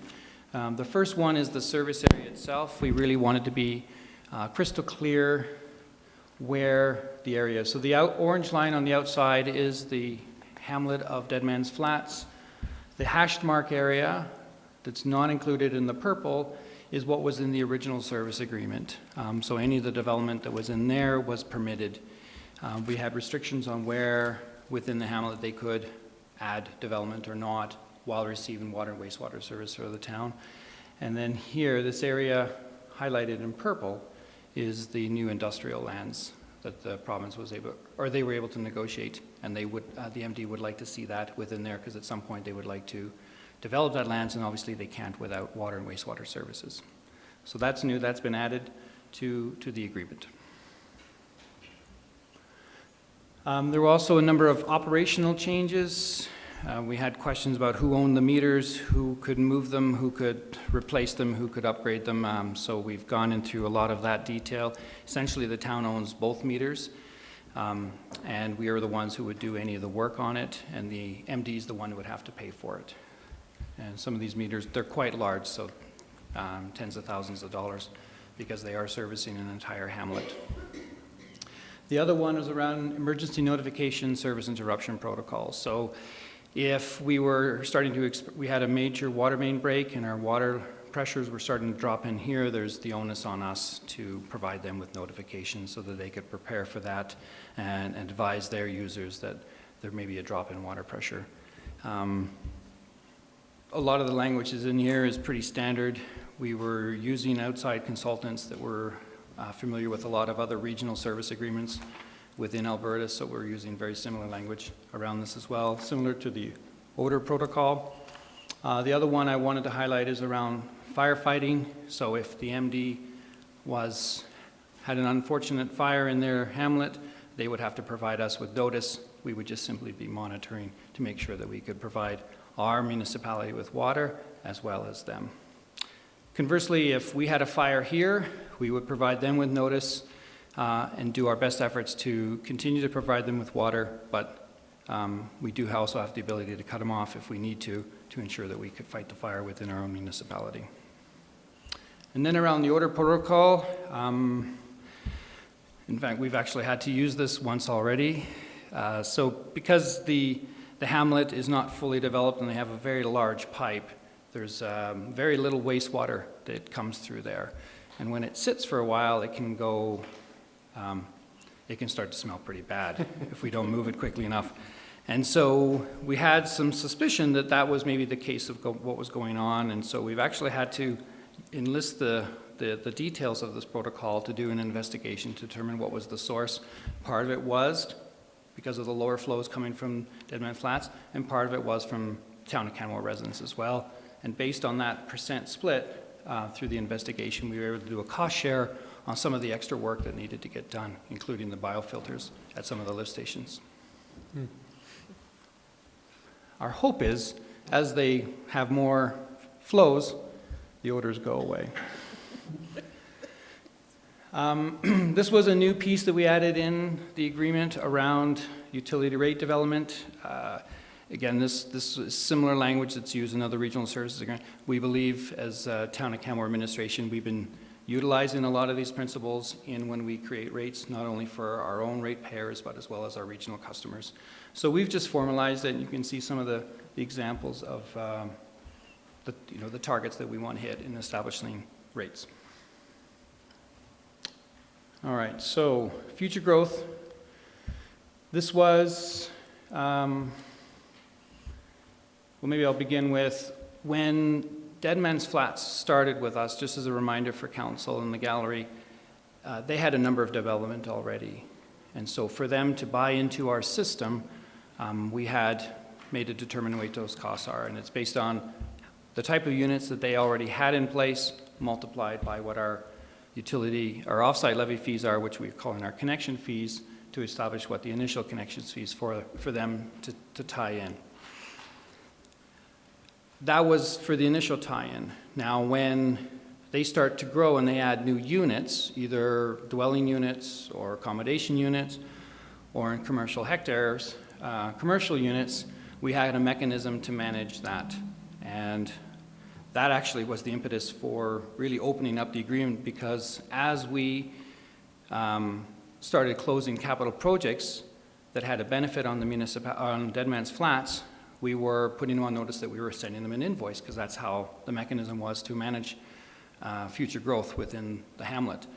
That was becoming problematic for Deadman's Flats, understandably, to ensure that they could budget for it. And so that opened up the whole agreement, which created an opportunity to improve a number of other things that we've already talked about and still to come. So there was some discussion about perhaps they want to just purchase their future capacity all at once versus trying to do it in pieces as they develop. It was much easier to manage. And so with that suggestion, we had also an opportunity for the MD to go in and just validate what they expected their future growth to be. So you can see here in this table in 2013, they had expected 200 dwelling units, 200 accommodation units, and the industrial lands were not a factor at that point. When they went back to take a look at what they really could develop, or what they thought was reasonable to develop over the build-out for that hamlet, you could see it's reduced by 100 units and then the introduction of the industrial lands. And then when we look at what that connection cost is for future growth, you do the rates on the current offsite levy fees, that we end up with close to $1.5 million. So that's what they've agreed to pay us. This agreement has already been in front of the MD Council in February, and they've already approved it. So that's what they're prepared to begin paying us over three installments.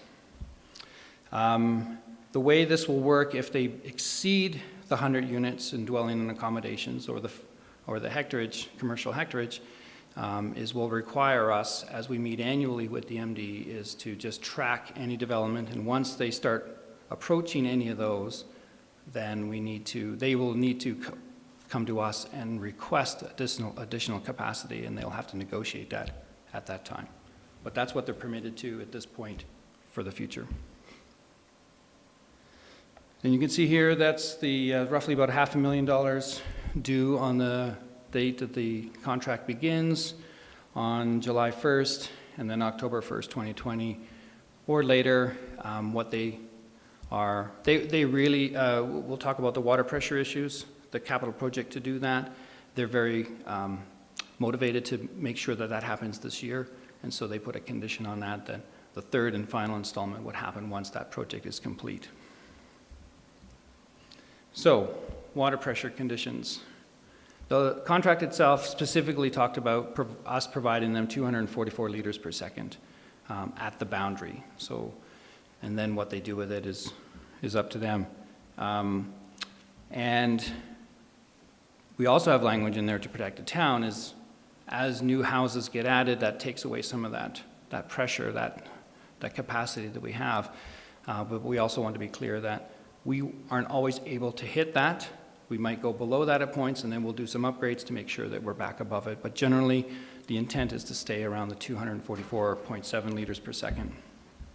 Now, again, going through the agreement, there was some questions, can we actually deliver that? Because it was theoretical at the time. We had done it saying we could confidently do it through water modeling. And when we had done some more investigation through the water modeling, we realized that we had made an error in one of the distances in pipe. between the grassy reservoir and Three Sisters development. It's about 1 kilometer, and we didn't notice that it had been, that it was actually listed at around 30 meters. And so a lot of loss of pressure through there. And so what we found through the field testing demonstrated that we were not able to meet the 244 liters per second. So we engaged a consulting firm to do some investigation through water modeling, making sure that the numbers, the lengths were all accurate and the pipe diameters were all accurate, is what do we need to do to make us hit that 244 liters per second. So what they had come up with was to add 3 pressure reducing valves. You can see here's number 1, number 2, and number 3. So this is the pipe that comes from Peaks of Grassy Reservoir or Peaks of Grassy.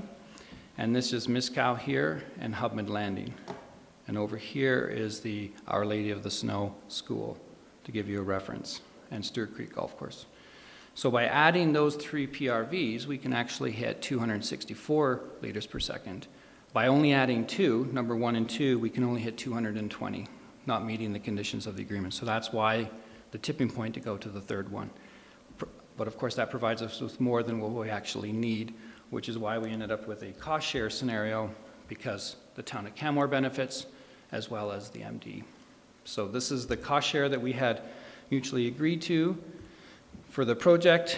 The consultant had originally identified the cost at around $915,000. That was based on last year. So what we've added in here, which is a little bit different than the agreement, is contingency because of inflation, as well as we don't believe that there was enough contingency in there. And our experiences with capital projects, especially ones that go below the ground, it's appropriate to put that money in there so that we're not in a position to have to come back to council mid-project once we get the pricing. So the way we had divvied up the contingency was basically 1/3 and 2/3 between the municipalities. And you can see here that that's why the resolution is for $700,000 to come out of the water reserve. And if it actually ends up being this cost and the split is defined to be this, the MD would be on the hook for $350,000. Just remind me, so the line that was constructed to service Deadman's can in the future be tapped into by future development Three Sisters, is that right? The idea would be the long term is where it ties in near Thunderstone, like by George Biggie Road.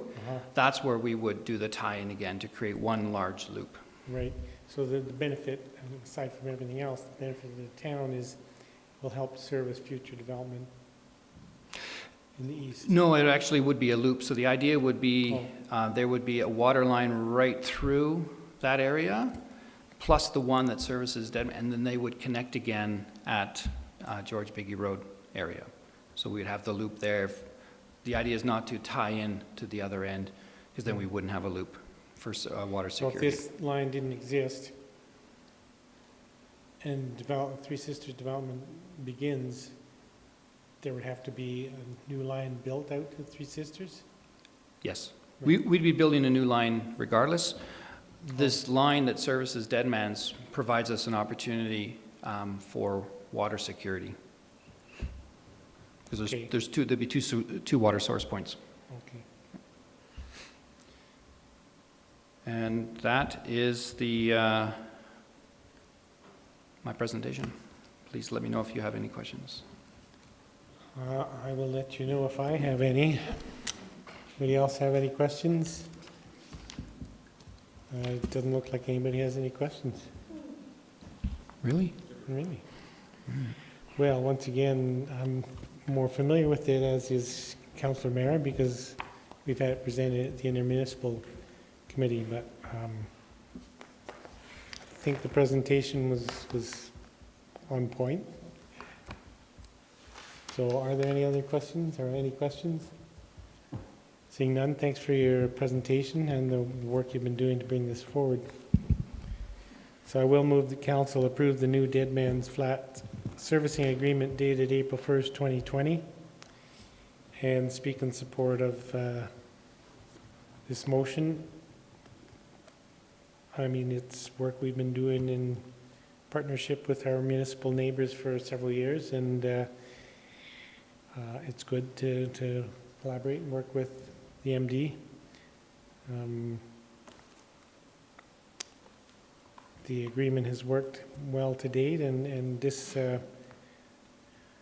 change shows, or the recognition by the MD that it might be better or easier for them to pay for future tie-in is, I think that's quite reasonable, and there's a risk on both sides, a small risk. I mean, our risk is that ultimately the cost of those tie-ins are more than we're collecting right now, and their risk is that they actually never develop those units that they're paying for now. So in the spirit of collaboration with our municipal neighbor, I'm quite happy to support this motion. And I look to other members of council for any, what? Did you have something, Councillor Sanford? Well, I too will support the motion because I see this as a benefit of increasing the water pressure through that line for a cost that's cost shared between the MD and Canmore. But on the flip side of that, we get the certainty of the 3 installments. And I think in terms of the trade-off, both the MD and the town of Canmore have some certainty through that arrangement. But we also know that collaboration on the pressure just part of it. Sorry? Just that the water pressure upgrade is the next motion, but that's okay. Oops. It's all right. They're all kind of rolled into Okay, one. yeah. Well, the concept of having this agreement is important, I think, because we get to determine that aspect of it now, rather than waiting for the future and not knowing what that's going to bring. So, further discussion or comments from council? Seeing none, I'll call the question. Those in favor? Opposed? Motion's carried unanimously. And I'll now move the council approve a new capital project entitled 2020 Water Pressure Upgrades for $1,050,000 to be funded through $700,000 and $500 from the Water Reserve, and the remaining $349,500 to be paid by the Municipal District of Bighorn based on the cost-sharing percentages in the servicing agreement. Whew. That's a long motion. Any discussion on that motion? Seeing none, I'll call the question. Those in favor? Opposed? Motion's carried unanimously. Thanks, Mr. Camo, for doing that work. And by golly, you're up again. You sat there all day for these 2 items. Whew. And best for last. Welcome again. So sorry, this is just as wordy a recommendation for council to consider. Essentially, we're asking for council to approve an extension to the municipal campground for 4 years. So this would enter into a new lease with the province for 4 years, enter into a new operating agreement with the previous campground operator for 4 years, and then based on new conditions placed on us by the province to pay the market rate. So we would require an additional $10,000 per year, up to $10,000 per year to pay for those rates. So just so we're clear, this is the land here on the left-hand side, enclosed in red. That is the entire lands owned by the province. There's the visitor info center and the access for the Legacy Trail right here. And this is the campground here that you can see on the right-hand side. And when the agreement was originally signed and began in 2009, the campgrounder operator had done a number of improvements, and you can see a lot of these points here providing powered sites which weren't there before, and a washroom shower facility that's located right here as well. And so they had done a number of improvements. We entered into a 10-year agreement with them, and that has come to expire last year. So we've been trying to work with the province to seek opportunities to allow that campground to extend. And so the lease is directly with the town of Canmore, then we supplement by allowing the campground operator access to the site to operate it on the town's or the municipality's behalf. Because like I mentioned, they've done a number of improvements over the years, and what's also important is during that 10-year term, it was completed in 2016, the province had done a master plan, completed a master plan for that site with the intent to improve the experience for visitors, to provide more parking, more washrooms, and do an upgrade to the sanitation dump that's located on the site as well. And so our understanding of that master plan, it was approved by the province pending funding. And so just as recently as early this year, we're still hearing that the plan does not have any funding, so it's going to sit for the next little while without any movement on it, which allowed us the opportunity to approach the province and say, well, if you're not going to expand or implement any of those changes in there, we would like to continue operating and providing a campground to the visitors to Canmore. So they were agreeable to that. Obviously, it's difficult to predict the future when this master plan may be getting some funding. So at this point, we've kind of landed on a 4-year term. They felt that that was probably reasonable, but anything beyond that is really a large unknown. So that's why we've proposing a 4-year lease agreement with the province. So the new term would begin this year, would go for 4 years. New conditions would be, in the past we got it at no cost, and now they're saying really the only opportunity for us to provide any type of certainty to have this space would be to enter into a situation where we pay market rate. And so the market rate for a campground, not commercial or residential, is actually $1,500 as they've assessed it. We don't have the final amount right now, which is why we've asked, administration's asked for up to $10,000 to make sure that we have the adequate funds, but we believe it's going to be in this neighborhood. The other opportunity that was available to us was to just allow the lease to continue over, but we wouldn't necessarily want to enter into formalizing opening up the campground again, because then they could come in with really no notice and say, we need you to move out. So to provide us with much more certainty is why we want to go into a formal agreement or lease with the province. All other conditions are expected to remain the same. And what we also saw this as an opportunity with council recently approving the Safe Park pilot program is perhaps there's some opportunity to negotiate some of the stalls to be available for people who are here for the season and provide some opportunity for parking and for the entire season. We haven't got the details nailed down yet. We're still working through that with the operator, but we can share those final details with council once we've got resolution with the campground operator. And so that's the end. That last comment, I've been curious about what the opportunity might be with Wapiti for addressing our safe camping program. And did you just suggest that you can't talk about the details of discussion with Wapiti, or you can? Well, there's been nothing formalized at this point. You know, well, first off, it's been difficult to talk to the campground operators because as operators of campground, they're like the opposite of a school teacher. So they're in Mexico all winter. And so it's been difficult to connect with them and really nail down some of these details. So a lot of what I can say is that there's a strong willingness on their part to provide something.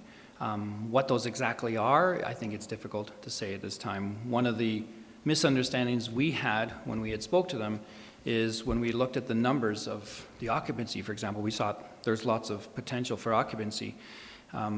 But that was the campsites that are used the least are the tenting ones that are in the woods, which aren't necessarily, as we were reminded since they've come back from Mexico, are the ones that are often left vacant and are very much available, but may not necessarily work for the Safe Park program because you can't drive your vehicle into it. The other ones that have power hookup may be more attractive for them, and those ones are almost 100% occupied. So it makes it a little bit trickier as to how this program can work.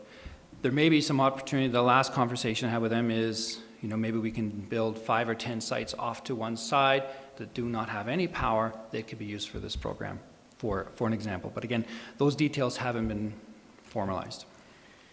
I can't remember actually in the presentation, maybe Mrs. Gilchrist could speak to this, or maybe Mr. Camone remembers or knows, but in the plan that came to council, there were a number of parking spots identified on public parking lots. And I can't remember the number of potential sites that was mentioned for possible location at Wapiti. 10? Okay. And at that point, that was what we were pushing for with, but then as we started to get into more of the data and the meat of it, those numbers became a little bit more challenging with the current setup with the 88 sites that they already have. But maybe there's opportunity to create something different. Yeah, okay, thanks. Councillor McCallum? Thank you. Thank you for your presentation, Mr. Camo. So help me understand the business model then. So we lease the property from the province. We send the province what we think to be $1,500 a month based on 6 months? Correct. And then we enter into an agreement with the campground operator, and how do they make their money? Is it they just charge what do we dictate the fees or anything like that? No, we don't want to get into that business. We're fortunate that these campground operators are running already a number of campgrounds within Kananaskis already. They do Peter Lougheed and Mount Kidd, for example. So they are aware of what the market is. They're largely the market. And so they understand what the rates should be to make sure they're competitive and ensuring that they have people actually staying at the site. So they've established the rates. We've not done that. And sorry, I just realized one of the things I did forget to mention in my presentation is that of the $1,500, the campground operators have said that they are willing to pay for half of that fee. Okay. So we don't have control over the campground fees that are charged. And based on what I'm actually reading on their website, they're not unreasonable based on how I understand camping to be in Alberta and BC for serviced sites. My question is, so they have 88 sites and they're looking at the potential of adding 10 additional sites potentially for our Safe Park program? I would say up to 10. We would have to look at the land and the spacing in better detail to make sure there's accessibility and space, right, so people were comfortable. And then I see in the package there's chat about that these would be a bit more expensive. Would these be 24-hour sites? Like would these Safe Park sites or would the time limitations be the exact same as what we have with the current program that has been approved? The idea they would be 24 hours. They would not have to move out. Okay, so these would be these would be permanent sites then, pretty much for correct. Local. Okay. So then my next question is that did the campground operator ask for the 4-year term, or was that at our request? It simply mirrors what we believe is the longest term we can get right now with the province. And so do you feel that in that 4-year term there'll be any more room for like negotiating with the campground operator? The opportunity to negotiate is right now. Going into this agreement, it would be for 4 years. Okay. I wouldn't want to open it up again in the 4 years unless it wasn't working. Okay, that's what I'm trying to understand. I'm just trying to understand what our parameters are, and maybe I'm doing it clumsily. That's all I had. Thank you very much. Just on that point then, I guess, I think probably the rest of the council shares my perspective that we should try to get as many sites there dedicated for the safe parking as possible. And if they can see their way to 15 or whatever, then we can reduce 5 from the downtown core. Or, so if we're negotiating something that's going to last for 4 years, let's try to make it as big as possible. We will certainly try to do that, and the big piece is looking at the land and seeing what the opportunities are. As I said, what's really fortunate for us is the campground operators have been excellent to work with and very willing to look at those opportunities. Great. Councillor O'Meara. Thank you, Mayor Borman, and thank you for your information here. Mine was very similar to Councillor McCallum's question on the business model. What do we receive, if any, money from the operator, or are we paying them to operate the site? Where does the money go that they take for the rental of the fees? I'm just new to We this. do not exchange money.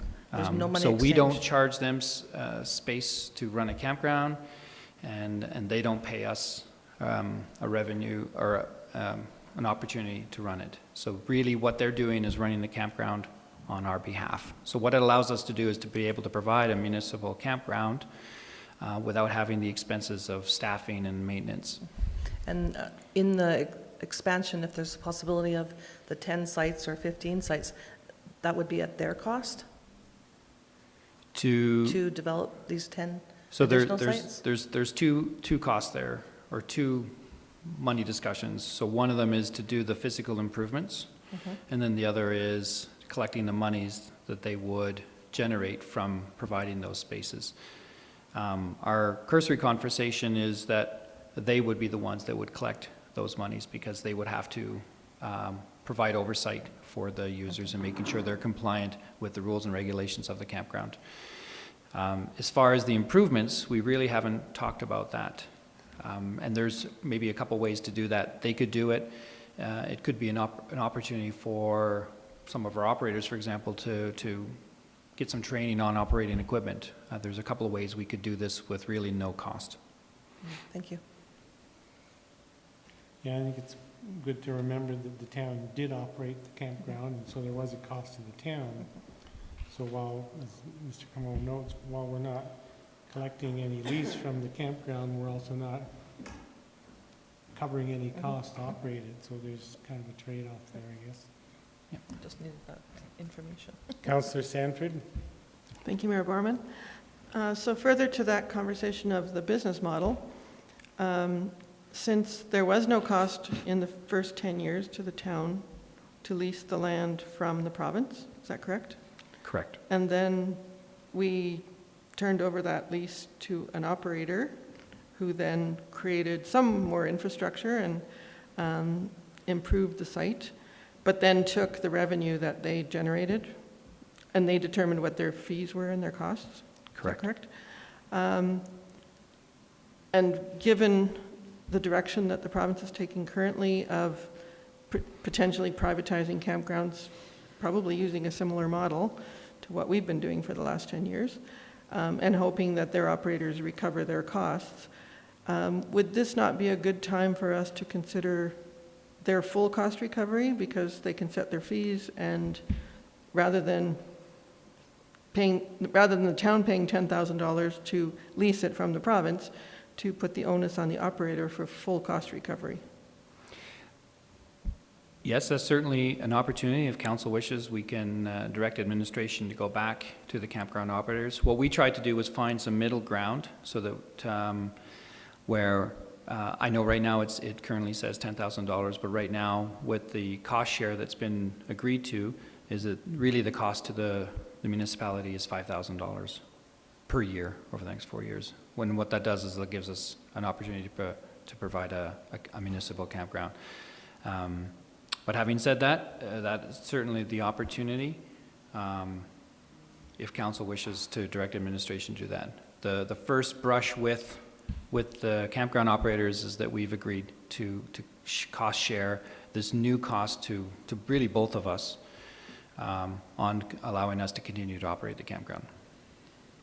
But it's not really a cost to them if they have a cost recovery model, because they set the fees and they determine what camping fees will be. And it's likely going to be competitive in the region, because if the costs for the whole region go up, then they will be competitive. Yeah, we didn't actually get into the details of what the 2020 rates would be to see if that's what they would be doing to recoup those costs. What I can say is when we sat down to talk about the initial 10 years, they had put in significant capital improvements by running conduit and power to a number of sites and the washer building purchase. And they had amortized those costs over 10 years, which was the term of the agreement. And so, not that I have it in stone, but all those costs have already been captured. And so right now, and I don't know what those costs were, if they were in the neighborhood of the $750 a month, for example, but my expectation would be somewhere in that area, and if the rates did go up, it would be more of a factor of inflation than necessarily needing to recoup those costs. But I can't say that for sure until we sit down with the campground operator. And the Safe Park program is a separate negotiation. That's not part of any of this anyway. I think it is and it isn't. I think they will both influence each other. If they have to manage, 5 or 10 more groups of people, that's an additional cost to them. And so even though it's a separate discussion, I think they do have an influence on each other. Okay, thank you. And there would be a cost to the operator to develop those 5 or 10 additional sites. Yes. Right. Councillor McCallum? Thank you, Mayor. I just had a question. So the campground operator, and I'm sorry, we haven't really talked much about what the existing campground business model was, so I'm super curious. So do they cover their own electric bills and everything else that come in from the municipality? Yes. And water, yeah, they pay the water. And the water bills and everything else. Okay. So if we were to sign this 4-year contract with them, what would be the clause if we wanted to get out early? Or if we wanted to change the way the business was occurring? I would have to take, I recall in the current agreement we have with them, and again, we haven't finalized it. The idea is to take a lot of the same conditions and just carry them over on the day-to-day operations. I remember specifically around the termination is if we were to terminate before the 10 years, that they had the opportunity to come back to us because they had not recouped those costs for the improvements that they had made. But those are gone, so they're removed from the equation. But I'm just thinking, moving forward on I'll just explain to you why I'm asking these questions and why I'm concerned, or why I have concerns, is that we have yet to enter into a year 1 of our Safe Park program, and I feel like we might be passing off an opportunity to apply more conditions on that campground to meet our municipal needs. And because we haven't had the full first year of the Safe Park program, and because we're being asked to sign a 4-year agreement, I feel like we are accidentally painting ourselves into a corner in terms of being flexible and being able to be nimble and managing potential opportunity with regards to that campground. So these are the reasons why I'm asking these questions, and these are the concerns that I have. I don't have a problem with renewing the agreement. I have a problem with the length of time, only because it doesn't allow us to be nimble unless we back out, and that's why I'm asking these questions as to what termination of the contract would look like, et cetera. Because right now we're saying 10 spaces, 15 spaces. What does that mean in a few years? I just don't think it is wise to paint ourselves into a corner when we don't know what our need is going to be in even 8 months after the first summer trial of the Safe Park program. So that's all. Ms. Gilchrist? Yeah. Thank you. I just wanted to say that we're kind of using the Wapiti situation and Safe Park as the same thing, and they are actually 2 different programs. And so I think that's important to say. The Safe Park program is intended for vehicle parking in parking lots where you move throughout the day. And the Wapiti situation would be a subsidized camping program. And so although they're subject to the same criteria and they're serving the same people in our community or close to the same, some people are looking for camping and some people are looking for parking. And so I just think it's important to think that we're going to pilot the Safe Park program regardless of Wapiti, and that Wapiti will be looked at, or any kind of camping down the road as we progress, as a subsidized camping opportunity, and they are slightly different and meet different needs and have that 24-hour piece to them and a slightly higher price point as well. And so I just think... Yeah. And I totally understand that, and I appreciate the comment. What I guess is that one actually has the potential of influencing the other. So we may find through our Safe Park program that we actually have people that want to park, cannot afford market rates for camping, and we know that Spring Creek is closing. That's $50 a night for a fully serviced site right now. But that our current in-town options are dwindling over the next 2 years like that, and that what we understand through the Safe Park program may inform, we may wish this had come a year later, is basically so that we could actually, that information or that knowledge could inform this contract a little bit better. And that's the reason why I'm asking these questions. I actually was going to prepare an amendment to look at renewing the lease for 2 years. And I don't know how anybody else feels, or if this is something we want to table to have more discussion about. I want to renew the lease with Wapiti. I just, on the provincial end, it's about the operator that I'm not so sure how long I want to renew that lease for. That's all. Carry on.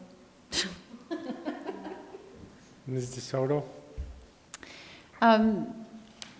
So I've just pulled up the old agreement, and there are term and termination clauses and performance obligations, et cetera, and there is nothing to prevent us from negotiating a term in the agreement that allows the flexibility that Councillor McCallum is looking for. So, typically they would have clauses of mutual agreement, but if we would like to negotiate a requirement, so the other option is to do a 2+2, so that it's a defined term with an additional 2 years with amending opportunities at that 2-year time period. So there is the opportunity to do that, but we can certainly take that back, and that kind of interest of council is to have some flexibilities, or if that is an interest of all of council to have some flexibility, you could give that direction today, and we could certainly do that. Councillor Comfort? That must have been from before. I don't have. Okay.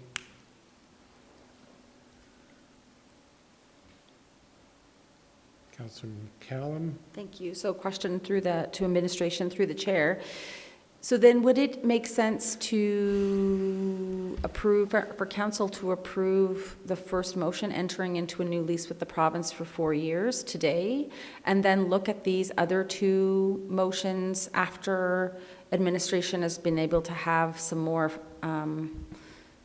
conversation with the operator and to understand if they're interested in this 2+2 type of idea, or like, I guess I wouldn't want to put us in, and that's part of the reason, I don't want to put us in a position of a get out of jail free clause in the contract that would financially penalize us too much, which is generally the case with those kinds of clauses. And I just was looking for your advice. I would say that I would not delay the decision on the second or third one, because it does take time it would take time for the campground operator to mobilize and be ready for the May long weekend to start. Any delays we'd be moving into much later start and miss that beginning opportunity. The other is, like I've said, we've been working with these campground operators for the last 10 years.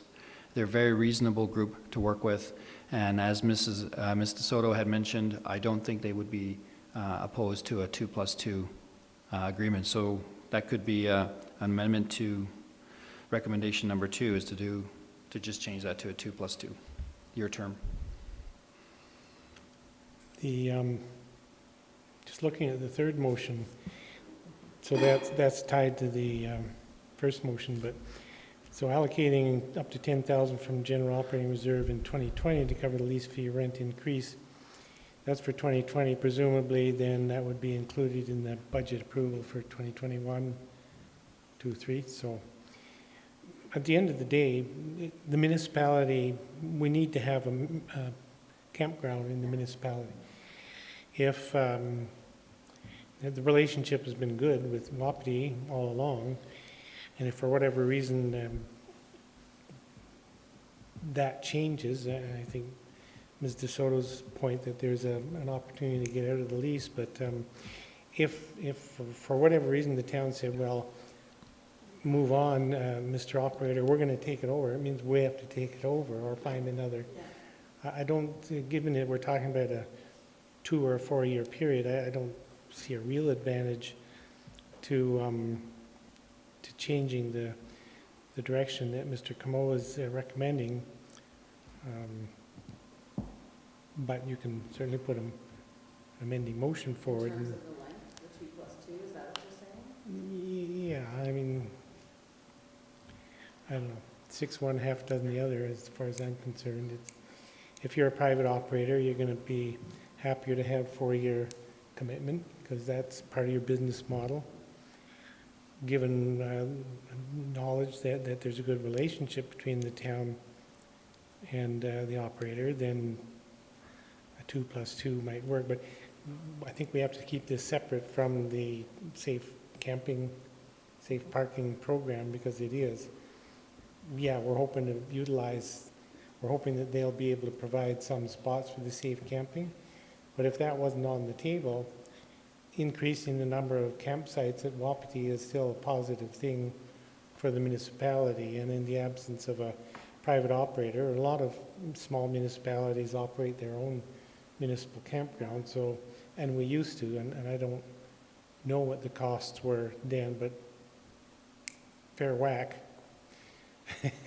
Fair whack of money. Anyways, I don't want to get into a debate now, but I guess I'm just tying the couple of the motions together. So if we're entering into a new lease with the province for 4 years, then we also have to allocate the money from the general operating reserve. Motion 2 could be amended. Are there other questions at this point for Mr. Cameau or to other members of admin? Seeing none, thanks for your presentation. Do you need a minute to think about things here, Councillor? Yeah, that'd be awesome. Okay, I'll give you a couple of minutes. Ding, ding, ding, ding, ding, ding. Ding.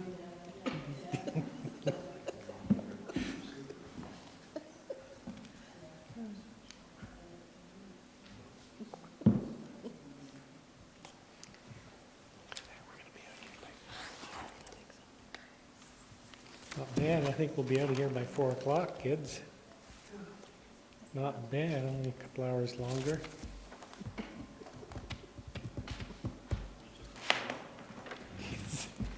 Everybody in here is a kid. Except for me, perhaps. Huh? I said everybody in here is a...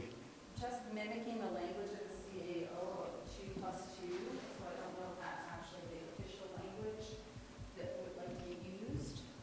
Okay, well, the first motion will be entering into a new lease with the province for 4 years, and I'll put that motion on the table now. So that motion then is on the table. The council approve entering into a new lease with the province for 4 years. Pardon me?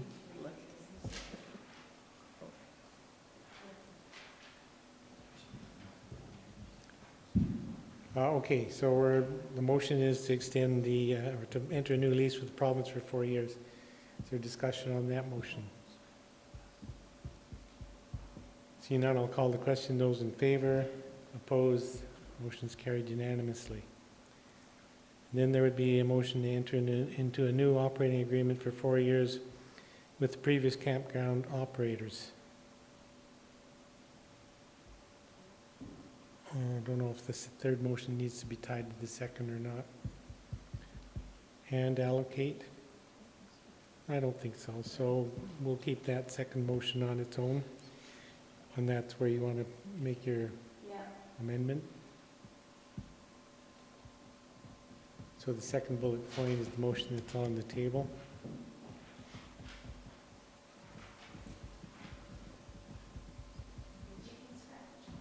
And we'll have somebody from the table there come over and help.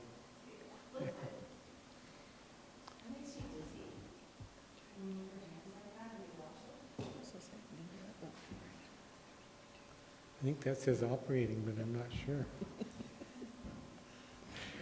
Operating. I'd love to see your handwriting, Your Worship. Oh, it's far better than that. Okay, then the amendment that you're putting on the table is to change for 4 years to 2 + 2 years. Yes. Okay, so that amendment's on the table. Is there discussion to the amendment? Councillor Hillstead. I don't think I'll be able to support the 2 + 2. I think, like the administration has said, we have a good working relationship. So I trust that with that good working relationship that we'll be able to figure things out. With it being such a short term, I just think 4 years is more advantageous for the operators. They may not have an issue with 2 + 2, but 4, we know that they have some willingness to do already. So on that, I will not be supporting this amendment. Councillor Stanford. Thank you, Mayor Borman. I thought about the length of the previous term, which was 10 years, and then the renegotiated term of 4 years. And I think having a 4-year window to perhaps work through our safe camping concepts, if there is any capital requirement, and we can work with the operator, because they did some capital improvements to that campsite over the 10 years and recovered their costs on that. I think I'd rather work to a 4-year window just to give us a better opportunity to work out a program, to give it 4 years. So a 2 + 2 might limit their desire to work with us, I'm just thinking, because ideally we would like to see a safe camping program initiated in Wapiti, but too short of a term to roll that out with an operator in place who has demonstrated that they do a good job of operating that campground, and take the onus off of the town to absorb and assume that cost. And the operational costs of a campground are quite different than running a municipality. So I think I'd rather look at a 4-year term, so I won't be supporting this motion. Councillor Comfort. I also was thinking that it's a pretty short term for a business person with a business plan and loans and the rest of it to take to the bank, so to speak. So I think I would also not support this motion at this time, but I would recommend, could we not table it at this point? Or are we too late to table? Because what I was thinking was that our admin could go back to the operators and say, what works for you and what works for us? I think we should just make a decision. That's okay. My opinion. I also won't support the amendment for the reasons discussed, and also with the comfort of knowing that there'll be an exit clause in the lease agreement. So if we should want to change our plans in 2 years, then there would be an opportunity. Councillor Seeley. I'll support the amendment. In a situation like this, there's usually a six-month window where they can apply to renew. So we can have some language around that, and it motivates the operator to work with us. So I like the 2 and 2. It's pretty similar to a 4-year as well. I mean, there's lots of ways this can go, but I think it's still supportive. And then if the town does have an opportunity, because it works better for the town not to renew, then we have 2 years, so it goes both ways. So I will support it. Councillor Mera. Thank you, Mayor Borman. Although I do appreciate the thought process behind the 2 and 2 that Councillor McCallum has put forward, as a business perspective, I think that 4 years is a fair and a shorter term, and that there is a clause there that we can negotiate or get out of, and we have a good rapport with the operator. So for that reason, I cannot support it. Further discussion on the amending motion? Councillor McCallum? Thank you. So I appreciate the feedback that I've received from my colleagues, but it makes it clear to me that you don't actually understand the campground business itself, and I happen to have a very intimate view into the campground business. So if you look at $27 a night, which is the tent cost, times 88 sites, and you look at that over just 2 months, do the math on that. That's $2,700 a night. There's a lot of money that's being made, and not an unreasonable amount of money, but there's money that's being made. So I don't think that shortening up the contract is actually going to affect the operator's decision on whether they're going to take this over. I think economics is going to impact that, and the economics on this is really good for them. That being said, I was hoping to see it more open so that we can respond to the needs, not just of our safe parking program, but of our housing issues. And in speaking with young people and people who show up here in the valley, to have a couple of weeks at the campground would be really great, whether it was subsidized or not. But I do respect the opinions of my colleagues, and I trust that administration will insert a get-out clause so that we can change the model of this campground without penalty to the municipality if we need to. Is further discussion on the amending motion? Seeing none, I'll call the question. Those in favor? Whoops. In favor? Opposed? Motion's defeated. I'm just too used to supporting motions. Motion's defeated with Councillors Seeley and McCallum in support. And then the third and final motion of this report is moved it. Right back. We have to vote on the second motion because it wasn't amended. So on the second motion, discussion. Seeing none, I'll call the question. Those in favor? Opposed? Motion's carried with Councillor McCallum in opposition. And I'll move the council allocate up to $10,000 from the General Operating Reserve in 2020 to cover the lease fee rent increase. Discussion on that motion. Seeing none, I'll call the question. Councillor Stanford. Yes, I did want to have a discussion on this motion. What Councillor McCallum just brought up was the actual revenue that's generated in a campground in one night. And whether, that's a ballpark figure or an extrapolation or based on previous fees.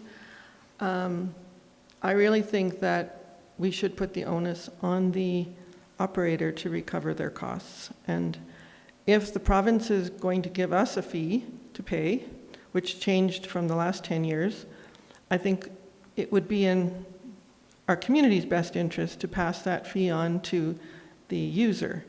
And one of the benefits that people have when they come to Alberta as visitors is that there's no sales tax. And they come to use our amenities and our resources. They don't pay an extra fee on top of that in a sales tax to our province, and yet it's our province that's generating this cost to us. So I think that we should actually pass this cost on to the operator, since it's a new 4-year agreement, and have them recover their costs and have them reimburse us for the cost that the province has now given us. And I'm pretty much expecting all of these fees to be going up through the region that are provincially run, because the province has indicated that they're looking at a cost recovery model for a lot of the recreational services. In fact, they're canceling some recreational services, so they're getting rid of some, but then they're going to expect cost recovery on others. So I think we should pass this cost on to the user in this particular case. So I won't support the third amendment to using that money from General Operating Revenue, General Operating Reserve, sorry.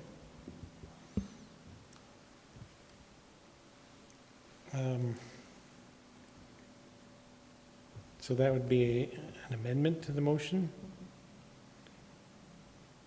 you're looking to have the $10,000. I'm just saying I won't support. Sure, but then we have to be clear, I mean, the money has to come from somewhere. So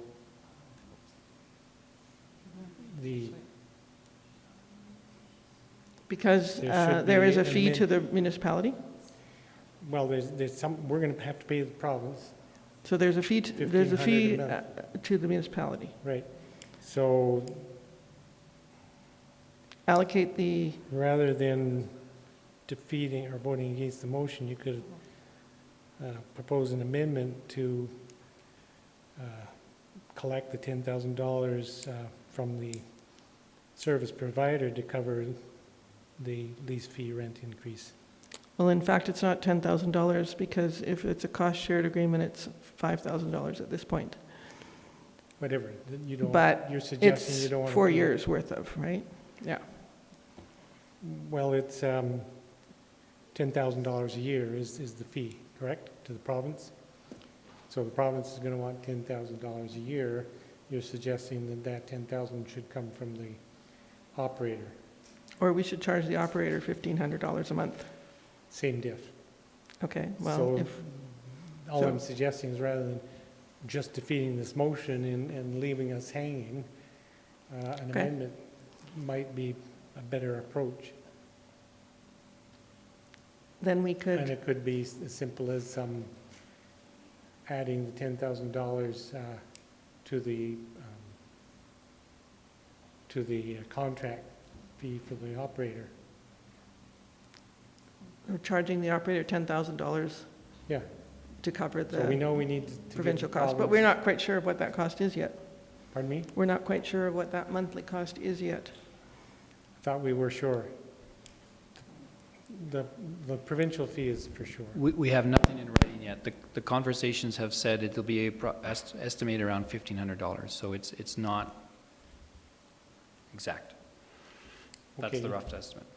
So if this motion was defeated, then there could be a new motion to offset whatever the provincial fees are to the operator. That'll work. Okay. So we can defeat the motion and Then there'll propose have a to be a new different motion. motion. Okay. All right, anybody else to speak to the motion which is on the table around collecting the $10,000 from the general operating reserve? I'll speak.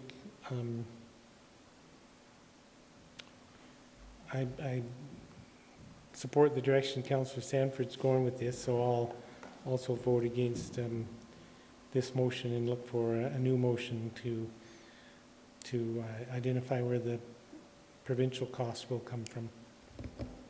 Other discussion on the motion? Seeing none, I'll call the question. Those in support of the motion, which is to enter into what's on the overhead there? The allocating of up to $10,000 from general operating reserve in 2020 to cover the lease fee rent increase. So that's the motion. Is call the question. Those in favor? Opposed? The motion is defeated unanimously. So if we could have motion, Councillor Sanford.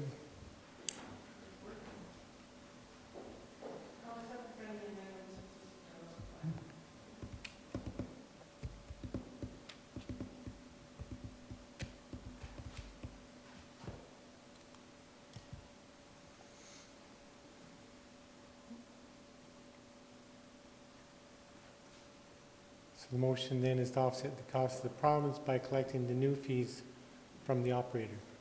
Is that clear enough for administration? Do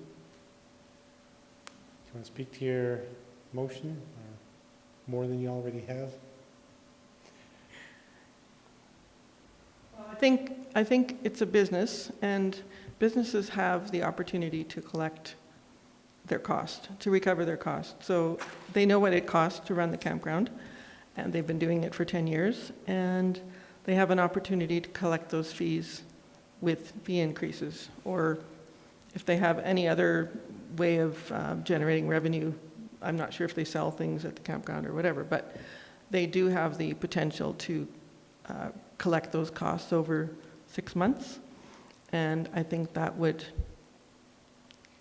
benefit our community because they have a way to recover that revenue, whereas we don't. We don't have a grant structure or any other way to bring in those costs other than from our own reserves or from our own taxpayers. So I would recommend this process, and then we talk about other aspects of the campground in 4 years. Just thinking about this motion in the context of the safe camping program. So you wouldn't want to create a situation where the operators are not that interested in working with us to provide safe camping. So We don't know that until we ask. that's true. Councillor Stanford? We don't know that until we ask, plus, there we go. I used the microphone. Plus, there is an option to negotiate specifically on safe camping, and especially if there's a capital component of it, and if there's a collaborative process that we can create, if we have to renovate some of the camping areas to accommodate that, we can have some input into the cost and the collaboration on that. So that's a cost that we don't know about yet. We do know about this cost, but we are collaborative with this particular operator, so. Yeah, to your point, part of the discussion on the safe camping program, there could be a negotiation that sees some of that changing hands again, so good point. Councillor Comfort, Yeah. speaking to the motion? Yes-ish. So I think I can still ask the question I asked before, which is, if admin has a good relationship with this operator and has a long-standing relationship, and they understand what we're after, why would we do something that we're just going to have to change in a big, sooner rather than later? Why not give them the leeway and the freedom to do their job, which is to negotiate such agreements? I sort of think we're going into the micromanagement realm here a little bit. Well, Just my opinion. But we have to talk about the $10,000 fee from the province. We've defeated the first motion. Yes. Which was to take that from general operating reserve. We have to tell administration what to do, where to collect those fees from. And what administration does with that in regards to negotiating with the Wapiti campground operators is the next step. But we do have to give some direction about where those funds will come from. Okay. And I think we all have complete confidence in administration to take this conversation and relay it to the operators and negotiate a suitable lease agreement, in my opinion. In your opinion? Councillor Seeley? I think this is getting more complicated than it should be. We're talking cost recovery, not, and someone has to pay it. So I think that still is borne to the municipality, and then have administration talk to the operator about recovering those costs. But you just voted against that. Right, but, and for a friendly amendment standpoint, I think that's where I thought Councillor Stanford was going to go with this. Okay, at this point, we've defeated the motion to take the money from general operating reserve. So we're just looking to give administration direction on where perhaps $10,000 could come from. This motion would have it collected from the operator. We've acknowledged that administration could negotiate something different with the operator, and if necessary, bring it back to council. But we can't go back to the defeated motion. That's done. You can't go back to it. So support this. Don't support this. Propose an amendment. Okay, let me think on it. I'll let you think about it. Did you have something? You were just waving? What are they saying over there? I can't hear what they're saying. I know.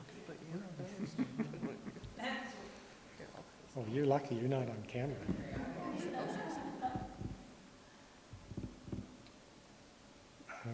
Councillor Mara?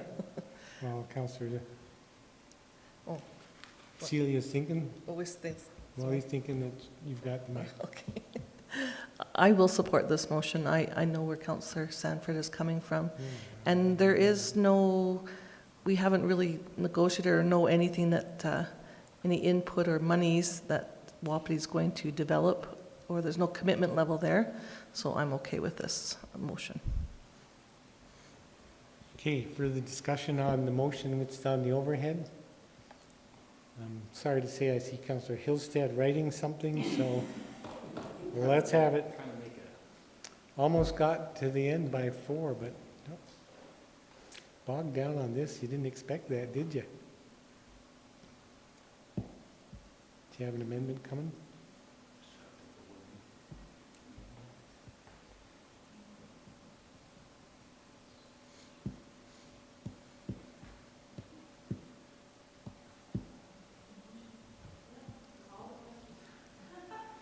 Well, he's writing his amendment. He's amending. I'm not waiting for him, I'm waiting for him. He's writing something, I'm not sure what.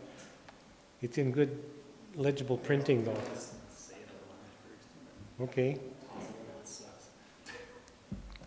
I'm not sure if this would be a friendly amendment or not, but basically just change the wording to offset cost to province by collecting up to 100% of the new fees from the operator, any shortfall to be funded from the general capital reserve. So that way it gives the administration the option to negotiate up to 100%, and if they're not copacetic with that, they can bring it down a bit, just so they don't have to come back to us, and then hopefully increases time. But I'm not sure if that's that could be a friendly okay or amendment. Not a friendly amendment? It's a brand new one. So keep writing. An amendment. Councillor McCallum. And that's So that's so not friendly. And more importantly, what concerns me about that is that it could bring us back down to 0. Like the up to 100% could actually be 0. Well, I think the only way for us to find out how this is gonna shake out is for them to go and offer this deal and see what happens. You know what's really ironic about this is we just approved, I don't remember, $10–15 million worth of projects. We increased the budget by, I don't remember how many $1 million, and we're hung up on this. As my godmother would say, take care of the pennies and the dollars take care of themselves. Yeah, so that's, anyways, where did we get to? Okay, so is that black writing your, okay, hello? So there's some additional writing on that. Is that your proposed amendment? By collecting up to 100% of the new fees from the operator with the balance to come from the general operating reserve. That's your amendment to the motion? Okay, speaking to that amendment, anyone? Anyone? I'll just call the question. Those in support of Councillor Hillstead's amendment? Those in support? And those opposed? Did you vote in support? Okay. The motion's defeated with Councillors Seeley and Hillstead in support. So back to the initial wording, which is move to offset cost of the province by collecting the new fees from the operator, period. Any more discussion on that motion? Seeing none, I'll call the question. Those in favor? Opposed? Motion's carried unanimously. Whew. For $10,000, wow. And exactly, and I think that's the end of it, isn't it? I'll move the council be adjourned. Those in favor, opposed, we're adjourned.